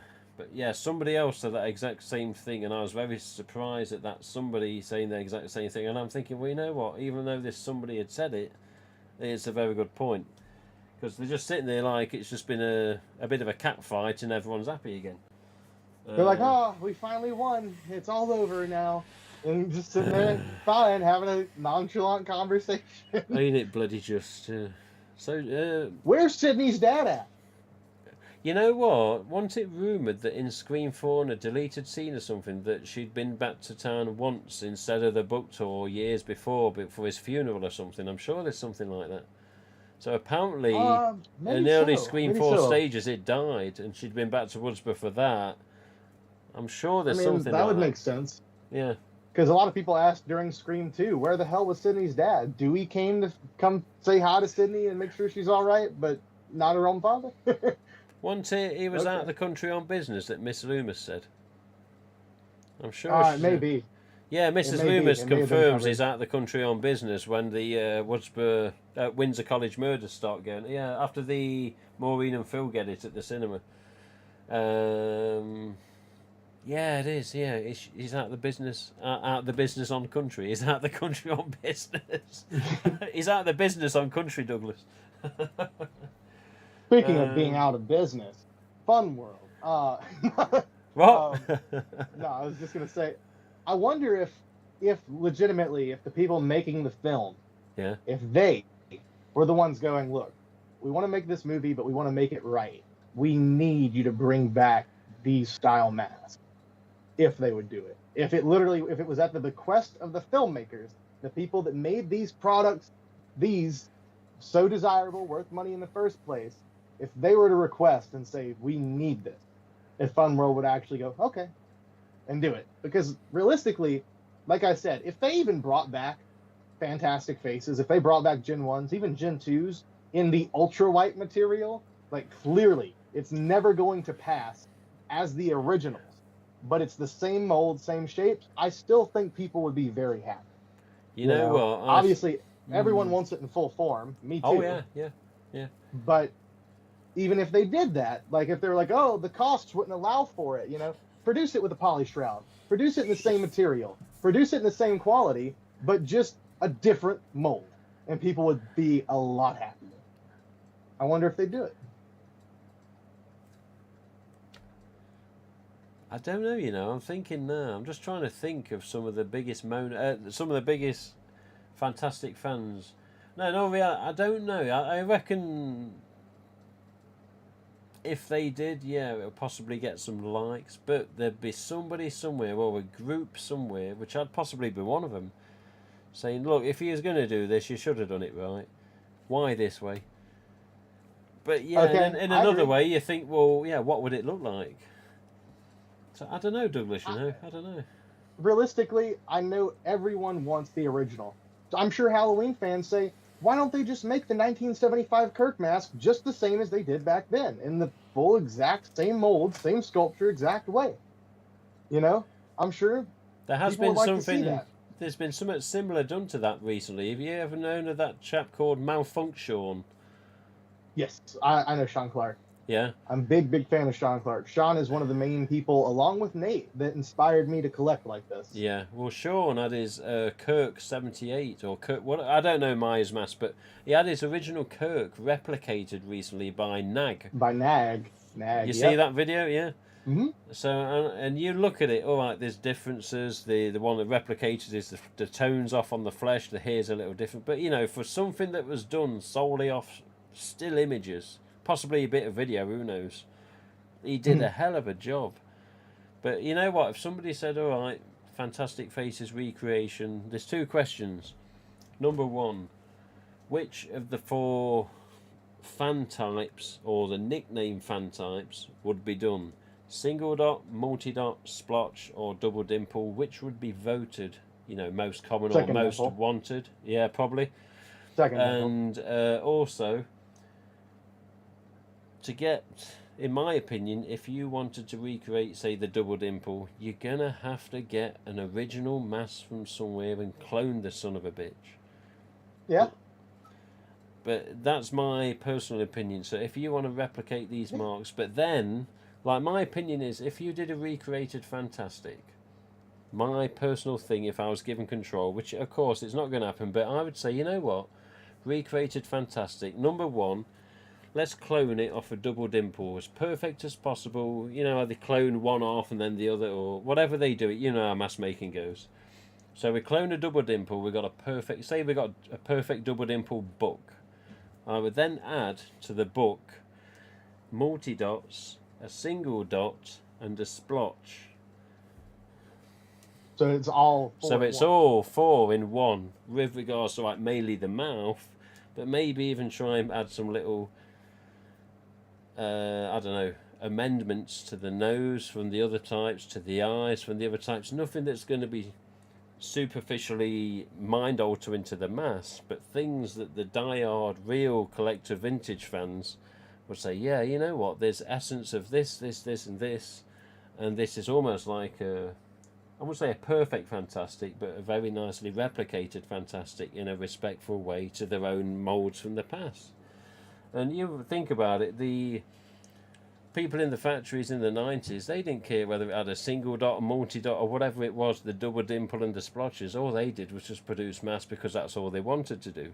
Who's to know that 25 years later, all of us, 25, 30 years later, are there Oh, look at this spot. This one's got 2 spots. look at this mark, look at that mark, look at this line in the mouth, look at this dimple, look at the way the eyes look at how squinty it is, look at how the one eye straight, one eye's curved, you know.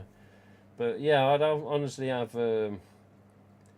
little details of all the 4 nickname types, I'll say, put into the mask. Of course, the double dimple will be the main. But yeah, I wonder what other people would think about doing if they had the choice and the power, you know, and even the finances, for God's sake, you know. If I was rich, Well, I'd just I say, can tell RJ, you what here's I the would money, do it, you know. I can tell you what I would do. I would want to see them brought back. You could do it a couple different ways. If they wanted to do it under the Scream branding because that's what's going to make them money, they could literally just either physically recast them because it's a vinyl mask and no problem. You can do that, or you can 3D scan it, and then if you want to size it up, size it down, whatever, change little defects or add things like you're talking about, you can do that with your digital sculpture, then have that printed, cleaned up, have that molded. You could potentially, as well, if you're doing 3D, you can make multiple versions. You could have someone go in and 3-dimensionally scan, like a perfect example of just a standard, this is the shape of a Gen 1 without bends and deformations, just here's a pretty good, what we call like a factory shape map. So then you've got that. Then you can take that digital scan and modify it, alter it, give it those little things like the dent in the forehead and that crushed eye bag, and release a Sydney Attack Mask version, release a Garage Scene lookalike version, you know, and you could literally make them to look just like those. If you wanted to do that, and you can make it have that bendy, misshapen look on purpose, or you can just reproduce them as it would be a factory mask and let them get that naturally. The only thing I would do, if it could be achieved, I would try to get it literally as close as possible in every perceivable way. Cotton shrouds again. Yeah. You know, or even if it was poly, whatever, no big deal. Technically, polyester should be more preferred over vinyl in every single way. Or sorry, polyester should be preferred over cotton in every perceivable way, because cotton can dry rot, it can break down, they don't stretch as much, they're easy to tear and easy to rip, whereas polyester doesn't really have those issues. So it should be preferred, but sure, bring it back in cotton shroud. I want it to glow, number one. Above everything else, I want it to glow. Whether it has the scent or not, I don't care if it has the scent, it needs to glow. It needs to glow. And then a different stamp on the chin. Get it as close as possible, but put something permanent into the mask that shows that this is not the original. This is a replication of the original. So that there's still the people out there who want to have the old ones from the 90s. You can go after those. Or if you just care about the shape and you care about the look, if you care about it just being that sculpt, the average fan who doesn't want to spend that much fucking insane amounts that people are asking for these masks now can go get just as good of a mask for $5, $15, even if they're charging $20, whatever it may be. That's what I would like to see. Yeah. Personally, if it was me and you're talking about the chin in particular, I would literally have, because I know things change, and as RJ said in the interview, generations change and times change. If it was me and I had the choice, it would be in a similar sort of handwritten sort of font. It would say Fun World Div, Easter Unlimited Ink, made in China, 2022, 2023, whatever it is, you know.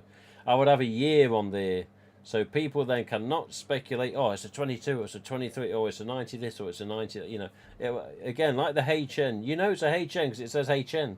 You know it's an MK because it says MK, you know, you can't argue against it.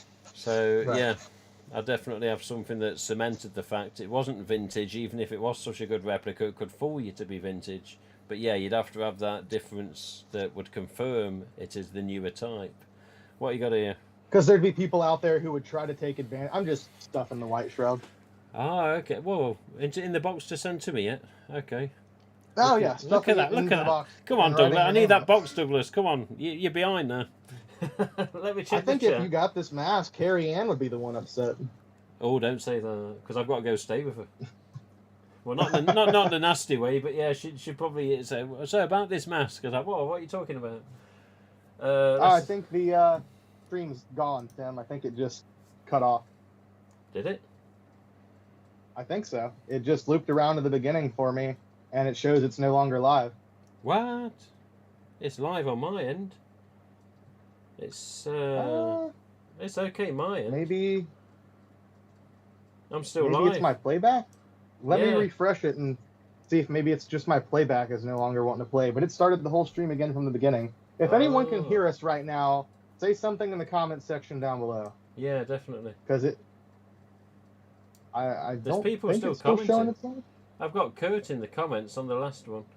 I saw there's so much inconsistency. I don't think they could handle it. I saw those comments, but that's the last. Well, I just saw Wyatt said live for me. Yeah, Wyatt. Okay. Yeah, live for me. Yeah, Melinda says earlier on, I do believe in Screen 4 deleted scene. It's confirmed her dad had passed away. Okay. Yeah, live here too, says Kurt. The end it was. Yeah, it's showing through for everybody else. So I guess we're still good. Oh, okay. It's okay. I can still see you through my phone, so yeah, okay. I can still see the chats. The chat's updating. It's just not showing video-wise. I don't know if it's because I'm in the US or not, but I'm watching it at the same time. Says more studio. Oh, okay. I know there's a bit of latency and a bit of lag because that's normal, but actually, when the Screenfire trailer came out, I thought Neo was kidnapped again because you can't see his blue car. You can see his blue car, but it was actually not. Oh, okay. I still think the ultralight, the hard plastic Ghostface mask is better than Brandon James. Never been a fan of Brandon James. Ooh. Oh, yeah. Don't let Douglas say so. Ooh. That's an opinion. That's an opinion. Kurt, there's so much inconsistency through the original mask, people would melt down. Look at how many people freak out with slight mould lines or paint defects on their collector's editions or EU. Yes, very true, Kurt, Mr. Kurt. Hey, Keithy? Come on, Keith. Yeah. I agree with you, Kurt. I don't think... those very defects are what most people used to love about seeing on these vintage masks. Yeah. We'll be like, oh, look at how overpainted the mouth is. It's so cool. Oh, look at how messily they painted the eyes. And then people are like, look at these 25th anniversary stock. This is a That's true. I tell you what, people are so fast to moan these days. I'm one of them sometimes. Not with the mask. The 25th I've got, they've thankfully been okay in the first runs. But I'll tell you one thing. Isn't it amazing how these bootleg masks were the hype and talk not long ago, and then the very second I start putting Clive's testing videos of these strips of mask, everyone goes quiet. What a shame. This has been noted by a few people. So Clive puts up a heat gun test of a bootleg and an EU, which we suspect are now possibly coming off the same moulds, but we can't confirm that. But yeah, all of a sudden, no one comments about him. Then he does a flame test, bootleg EU. No one comments about him. Next thing you know, the bootlegs are hardly ever spoken about that I've seen and that what Clive's seen and what a lot of other people have noticed as well. It's amazing, isn't it? How it can die down. Yeah. And I've still got some bootlegs here. It's a rough situation because with all the issues that Fun World's had and stuff like that throughout this release process, I can understand people getting upset. I got a lot of backlash for making the video saying don't buy these, don't support them. Why? And it's not because I don't want people. I think people misunderstand. Like, I gain nothing by other fans not having these things. It doesn't make me feel more special to say I have this and someone else doesn't. I wish that anyone could go purchase any of this. Yes. At any point in time. Same with the gold these types should be available. Yeah. Period. Yeah. I don't think these should be $1,000+ masks. These should be $5, $10, $15 masks. I was happier with it then. Yeah, definitely. Definitely. But at the same time, I don't want people to go out there and buy masks that aren't tested, that could possibly be harmful to their health. Yes. That could possibly be harmful to other masks. Like I said, from appearance, is something to sit on a shelf and look at. They look good. They do look good. But aside from that, the smell, the possible quality of it, the quality control issues, I can't say, yes, go get these. I'm not going to say, hey, everyone went insane and decided that untagged EUs needed to be $100+ So now you should go pay what you could have gotten that same quality mask for a bootleg piece of shit. I'm not going to say you should go get those. For people that just need something for display, if that's what you want, sure. Yeah. Aside from that, I will not say that they're good. I will not say you should go get them. Yeah. I don't think it's worth it. And I also do fully think that the very same factory that is producing these is probably the same that worked on the 25th. And I think that they are purposefully doing the issues that have been with the 25th. I think that's happened on purpose as a way for them to try and get more people to go buy the bootleg. Because if the bootlegs are about the same price, but they're so white, and they have better paint application, and they're the standard shroud that a lot of people prefer over the sparkle style shroud, people are going to go buy from those sellers, and if it's the same people, they're making more money off of selling these bootleg unofficial pieces directly than what they're making off of making the real ones and selling them to Fun World. So it makes sense for them to do this. They have a lot to gain, especially if any of these workers or anyone caught wind of the collector's market, where they might be over here working, I don't know what these factories are like, but it could be slave labor. If they're over here working like this, getting pennies per mask, and these masks are selling online for hundreds of US dollars on the secondhand market, imagine how they feel. I can get why they're upset, but but I can also, because it could be like what one person, what I would pay for a tagged EU that they would retails for $5 at the time. They maybe made 20, 30 cents, $1 off the mask. The company that they work for is making that much per piece. They're making just pennies on the dollar compared to what they would sell for. And then if you look at the secondhand market, I'm sure it's gut-wrenching to them to see what might be months of their salary is what someone's willing to pay for one of those masks. Yeah, it does make you I wonder. understand it, but it's just a bad situation for everyone involved. It is, but yeah, from a safety aspect, and even somebody opinion with regards to, I says, you imagine trading standards got hold of these masks after seeing these tests, whether it was seen on this stream, whether they know Clive, whether they just had somebody looking online and come across it, But you imagine, I mean, the Fun World mask held up pretty well on both tests. Yes, of course, it didn't stay pristine white, and of course it burnt and went crispy. But, yeah, the one that melted, and obviously the different consistency compared to the original, that, you imagine that sticking to your skin in some sort of shitty situation where some prick's got a lighter messing about, and next thing you know, you got a mask melting your skin and sticking itself to you. And you look like the Shriek Killer. Yeah, exactly. Well, it started off as a hockey goalkeeper's mask, and it ended up like a pissed up Ghostface. Yeah, what can I say? And it's still partially stuck to my cheek now, like a conjoined fucking twin. Jesus Christ. But yeah, I love trading standards in this respect to get hold of one of those masks and say, "Oh, you want a problem with a mask? Test that goddamn mask, not the ones that you just pulled for no apparent reason, you arseholes." But who knows, Douglas?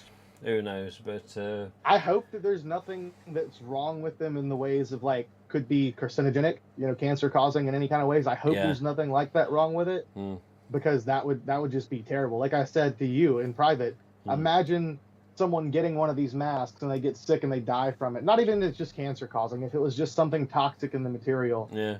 And someone died, that just the headlines would take it and run with it. Ghostface mask causes death. This, in some degrees, they say no publicity is bad publicity, but also at the same time, it could cause definitely issues with things like trading standards for other countries and stuff like that.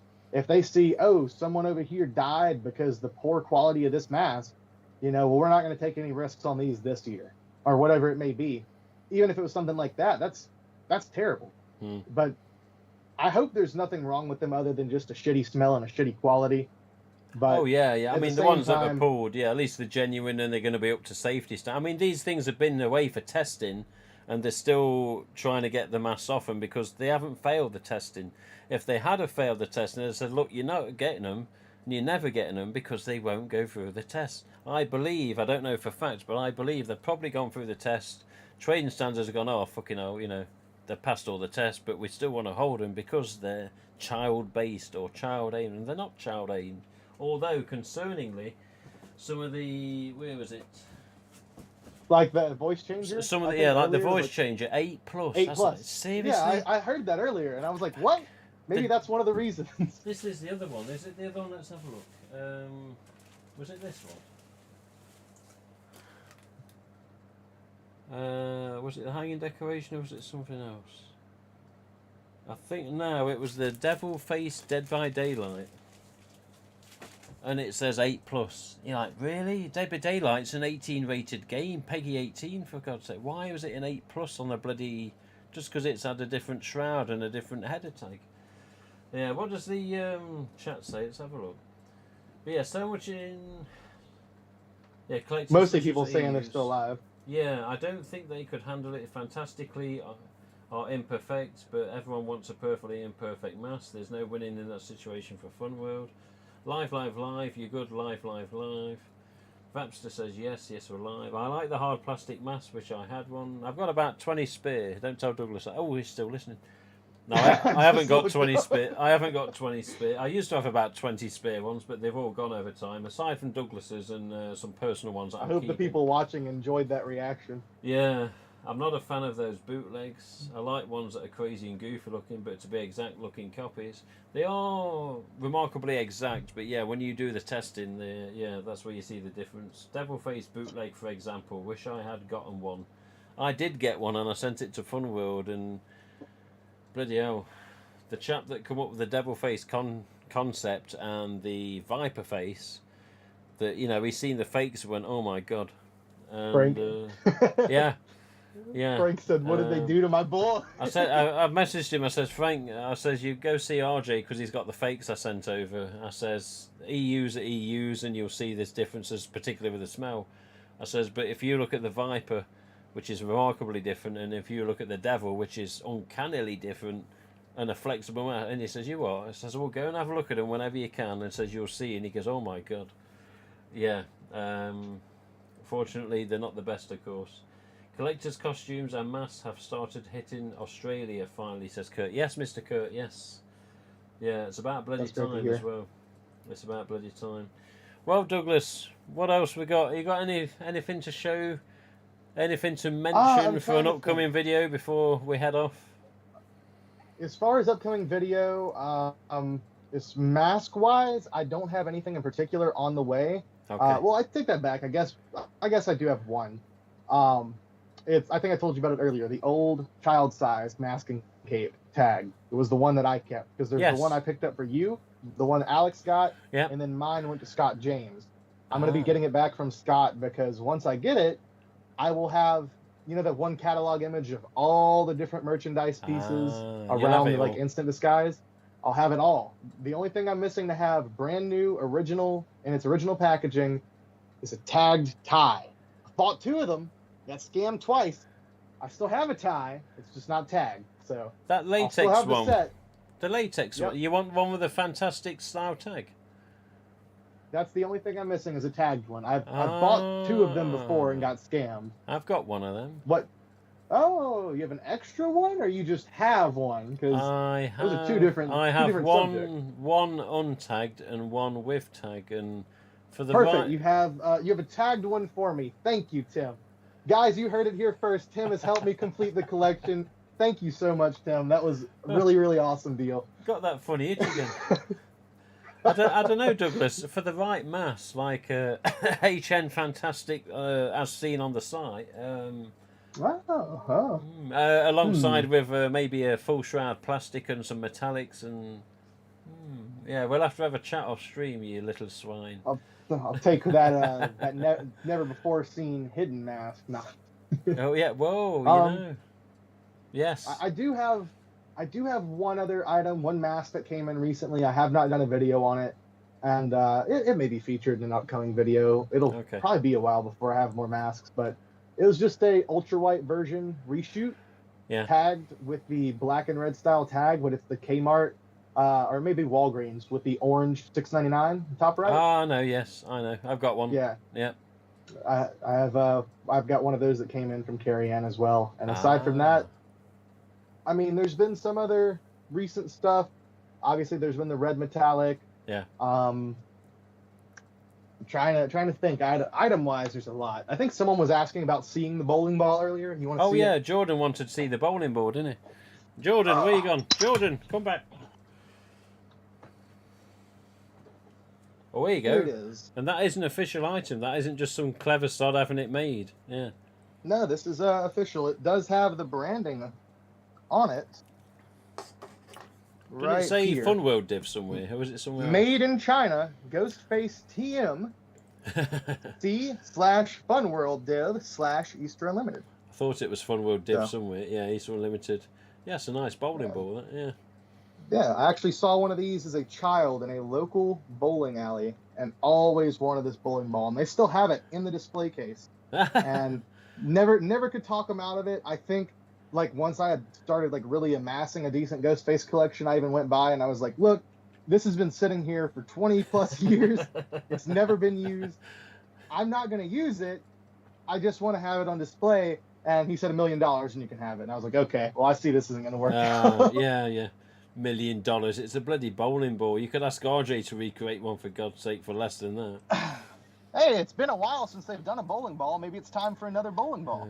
You know, I honestly wonder what inspired him to do a bowling ball in the first place. I mean, would you put Ghostface as a new character horror icon after the release of Scream or Scream 2 and say, well, you know what, let's do a bowling ball? Who thought of that one? I know why.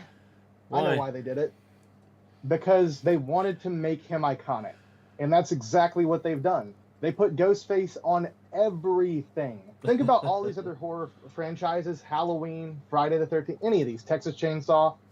People wanted there to be like merchandise of these things, but during their heyday, there was not a whole lot of merch made for those things. And even during the time when Scream was becoming popular, there still wasn't a whole lot of merch made for those things. But yeah. Ghostface, he was known just, like you said, he's not known as the icon of Halloween because he's the most famous slasher, but because amongst Halloween costumes, it's probably the most popular horror costume for people to get. Yeah.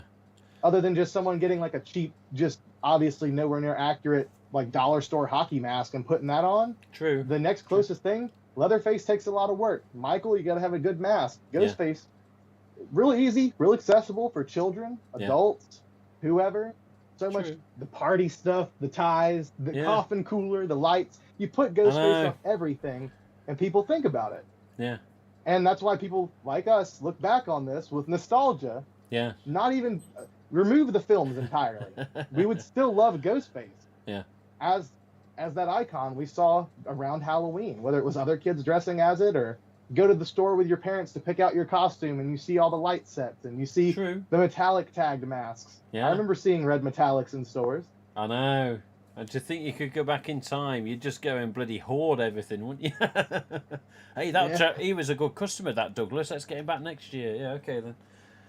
The thing is, Douglas, there's a difference. You want price gouge the shit out of everything.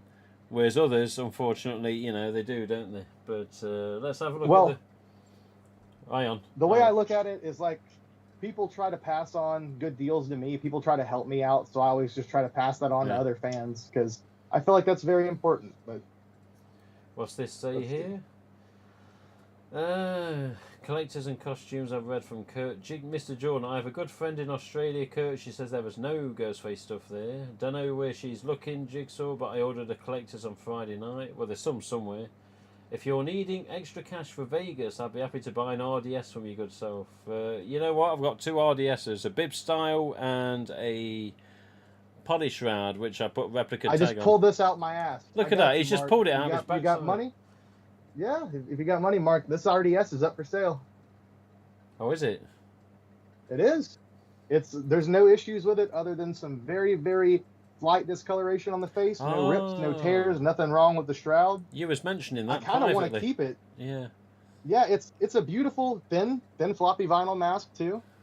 So very, very nice quality RDS, but I now have a tagged one, and then I have the other one that I'm more particularly fond of with the super long streamers. Yeah.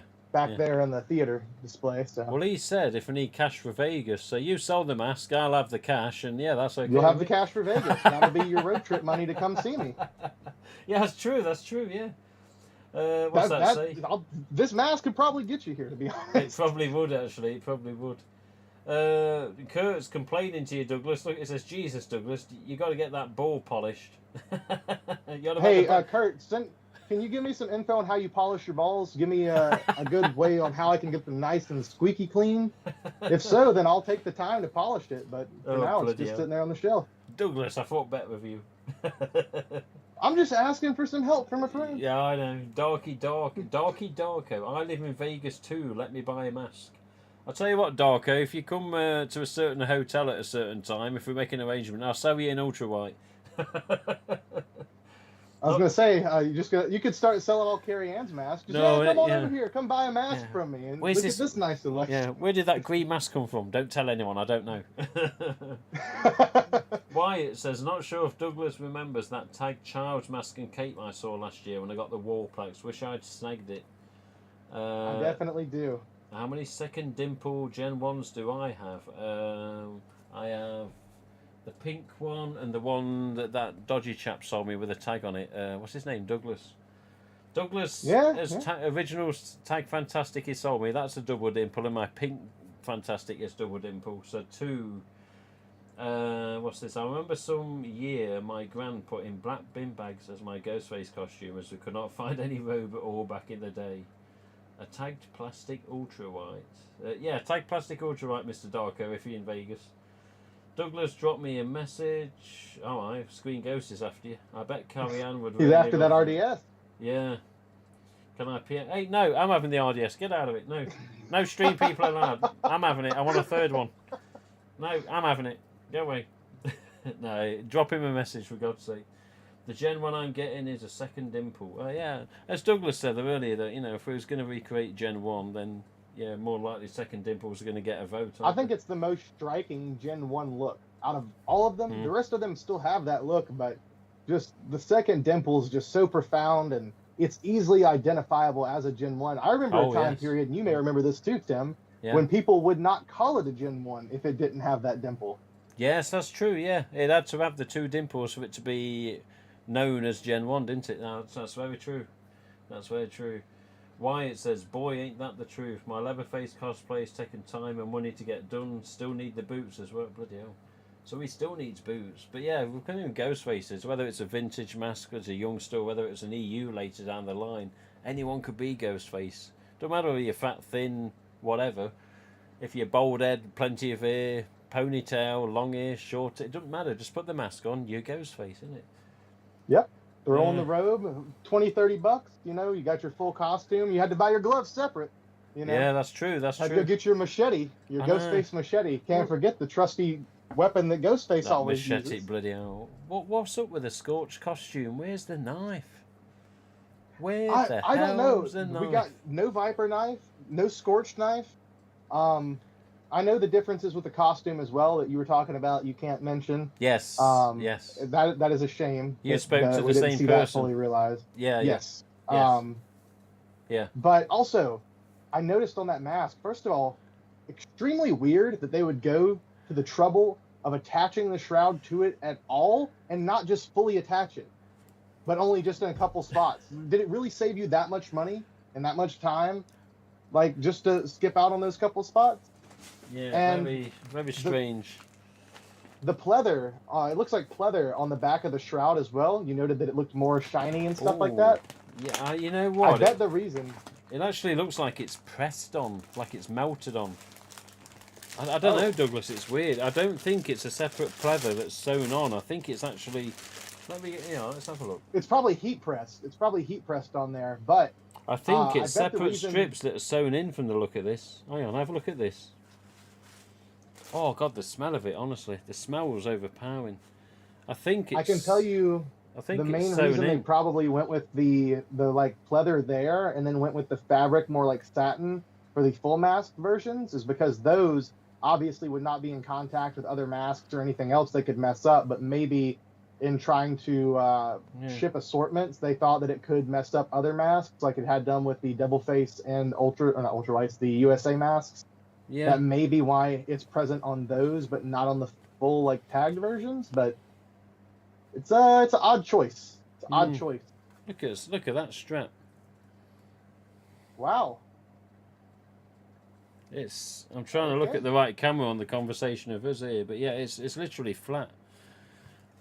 It curves and That's the Ghostface pancake. It really is. It's such a. I mean, we know what it is and we know what it's meant to be, but geez, you got to do some reshaping for that to look anything like a Scorched. Tim, can you put that mask on for us, please? I just want to see how it. Please, I just want to see how it would look theoretically if you bought this costume. You take it right out of the bag and you want to dress up as Scorched Ghostface. What does this mask look like worn? I don't think I'm going to be able to. Hang on a minute. I know it'd probably mess up your mic with the headset, but I just want to see how weird it looks worn.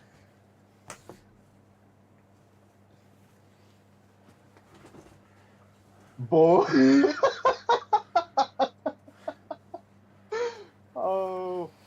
Oh no.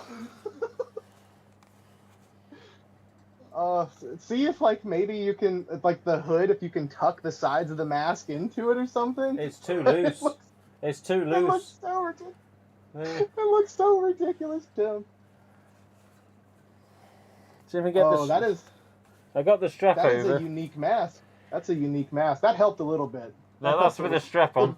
But look, you know. Oh, that's with the strap on, Tim says. I can't see you. Yeah, it's just making dirty jokes at your expense.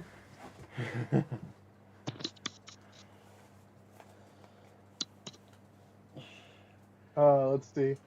It's an honor to send you that machete that Ghostface so prominently uses, Douglas, especially the glow-in-the-dark one. Thank you yet again for that, Wyatt. I did need those, and I do love the machetes, even though it's such a strange choice for a Scream product. What was your thoughts on the new robe style in Scream 2022 with gloves not attached and the shredded drape?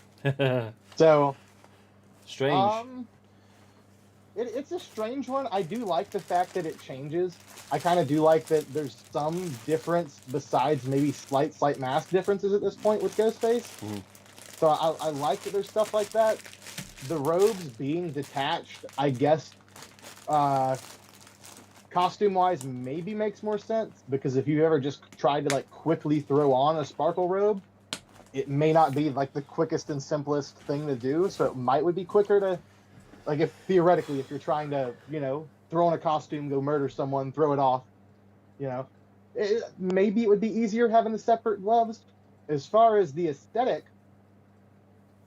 I don't hate it, but I don't love it. I almost wish that if they were going to go the shredded route, that it was maybe more shredded.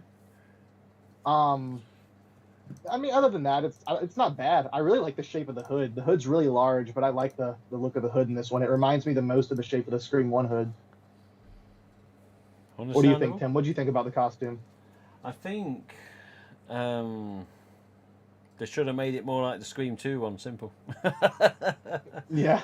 No, yeah. You know what? Overall, considering the actions that we see Ghostface get up to in Scream 4, particularly the bit in the start scene where he's bent over and then he slowly comes up, I was like, you don't see that often. But then I was looking at the costume, I was like, well, but to me, I don't know, I missed the sparkliness of it. I wanted to see a bit more sparkle on him. Oh, you got your opinions and people's different, but yeah, I wanted a bit more sparkle personally. When we first saw the close-up with the killer with Kevin, many moons ago, and I thought, God, where's the sparkle aspect gone? You can see a bit, but I was like, we need a little bit more. I can understand maybe the materials, very hard to produce if they want to reproduce, or even very hard to find. But yeah, I was like, yeah, just need a little hint more. Just need to make it more Ghostface robe rather than just subtler. Even there's replica robe makers with closer fabric. Yeah. Yeah, but I don't know, like the one that Clive did for me, the Scream 2 robe, I paid him what he asked and I was happy with the robe, but I think he's found a different material now, and I want the different material one now, because I think, although the other one's brilliant, it has got its little flaws here and there. Not in the design, but in the material. There's little bits of black that sometimes come onto your hands, you're like, what's up with this black, where's it come from? But yeah, I said to Clive, at the right time, when you've got time, do me another Scream 2 one, but in the newer material that you've possibly tracked down. So, yeah, but I do like the more the Scream 1 and 2 robes compared to the Scream 3 robe was very tolerable, but the Scream 4 and 5, I was like, yeah, a bit more sparkle, please, if I had my preferences. But yeah, Yes. definitely though, with regards to the taking their hands out and then, you know, being able to have your hands, like when I went to the cinema, I had to pull my whole arm out the sleeve, which was based on the designer screen too anyway. And I was like, yeah, I've got to take my whole arm and my hand out just to look at my bloody phone, or, you know, get my car keys to go home, or yeah. But yeah, maybe a clever idea with that. But as long as I wasn't using it in a crappy fan film, it didn't really matter. True. I have Clive's new fabric. It's very nice. Oh, lucky sod. But yeah, It's great to hear. that's. I guess at this point, we've been going for 2 hours about 3 36, hours? Douglas. Yeah, a total. I guess if has anyone got anything they want to see in particular? Any requests? Do you want to see something? Yeah, You can go on, Tim, but we'll let them respond in the meanwhile. yeah. Respond, people watching the stream, if indeed you still are, which 18 viewers are apparently. If you want to see something that you know Douglas has got in his collection, if you want to see something that maybe is on the background in me here, I don't know. I'd have to go to a different screen for me, so that's later. But yeah, if you want to see something that you can see in the background of Douglas, or something that you know he owns from watching his videos, like, you know, one of his Tag Fantastics, or HHN, or the pink one behind him, or a Stalker costume, then ask him There's now. just about every standard vinyl mask type you can think of here represented. Maybe not all tag types, but at least mask types. There's just about every one of them represented here. Yeah. Jordan says, does anybody have any 2014 or 2015 tag zombies to let go? Oh, I think he's asking to chat in general. I not don't. Just, yeah, I don't have any. My zombies. Scary that I Movie have- Buck Knife. Scary movie. I don't Buck think I Knife. have shown my Scary Movie Buck on the stream. Yeah, here we go. Let's have a look. Let's have a look. How about a cryptic or a HN, says Jordan. We can do that. You got a cryptic, haven't you? Yeah. I do. Oh, here you go. Look at this. He's sending this over to me as well. It's very nice of him. Oh, yeah. This is right over. Look at that. What a state. Look at that. Who's been looking after that? Yeah, look at that. Well, It's been used. That was. it's pretty much in the same condition that it's been in since right after filming, because it does the condition. Trust me, I always, with anything like, oh, Nate used to own this, and then 5 people later, now I'm getting it. I compare his pictures to how it looks now to see what happened in between now and then. Yeah. And as far as I can tell, this one looks, from the pictures he was sent from all the other Scream 3 stuff he got along with it, it looks the same. So, for those of you who are watching who don't know, this is one of the Scream-used Scary Movie killer knives used by the killer. Nate acquired this. Nate acquired Surprisingly. Scream 3 stuff a while back, and they didn't know it was a Scream, or they didn't know it was a Scary Movie item, because the same person who worked on Scream 3 also worked on Scary Movie. And yeah, this is one of the rubber knives. It is fully chromed, which looks quite good. The chroming looks very, very good on it. It's still wiggly and soft, so I'm sure if I shake it, I probably could shake it, but with it being so old, I don't want to risk possibly damaging anything. But yeah, all the knives that were made were these rubber knives, and yeah, I mean, they were all rubber so that nobody would get injured. You shake them around, or if you watch the film, anytime they're moving around with the knife, it does wiggle moves quite a bit. Yeah. The handle of the hilt here is very similar to the Fun World released buck knives in the way that it does not have the lines on the cross guard or on the hilt. Yeah, when I look at mine, it's almost like looking at a bloody identical one there, in some respects. Yeah, that's why I was really happy that they did that. If you want to pinstripe it and make it accurate, you can. If you want a Scary Movie knife, you got a Scary Movie knife. So a cryptic or a HN. Green is my favourite next to a HHN. Douglas, your house is burning down and you can only grab one item out your horror room. What do you grab? And the same question to me. Well, I'll let Douglas answer. What are you going to grab, Douglas? Well, that's a horrifying question given what we went through back in December. But given one thing, if I had to grab one thing in here, that's a really fucking terribly difficult question. Because there's a lot of great stuff. If it's specifically Ghostface, even, I mean, I think the thing would be that I have large enough arms that I could probably grab more than one. So, but if I had to choose one, if I had to choose one, it would come down to between 3 different items for 3 different reasons. One would be the Wes Craven sign mask, simply because there's no chance of me reacquiring that. There's no chance of me getting it in person. Yeah. There's almost no chance at this point in time that anyone's willing to sell one. That's the only one I have seen come up for sale since I've started collecting. You I got have lucky not on seen that. another person sell it. Yeah. Yeah. Fucking $100. I know. That is one of the luckiest scores I know. by far. One of the luckiest. The mask itself, without the signature, was worth more than that at the time. So that's a big one. The pink Gen 2 Poly Shroud, which at one point in time was the only one known to exist. That's true, yeah. That my father bought for me. Out of anything in the collection, that's the only thing a family member purchased for me. Mm-hmm. Technically, I bought it back from Ryan. You did, yes. That would be one I would not want to see anything happen to.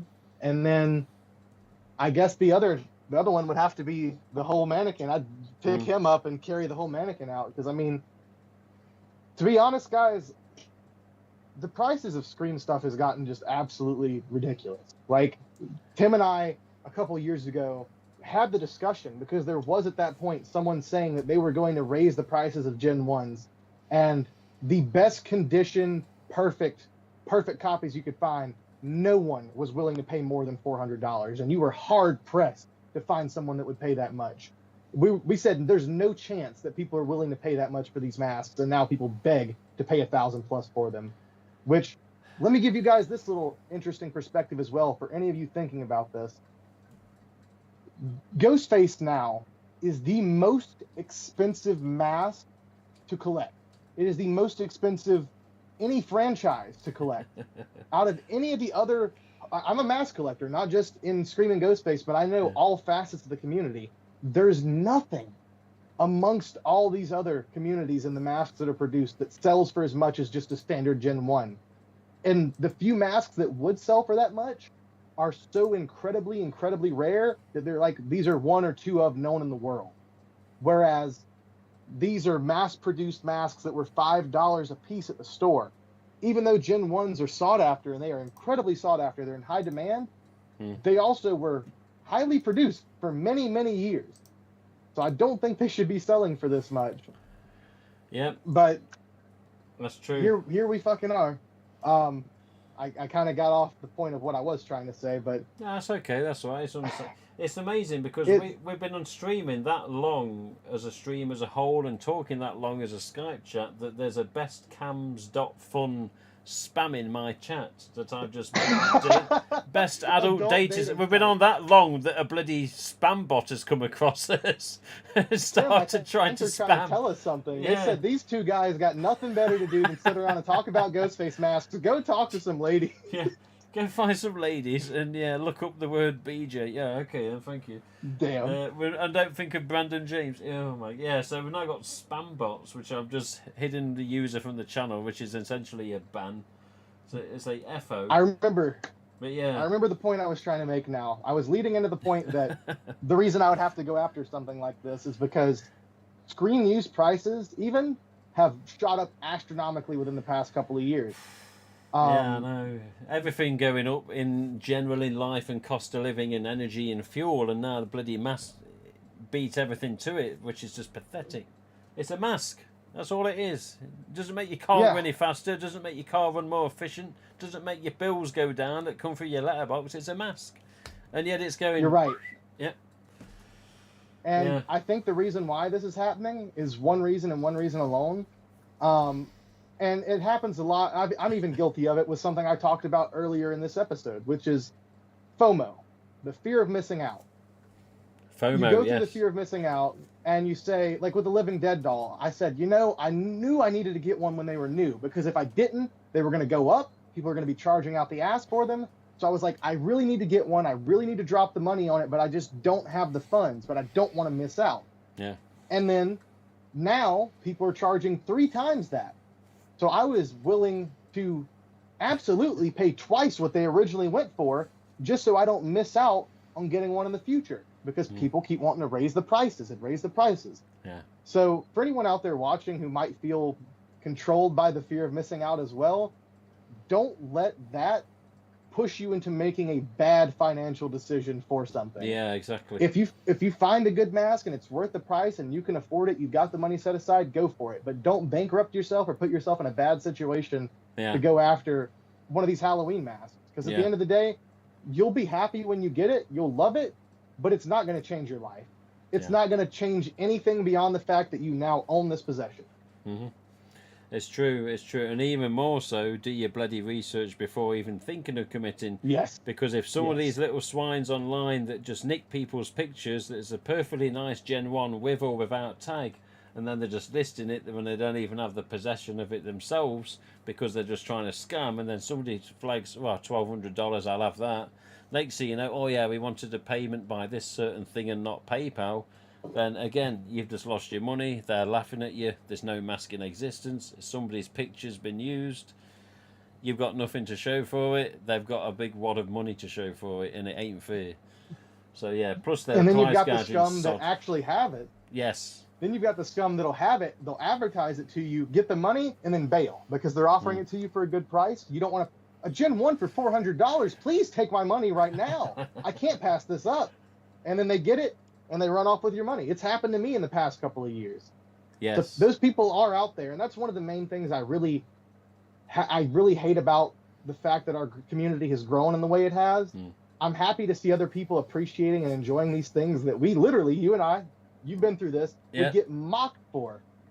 For looking at all these little details and caring about this. Yeah. And now the community's grown and people appreciate it, but there's also a whole lot of people that see it as nothing other than this is a group of people for me to take advantage of. Yeah. And that's all they want to do is come into the hobby to take advantage of people. I know. It's unfortunate that such scum exists and sometimes get away with it. And particular people that sell screen used book knives when they're nothing to do with you know what I mean, Douglas?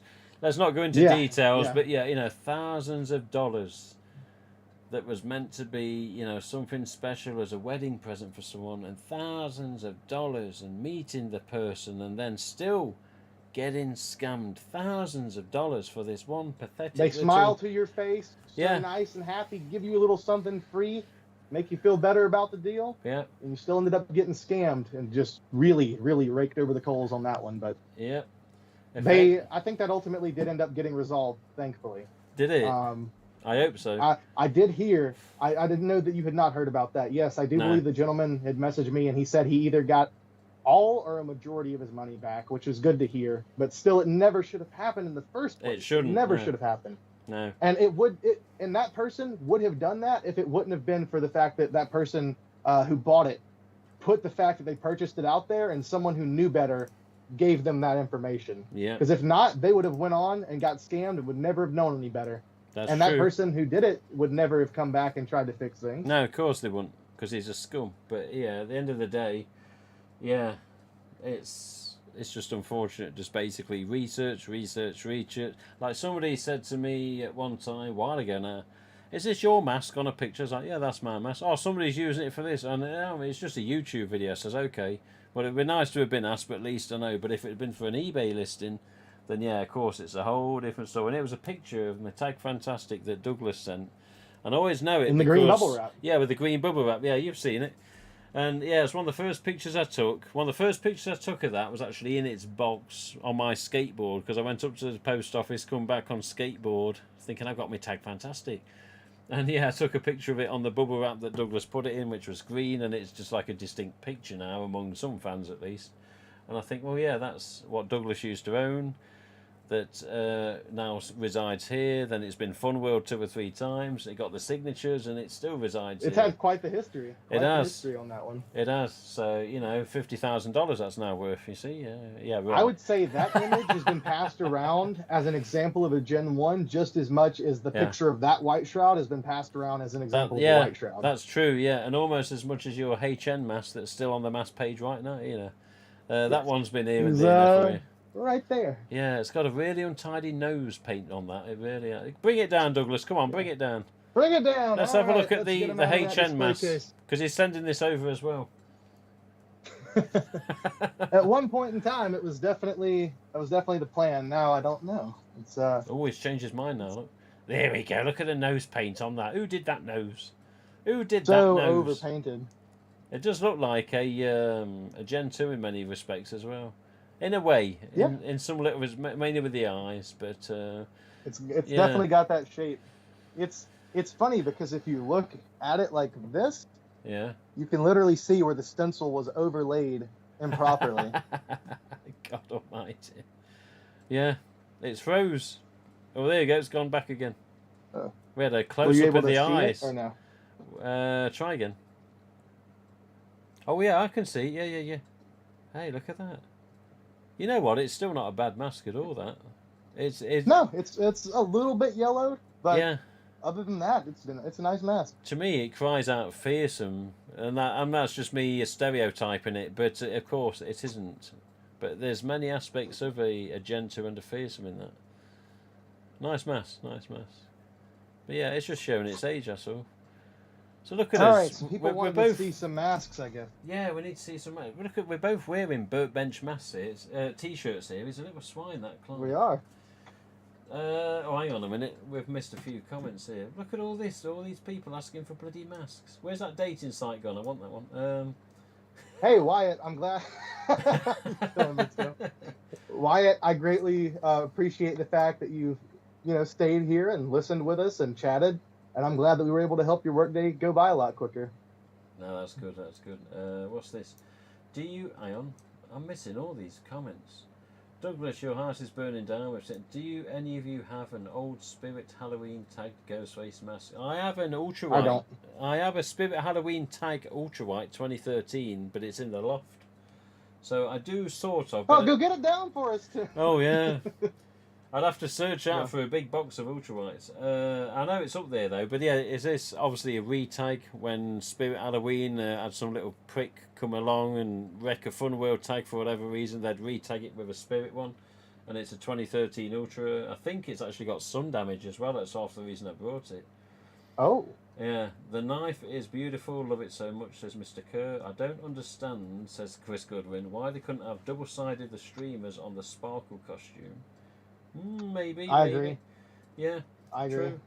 It'd go so nicely next to my scary movie Killer Mask, says Kurt. I'm sure it would, Kurt. You can tell Douglas, not Yeah, me. it would, Kurt. Go ahead and send that mask on over.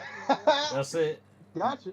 Mark Gunner, 22. Can I see an instant disguise if you have one? Well, I don't think mine's an instant disguise. I got a mask and cape set with a reshoot, but I think Douglas has got more of the instant disguise. I do. I showed it earlier. Did you?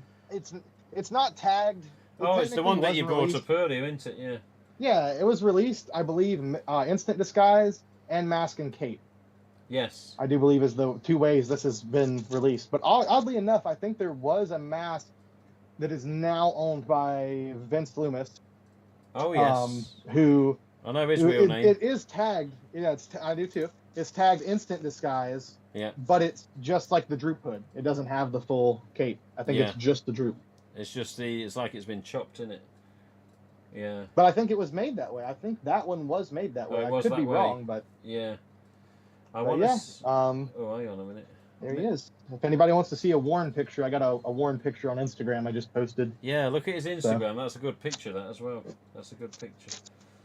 Mr. Ghostface 93. He wants to see all sorts, him. As long as he doesn't ask to see anyone naked. I want to see any or all of your white second dimples, if possible.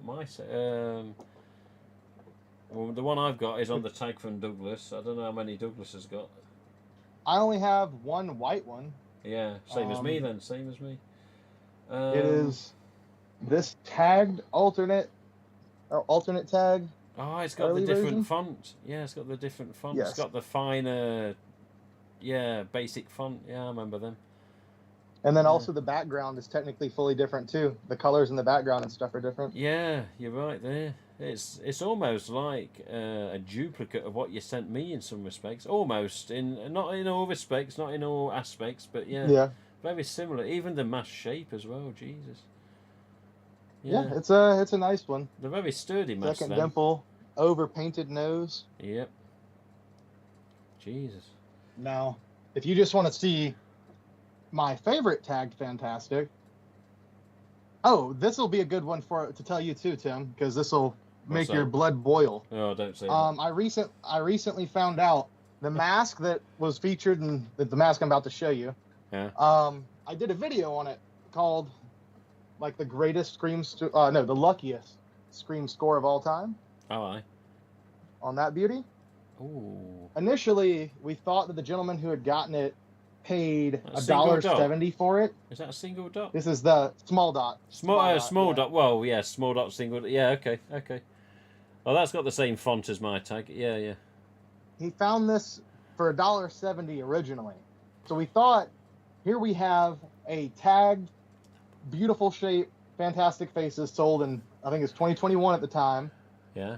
For cheaper than they ever sold for back then. That's true. You know, 30 years ago, there was $4 more. He found the receipt. He didn't pay $1.70. They gave him a 50% discount. He paid 85 cents for this. God. Oh my God. Well, Douglas, I give you $100. That's it. I could not do that. What's the matter? Honestly, what's the matter? With the shape of that mask, the way that mask looks, I just love it so much that I could not see myself parting with that one before parting with almost every other mask here. To be honest, it's that nice. I like that one that much. Fair enough.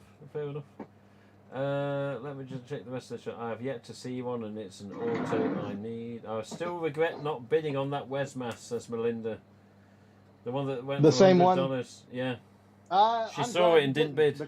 I'm glad. Thank you, Melinda. Yeah. I greatly appreciate it. I did not think I would get the mask. Completely forgot about the auction and was very surprised to see that I won it and for the price that I did. And it's still one of my favorites because unfortunately I'll never get the opportunity to meet the man.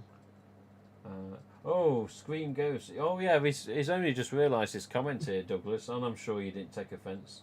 Sorry, Douglas. No, I didn't. Yeah, forgot about the Christmas thing. Yeah, that's okay.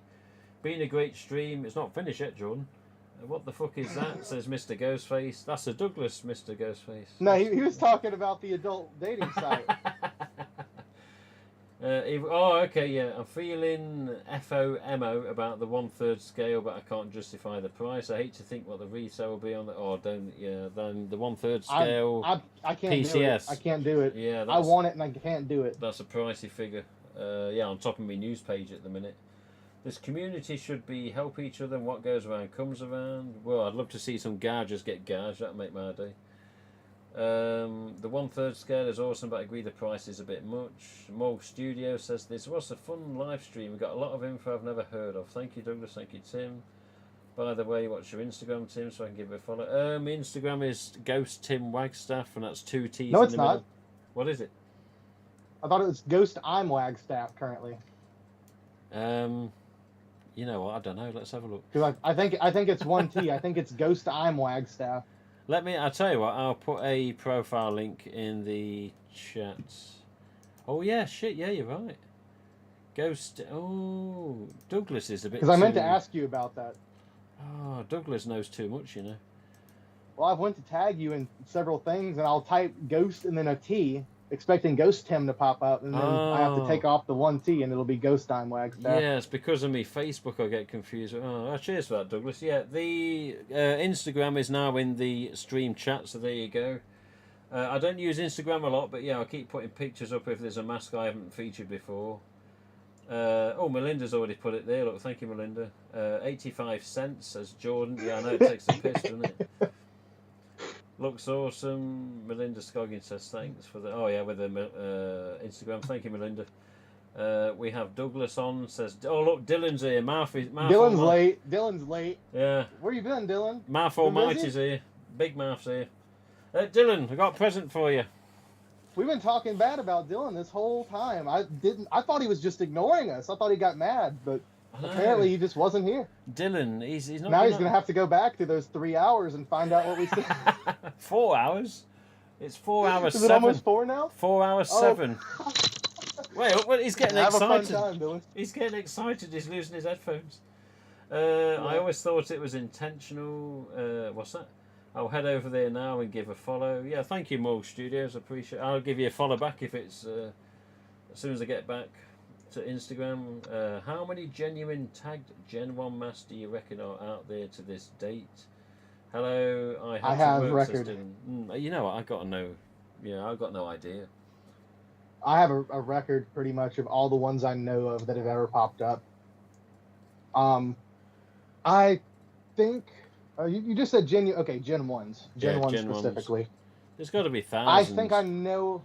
I think I know of in the hobby that have been posted, claimed, sold between people, whatever. I know of about 20 Gen 1 copies genuinely tagged out there. I know of one green, Mr. Marcus Longmate has. I have the only pink that I know of. I've never seen an orange pop up. I've only seen the one instant disguise that, Vince Loomis has. Yeah. I don't think I've ever seen a tagged all-in-one ever.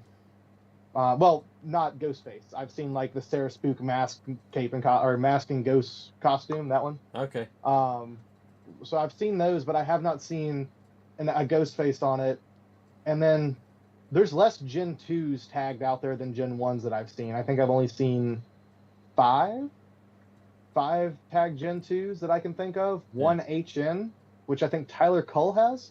That was a great score. Tyler. I think he found that one for like $1. That HN tag, that's really cool. Yeah. And then I think just there's just the one fantastic tagged RDS that there's that image of that. Yes. Besides that one image, we've never seen. That's true. So. That's true. Yeah, I remember that image is bloody 14 years old. Easy. Yeah. That was an image that was about on, I believe, the USMB forums. It may have come about, or even early Facebook group postings. But yeah, I remember seeing that going, holy shit, an RDS on a fantastic tag, and it didn't look to be re-tagged either from the images we saw. No. But yeah. Look at it. Dylan's already starting off. Look, Tim's not that bright. I know both their addresses. What's up? Dylan. How's my address? FO? I know my address too, Dylan. Yeah, I know Dylan's address as well. In fact, I've got Dylan's address. Here, watch this. He said, I have both your addresses. I'll come find you. I've got an old laminate here. I've got an old laminate here for something I was going to send Dylan a while ago, but because of the stock delay, so I'll just prove it a bit. So look. Oh. Dylan Cloud. Yeah. Please send to Dylan Cloud. Please send to Dylan Cloud. Blah blah blah blah. That's blah. a funny way of spelling Douglas Little. Yeah, that's true. And it just says USA at the end, and I thought USA needs to say ASS at the end because he's an ass. Yes. But yes, I have. Jordan and JP are going at it. I have Dylan Cloud's Cutting Room Floors address if anybody needs it. Where's my anniversary mask, Jordan? He says. I don't want to send one with blue dots. I know you said you didn't care, but I do. Okay. Yeah, watch this Dylan Cloud. He's a right little, it's like one of them things you walk through on the pavement and want it off your shoe. You're like, get off. Damn. I think a little higher of Dylan than that, but Look at him. What he's saying. I guess we don't have the colored history that you and Dylan do. So. No, me and Dylan got a repartee with regards to how we talk to each other, and honestly, people saw our private messages. There'd be several. Yeah, like there'd be a lot of bitching. These guys really don't like each other. Yeah, they would honestly. But look at Dylan. Look, show the address and then send presents. Send presents. Do you want me to show it, Dylan? All right, to the Right. 20 other people watching. Yes. You get to know where Dylan lives. Yeah.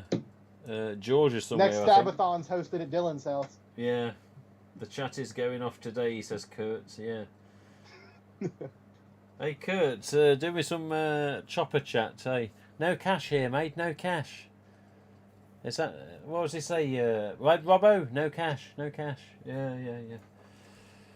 Keithy. Have you and all had the rest Kurt of it. on the show yet? Who's that? Kurt Eubank? You know what? We need to get Kurt Eubank on the stream, and I need to get So if Dylan you haven't back had on the Kurt, stream yeah. as well. Yeah, I do. Yeah, you know what we could do? We're getting Kurt on the stream. The only thing is, with of course Australia, mate. There's a hell of a Time time zone. difference. Yeah. Yeah. So it depends who's watching, when they're watching, whether they watch it back, whether many watch it live. No offence to Kurt in Australia, I'd love to get Kurt on stream. Because he's a character on his own. He's like an Australian Ash from Evil Dead as well when he gets in the right mood. But yeah, he's Kurt, we need you on. cool artist. Cool He is a good cosplayer, artist, Cool yeah. collector. Good guy. Yeah, he's all good, Mr. Kurt. Kurt is one of the people that first came across the sample reject metallics that had all the stickers over the copyright and the logos. And yeah, if it weren't for Kurt, I wouldn't have had a clue about those masks because they were only found in Australia. But yeah, one day I'll come on the stream, he says. He's going to come on, Douglas. He's going to come on at one point. Yeah. But yeah, he's got to do his Australian accent and do a bit of chop chop, and he'll know what I mean with that. It's 9:45 on Sunday morning here. For me, it's midnight 42 Saturday night going into Sunday morning. And for Douglas, what time is it for you, Douglas?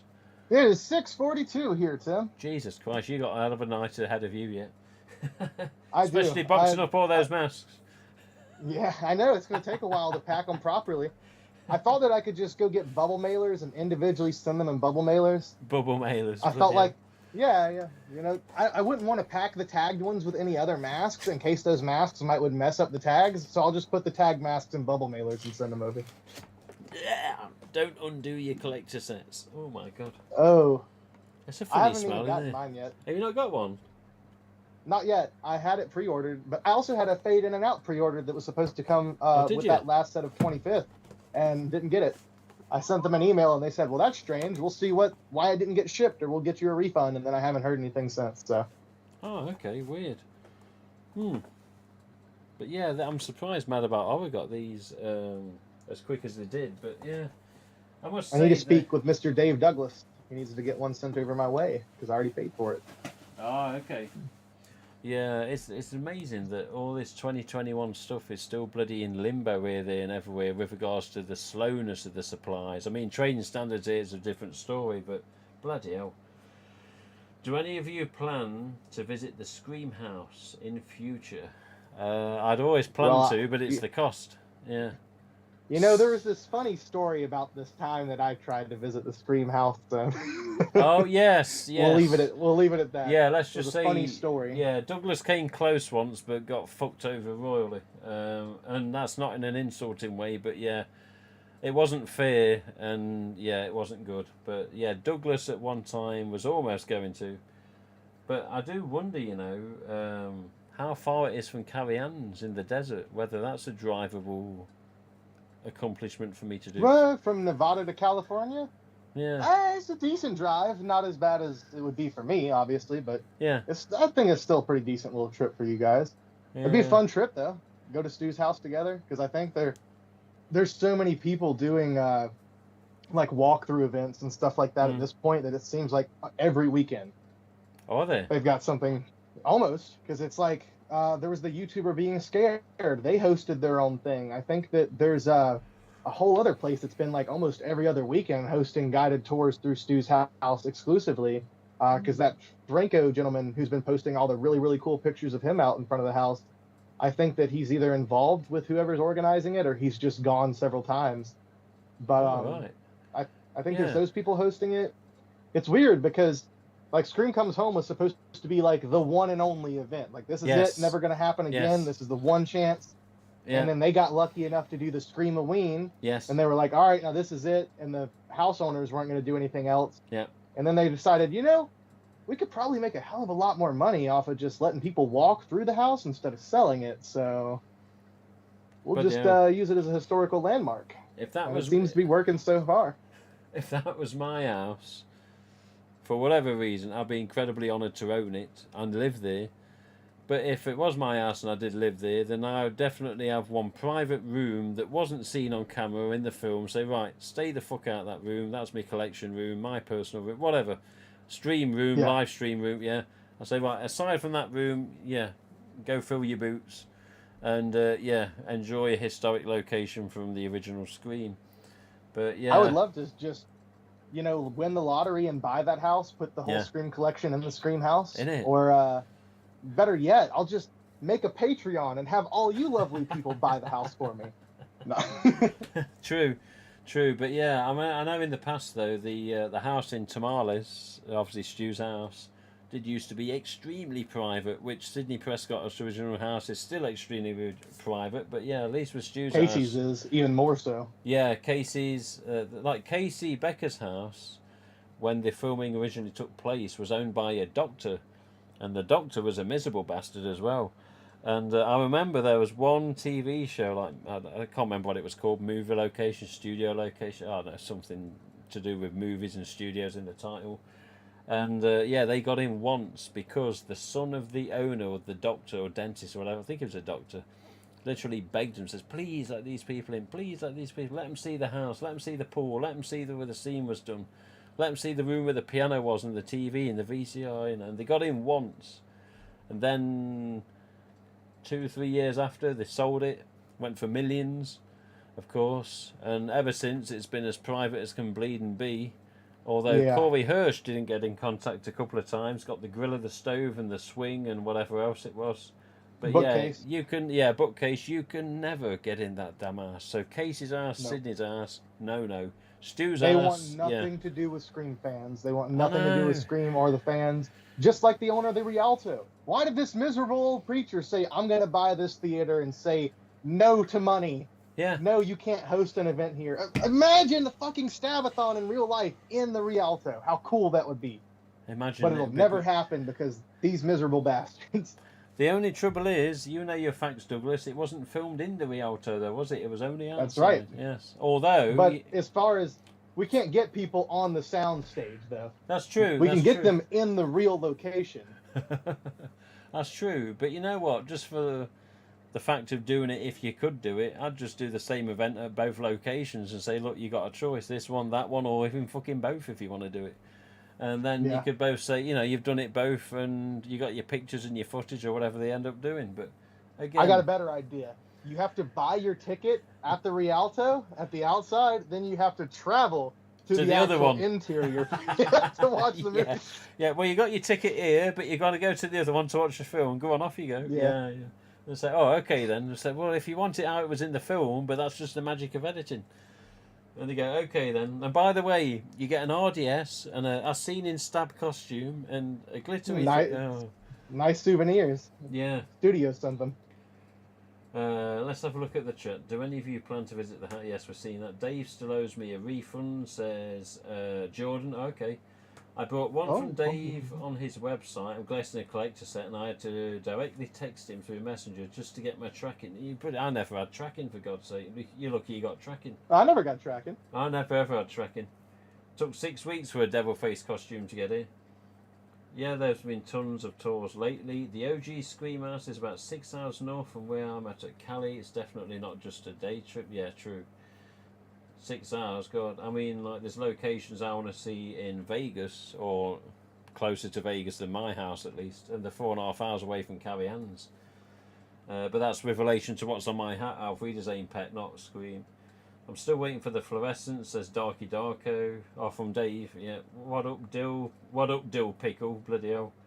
Me too, Darky. Yeah, they're all waiting on fluorescence. It's very strange how fluorescents are still appearing in USA, yet we're generally only reproduced in 19 and 20. So what the hell is this stock that's pumping out? Is it 2021 fluorescence? It is very odd, because I thought that maybe there was stopped. some that Dave had gotten. Yeah. I thought they were supposed to stop. It was supposed to be 19 and 20. Oh, and hang on. They weren't even really talking about doing it in 20, right? Yeah, that spam's back. They're telling us, they said, you guys need to get off of here and go talk to some ladies. Holy shit, that's so many of them. That's alright, they're gone now. Yeah. I tell you what, if they want to send ladies for free... What the hell is it with these spam? You girls like Ghostface? Yeah. Does this mean I'm going to get like 100 subscribers overnight or 1,000 subscribers in the next 24 hours or something? I bought a few things with Mr. Dave Douglas and no issues. Yeah, I've had no direct major issues. It's just on many occasions, unfortunately, there's hardly any tracking information sent and there's no inclination as to when it was sent. Yes. Unless you have to badger or harass the chap. He's a good chap, but it's just you got to get onto him to find out info. It's a small business that gets entirely too overwhelmed, and I feel like part of it has been because, like, when they started doing the fluorescents, I promoted them so heavily as, like, yes, this is like the one retailer that will actually ship to you out of anywhere we could find in the U.S. at that time. Yeah. This is the one place you can get them. And of course, they still carry those products. They're still getting lots of great stuff from Fun World, but they're just too overwhelmed, I feel like.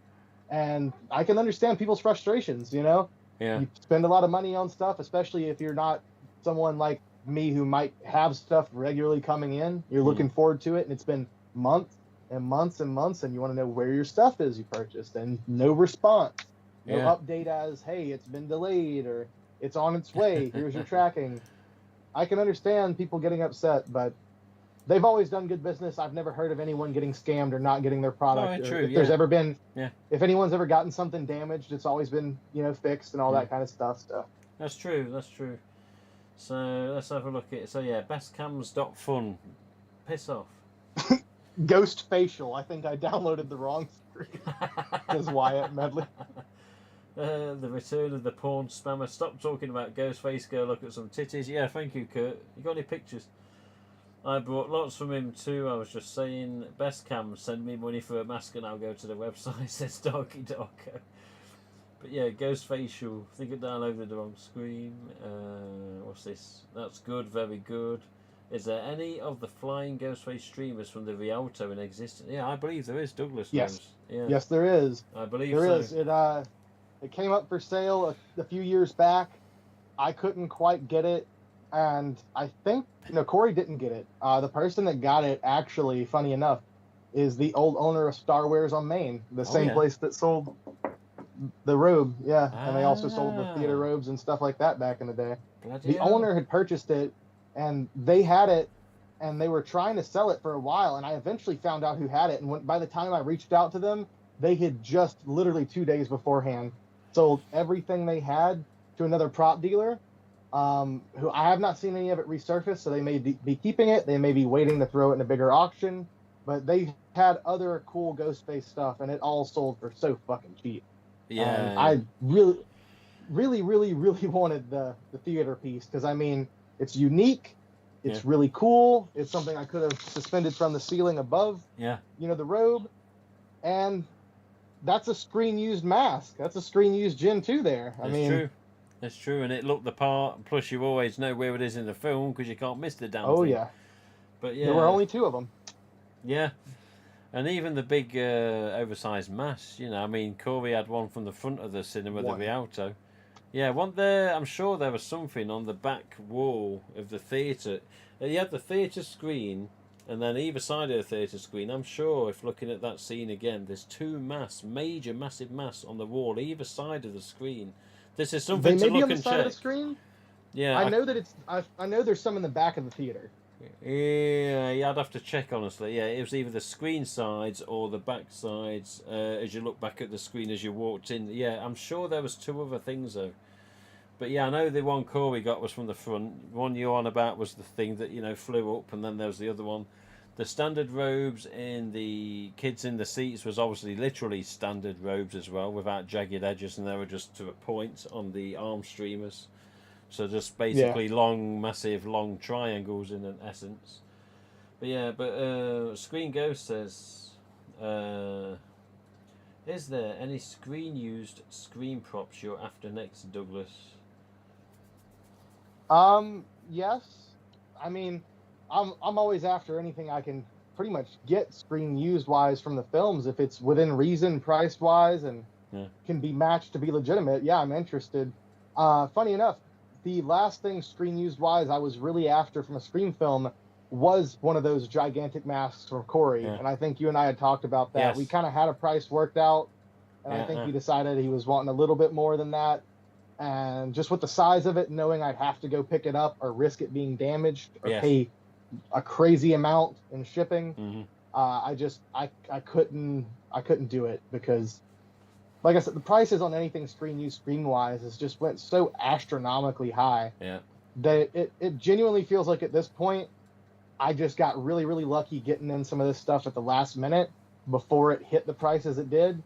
And it feels like at this point, unless you just get lucky getting it directly from production or something, it's only going to be like the rich people who can spend $20,000, $30,000 a weekend in an auction, and that's no problem, that are going to be able to own these things. And it sucks, but that's that. You know what amazes me with the fact that all of these screen-used items, at the end of the day, most of these things are either slightly modified or heavily modified or basically just factory mass produced, and then that special, or depending if RJ or whoever has a special run, these are in a way standard or a little bit more than standard items that are basically just a little higher price than you'd normally see at retail.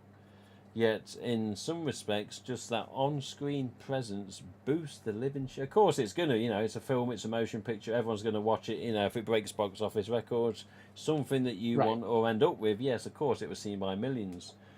But what gets me is the fact it's this standard or slightly upgraded item that goes from normally price-ish to absolutely fucking, as he says, astronomical, just because of the fact it was in front of a camera that was rolling with some famous people. And it's not meant as a nasty thing, but you think, some of the things I have here are special for different reasons, but hardly anything I've got is screen used, aside from just things that were just on set, like the Resurrection. I don't think it were used. I'm pretty sure because it's immaculate. I think yours probably was used. I do think that was a used mask. I don't know. No, but somebody said earlier, didn't they? I'm pretty confident it's probably a used mask. Your Resurrection, I'm pretty confident was a used mask. I don't know. It's too immaculate, Douglas. I can get it, but somebody said earlier, didn't they? If it was you had to grab one thing. Me, I wouldn't grab one mask. I'd just grab one box, which would be the top box with all the special masks, like the 1 of 6 masks, the mask I can't show, like Douglas. The other 2 masks I can't show. I'd just grab the box and I'd be legging it. Of course, I'd be gutted to see all the rest of it go, but also I think I'd grab the frame with the tag Fantastic in as well. But as Douglas says, if you got big enough arms, you can just grab everything. Grab as much as you can. Yeah. Why reach in the case and get this one thing when there's all these tag masks? I could just scoop those up. Yeah. But you know what? In essence, if you could grab one thing, either the fucking nearest fire hose or a fucking fire extinguisher, why fucking... Fair enough. Save it all, and then you can keep your it house all. was on fire, I would get the fire extinguisher. Exactly, yeah. You get the extinguisher, then you can have everything after it's gone out. Let's have a look at this again. That's gold, very good. Is any of the... existence... Blah, blah, blah, blah, blah, blah. So he's after the Screen Used Motel signing book from MTV Scream Series 2, Morgue Studios.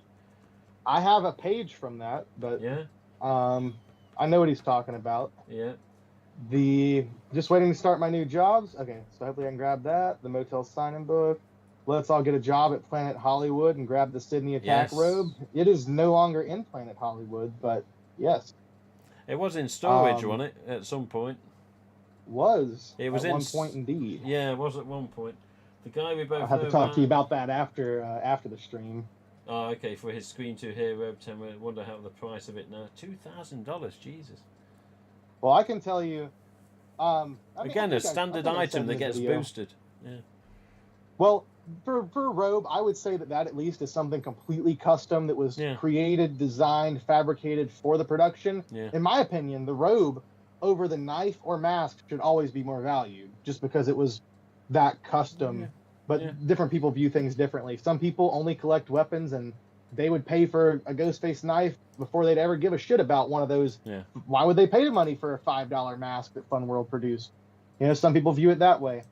But I think the robe should be the most valued. But I paid $5,000 for mine from Corey. Oh, Corey paid nowhere near that.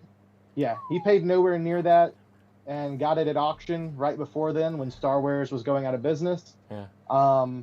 So it was a flip pretty much for him, and he made damn good money off of it. But I've been offered over 3 times that and would not take it. So I guess if your buddy who paid $2,000 for his is really looking for the money, now's a good time to sell. But yeah, I suppose so. Yeah.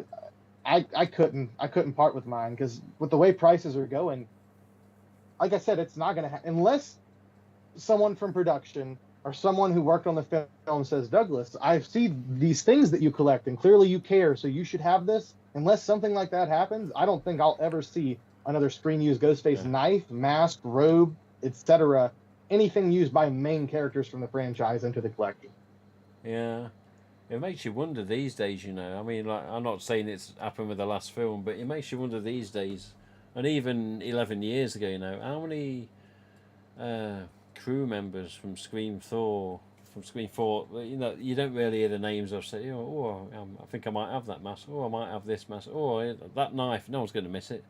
Or was it all genuine and everyone never did shit? How many people on the No, it happened.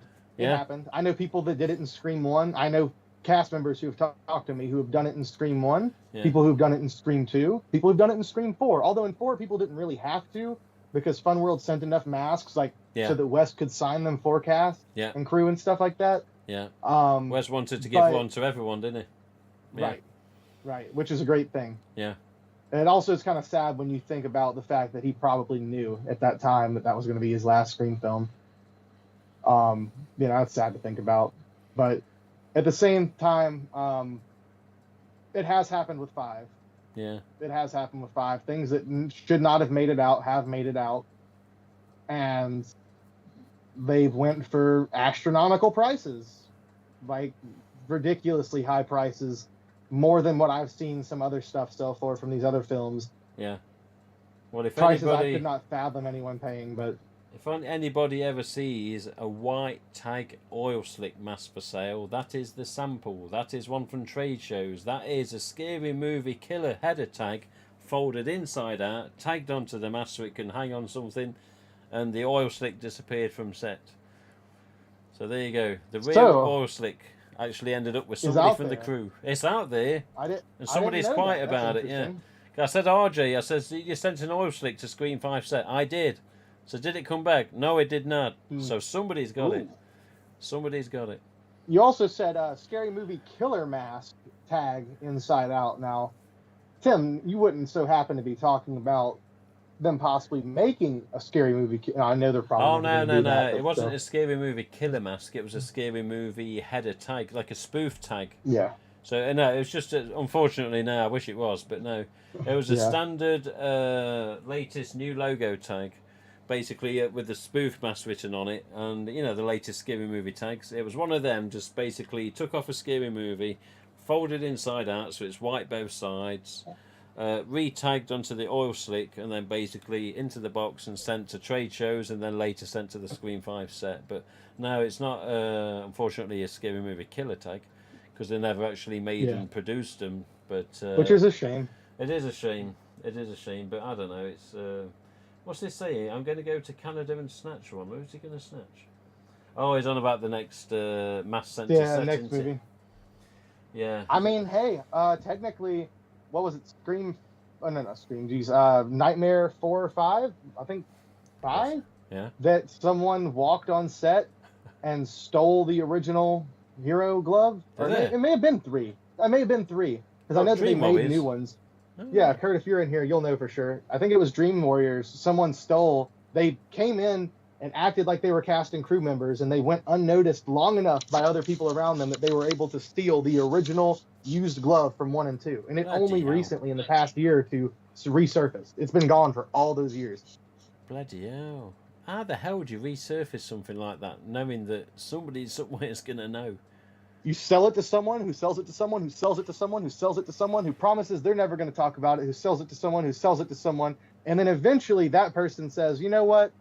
The trail is so far gone now, I think it'll be okay for me to say, check it out, guys. You can match every detail about this. This is the real thing. Here it is. Yeah.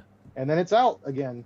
And, I mean, stuff like that does happen. I know where certain masks from Scream 1 are that crew members have that they will not share because, because people obvious know reasons. Yeah. Even though at this point people probably wouldn't care as much, I don't think they'd be reprimanded for it. They'd probably just be like, "Wow, really?" Yeah. True. True. I don't know. The Dream Warriors set early in the shooting, says Kurt. I heard about that too, says Monstro. Oh, Kurt, damn! I got excited about the Scary Movie killer mask. No, I just miss. Yeah. I just said the wrong words there. But basically, a Scary Movie header tag from recent years was just folded inside out and then put onto the oil slick for display purposes, and it stayed on it till RJ sent it to set of Screen 5. But yeah, Kurt, that would be funny. He said the armature was sold off because I knew that the glove was long gone. It was just the metal part. He said the armature was sold off as a prototype Part 5 glove at auction back in 09, 010, or 2010. Oh, bloody hell. So it's even funnier, I guess, if you think about the fact that maybe the person who stole it didn't even know what the glove was. They thought it was just one of the masks or one of the gloves from set. They thought they were just stealing a glove, but it was the glove. Yeah. Screen Ghost is going to bed. Screen Ghost, come on. Mike Becker bought it. Was that Mike Becker brought it and ID'd it as the original ID'd Freddy it. Krueger glove? Oh, bloody Yeah. hell. Yeah, but no, thanks, Screen Ghost. Have a good sleep night. It's the Well, longest stream I we've will done. say, Longest yeah, stream. I'm about to have to hop off as well because we've been going for so long. I could use a bathroom break and some water. But I'm surprised we've had at least 20 people, like, pretty consecutively staying in here throughout this entire thing. 20 people that want to listen to us blabber on about Ghost Day stuff. Yeah, well, you know, it's not going to happen again because you're sending the collection over, so this is the last time. I know. Then they'll just be listening to you blab about Ghost Day stuff. No, we'll get you on and say, Douglas, do you remember this mass? Oh, I remember that one. That came from such and such. yeah. That sold for $6,000 as a screen use. Oh, yeah, I remember that one. Yeah. All right, Douglas. Well, thank you for coming on. Thank you for your time. Go in toilet break, food, whatever you need to do. But thank you for coming back on. We'll catch up with you again in the future, by all means. And keep watching Douglas's content on, of course, Drown Boy Productions channel, where you may see Douglas because it's his channel. That's me. I greatly appreciate you having me on, Tim. It is an absolute pleasure, of course, just to talk to you in general whenever you call me up or to do these live streams, because it feels pretty much this is about how our conversations go. It's just us bullshitting back and forth about streaming Ghost Days. Apart from the odd thing we'll say, totally offline. Yeah, but aside from that. So, we'll sort it out again. We'll do it again in the future, of course, Mr. Little. But aside from that, keep an eye on your messages over the next weekend and a few days, because we do need to get this box out, and we'll sort out what we need to sort out. But apart from that, cheers for now. We'll see you soon. Sounds good. If for whatever reason I can make my way to the middle of the desert while you're in the U.S., maybe we'll have a fun time. Yeah, maybe. But let's see what happens. If not, enjoy your trip to the U.S. and enjoy Nevada, and hopefully you get to go see the Strip and have fun. Yeah, everyone keeps saying, "Oh, you're going to the Strip." I go, "Yeah." I say, "Well, you might see some strippers," and I bloody hope so. Yeah, go see some half-naked women, some people inebriated off of many illicit substances and legal substances, and making poor life decisions. It's a great time. Hopefully, I'm not one of them. You know how to end a stream chat, don't you? Yeah. All right, Douglas. We'll see you soon. It was good talking to you, Tim. And you. Thank you all for tuning in. Right. Cheers, Douglas. Cheers. Okay. The GoPro's going, come on, I've been sat here recording for nothing. There we go. Well, there you go. Thank you to Douglas. I'm sure he's probably ran to the toilet by now, or up to the kitchen, who knows. But yeah, bloody hell. Great stream. It didn't finish, I've got plenty more mass to show, I mean, Kurt's only joined us 3/4 of the way through. We've got to show him some more of these. Hello, Kurt. We're going to play a game. And it just... Yes. Go on, Kurt. Birthday cake. Yes. Alright, well... I was going to... Oh, that's what I was looking for earlier. This on the top corner, wasn't it? Yeah, the voice changes, the 8+. Not good. Right, okay, what is it? God, it's 1 for God's sake. I need about another 2 hours of stream, and then I know the missus comes off her games. So if I can be on longer than she's up for once.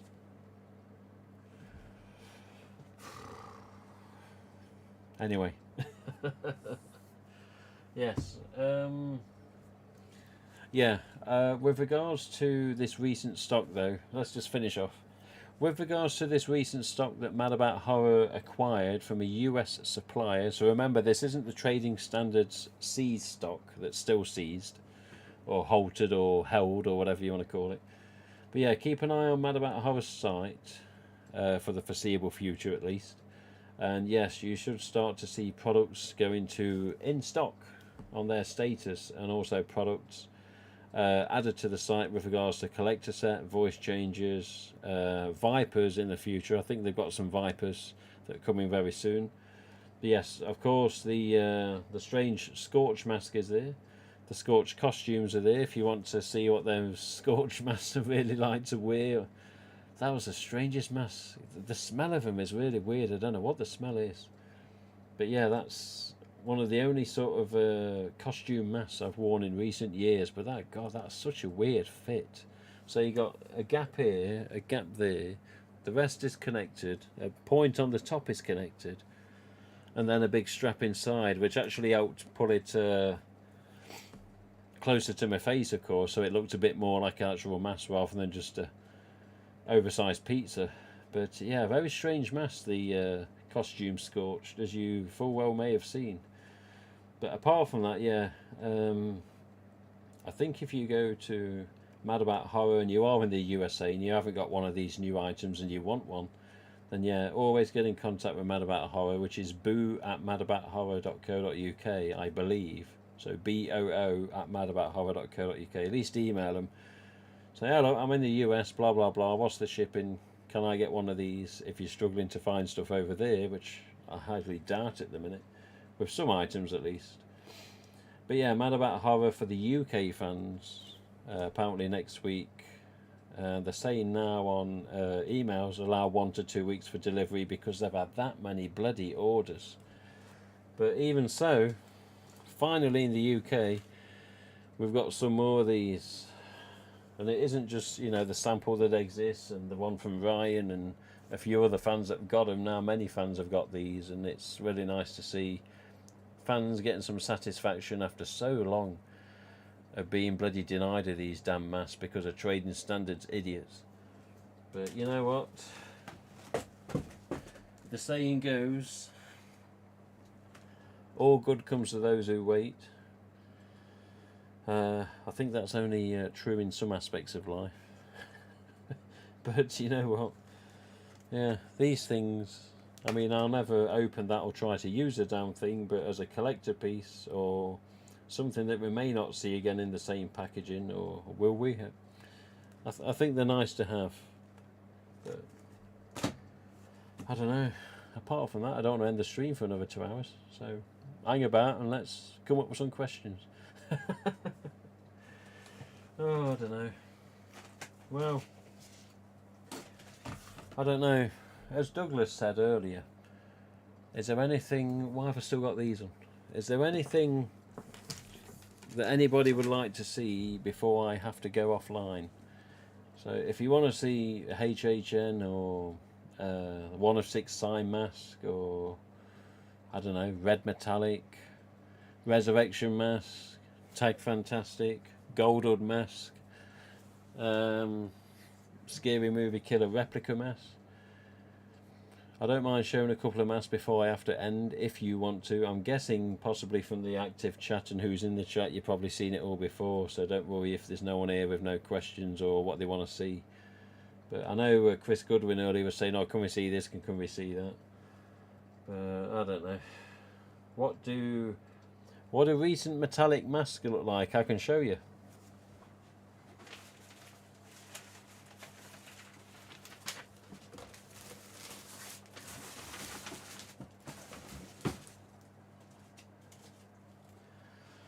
There you go. So these, I have two, a green and a purple, and another green and a purple, but these are accounted for to people that should be buying them soon, I hope, because they said they're going to. But recent metallic masks are on the ultra white mould, so this is what they look like. So purple, ultra white mould, this one is actually a 2020, and same shade as purple as it has been over the years. I don't have any blues because blues were hard to come by in 2019 and 20. Unfortunately, a lot of blues had some paint defects and had to go back. So I did keep a couple of blues for myself, which still had a couple of defects, but I just wanted to have full sets. But here's a green. Again, ultra white mould. This is a 2020 as well. Standard shrouds, polyester shrouds, of course. It's like a weird sort of sweet smell that we don't know what it is. This is actually seen on 18, 19 and 20s and possibly 2021 ultra whites if we ever get them. But yeah, it's like a weird sweet smell. It's not vanilla, it's just like sweet. It's like some sort of sweet candy or something. I don't know what it is. Yeah, this one as well. But yeah, that's what they look like as produced these days. So 2021 Ultras that have appeared metallic wise in USA, exactly the same as these. Same shade, same mould, same shroud, same tag. Just difference in manufacture, of course. I don't know what manufacture dates are on Crypt Keeper's stock, but if they are 2021, in fact I was on about fluorescence earlier, not metallics. But yeah, they are 2021 metallics that Crypt Keepers have, that I do know. But yeah, the fluorescence, I'm very curious as to what manufacture dates are on them. But this is the more recent metallic, the most up-to-date metallic, ultra white mould. There you go.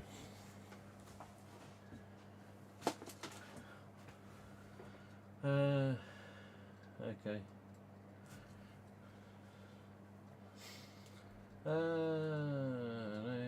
I'm just reading the comments. Hang on. Oh, bloody hell, he wanted to see you. Scary movie killers. Yeah, give me a second, Kurt. I know you got to go.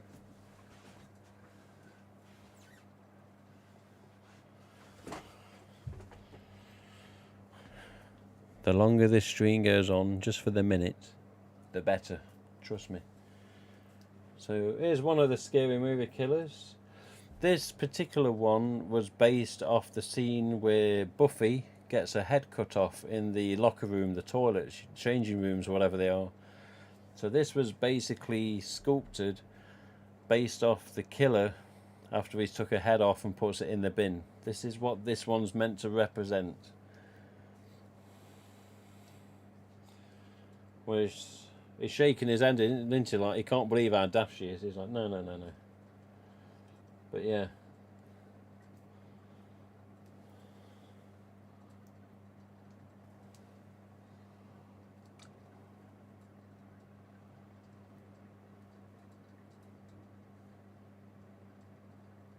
Really thick eye mesh as well. Now this particular one, I believe, is based more off, shall we call it, the Matrix scene at the end of the film. So at the end of the film, obviously Cindy, not Sydney, but Cindy is running around in midair, obviously on wires. I think on some of the early video releases we saw of dodgy videos in the UK, you can actually see the wires as she lowers down after kicking him.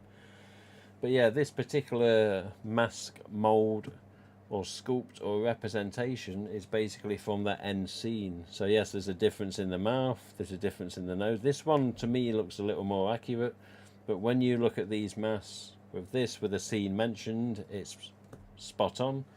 When you look at this mask with the Buffy scene, this one's spot on. So there is no mask that's better than one. You know, this isn't better than that one, that ain't better than this one. Basically, they do represent the scenes that they were modelled and based off. But this is more based off the end of the film, just before, you know, the cops turn up and Cindy's dad's there and they walk out and say, put your hands down, put your hands down.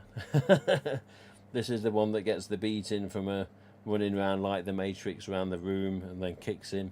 I know there's a couple of different alternate endings that on US releases and UK releases, but this was basically based, and then she starts doing river dance, doesn't she, where she's like that,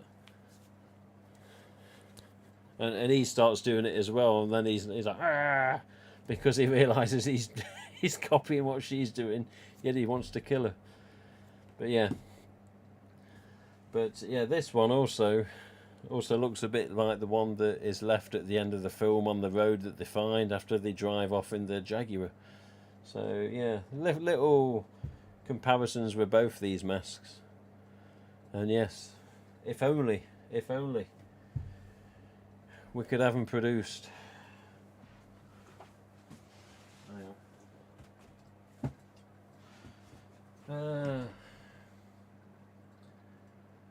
Blah blah blah blah blah blah. You want to see the resurrection mask? Okay. So Douglas thinks this one was used as well. Who knows? Who knows? I can't confirm that. There you go. Resurrection mask. Is it this one? Yeah, there you go.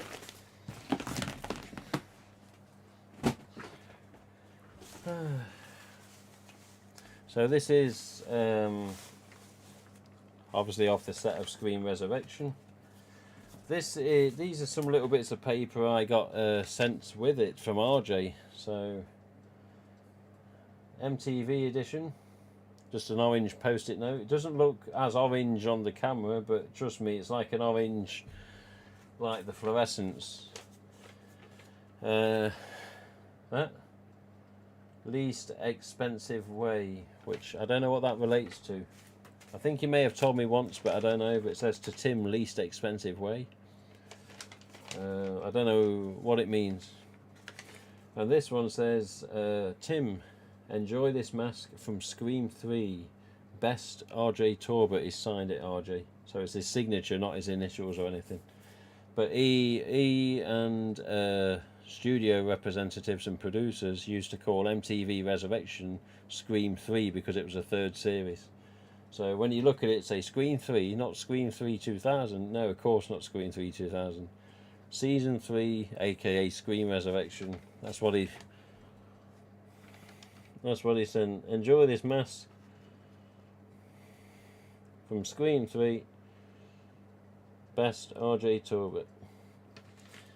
And later down the line, I said, RJ, you know, I've got these 3 bits of paper and a FedEx envelope, which was actually placed in a box. It wasn't just sent as this.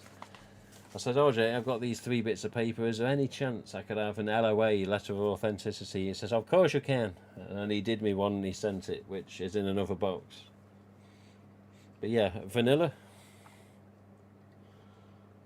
So remember, these were also sent to the Scream 5 set. Of course, not this one. This is, as it says, MTV edition number 5 of about 30 made, I think it was.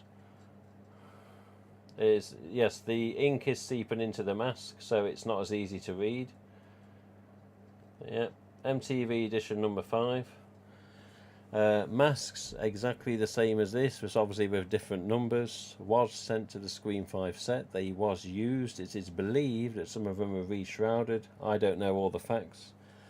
But main differences with this compared to a HHN, which is very similar in quality, is these have glossier finishes on eyeliner, nose and mouth. Also the surround here, what normally be streamers, which again very similar to a HHN shroud. This is very thin.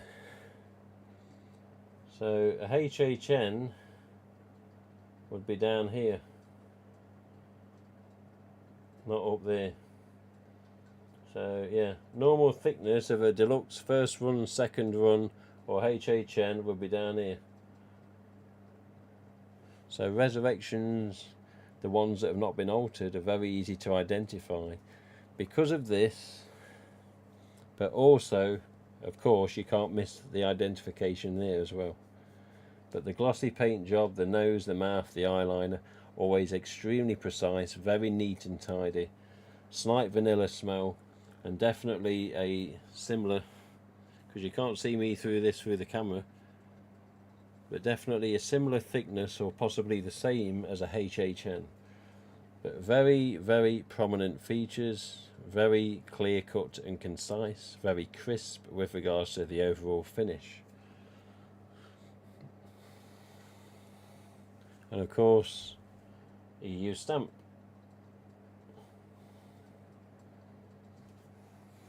There you go. So yeah, I have got the LOA somewhere, but the overall look, again, just the shape of the hood. Not the longest in shroud length either. It's about the same as a HHN. I think there's only minor differences if I remember correct. But yeah, very precise on the paint. Eyeliner, nose, mouth. As neat and as precise as you can get it. And I think there's something inside. I know he signed it. Oh, here you go. I always forget this. Yes, there's an elastic strap inside. But again, this is referred to as Scream 3, which is MTV Series 3, aka Resurrection. So there. On set, MTV, Scream 3. and then RJ signed it just down here. I don't know why there's a problem with the V. Obviously, he possibly started to write something else. And you go, oh, hang on, it's a V. And then, yeah, signature. Just there. There you go. But yeah, lovely mask is a resurrection. The only thing that I hate with resurrection masks is they weren't tagged. So I can't hang it properly. But then again, it's probably alright where it is at the minute. Let's have a look. How about an ultralight material TD? I haven't got any of them. The only one I've got is one, and it's up in the loft. I don't want to go in the loft at this time. I'll do it on a private call if you want another time, Jordan. The green looks nice. I don't really like the ultralights. I have regular ultralight, so I know the smell you're talking about. Thanks, by the way, for showing. That's alright, just if that's what you want to see, that's what you can see.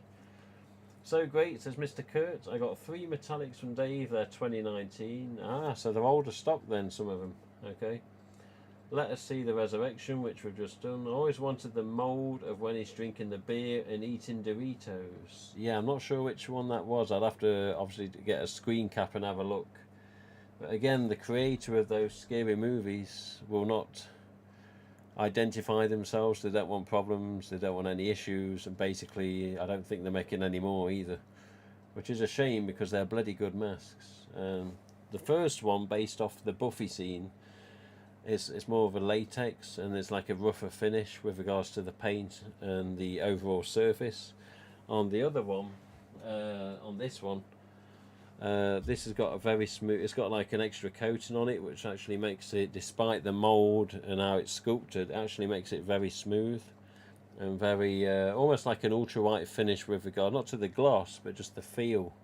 So it's very smooth all the way around, whereas the other one, your fingers drag on it as you're trying to do this. So actually different. So yeah, it's not a bad thing. But yeah, this is more of a rubbery feel, and you know, your fingers do drag on it as you just touch it. Doesn't matter if it's the mouth, chin, it doesn't matter. But yeah, all like a different finish on the mask as a whole. But yeah, this is more the Buffy scene. The other one was more the end Matrix scene, so to speak. I've always wanted, yeah, but yeah, the drinking beer one would be a nice one. That I have the stoned one from Beyond Disgusting Studios, made an unofficial tag for it, and we're posting it in the collectors group. Okay, that is so cool. Thanks for sharing. Hello all, super late today. Oh bloody hell, we've been streaming for 5 hours 1 minute. Holy shit! Wish these were the standard mask instead of ultralights. Fortunately not. But yeah, resurrection. Very nice. Yeah, this one's recently had a little work. He's had his eye mesh replaced by Clive, aka Burtbench. But yeah, he's just had new mesh from Clive because the other came out because it was always in the car with the sun hitting it. But even if you look at this is a little similar to Resurrection, only in the way because of the mould. But this particular paint is very neat and tidy as well. But when you start looking, I suppose it's not the most perfect, because you can see this in the mouth here. So yeah, see differences between a generally neat 2017 EU and then a Resurrection. But this is, I don't know why this has got no more smell, yet it did when I first got it. Probably because it was in the car for a while. Yeah. Aside from that, let's put the Resurrection back. What is it? I won't show HHN because Jordan will get mad. Let's let you go. Time to end. Get in.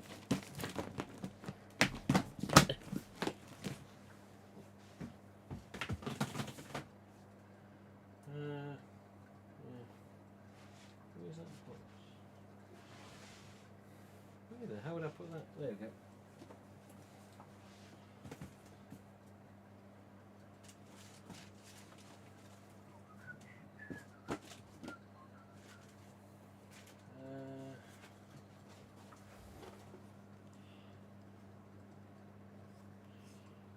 There you go, something different. Something different.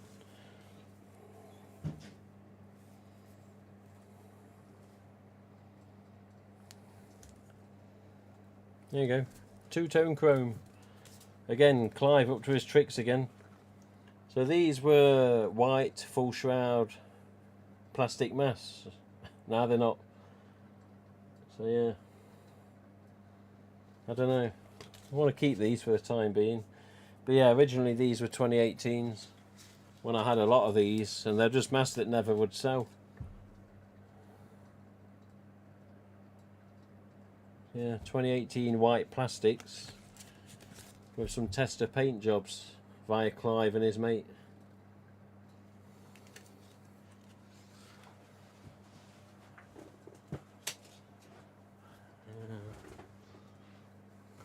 I don't know, I wouldn't mind seeing an EU tested with chrome, but I don't think it'd work, would it? Probably wouldn't adhere. Right, what's that? Wish, oh okay. I think we'd all be fine with whatever as long as it's not an ultra white. Those are actually dope, yeah. They're different to say the least. But yeah, I mean, one of the least favourites unfortunately is this. I mean, I like the function, I like the lights, but I don't know, a bit of a funny mould. It looks weird with no eyeliner. Just looks a bit too basic. But, yeah, I'm going to put this back.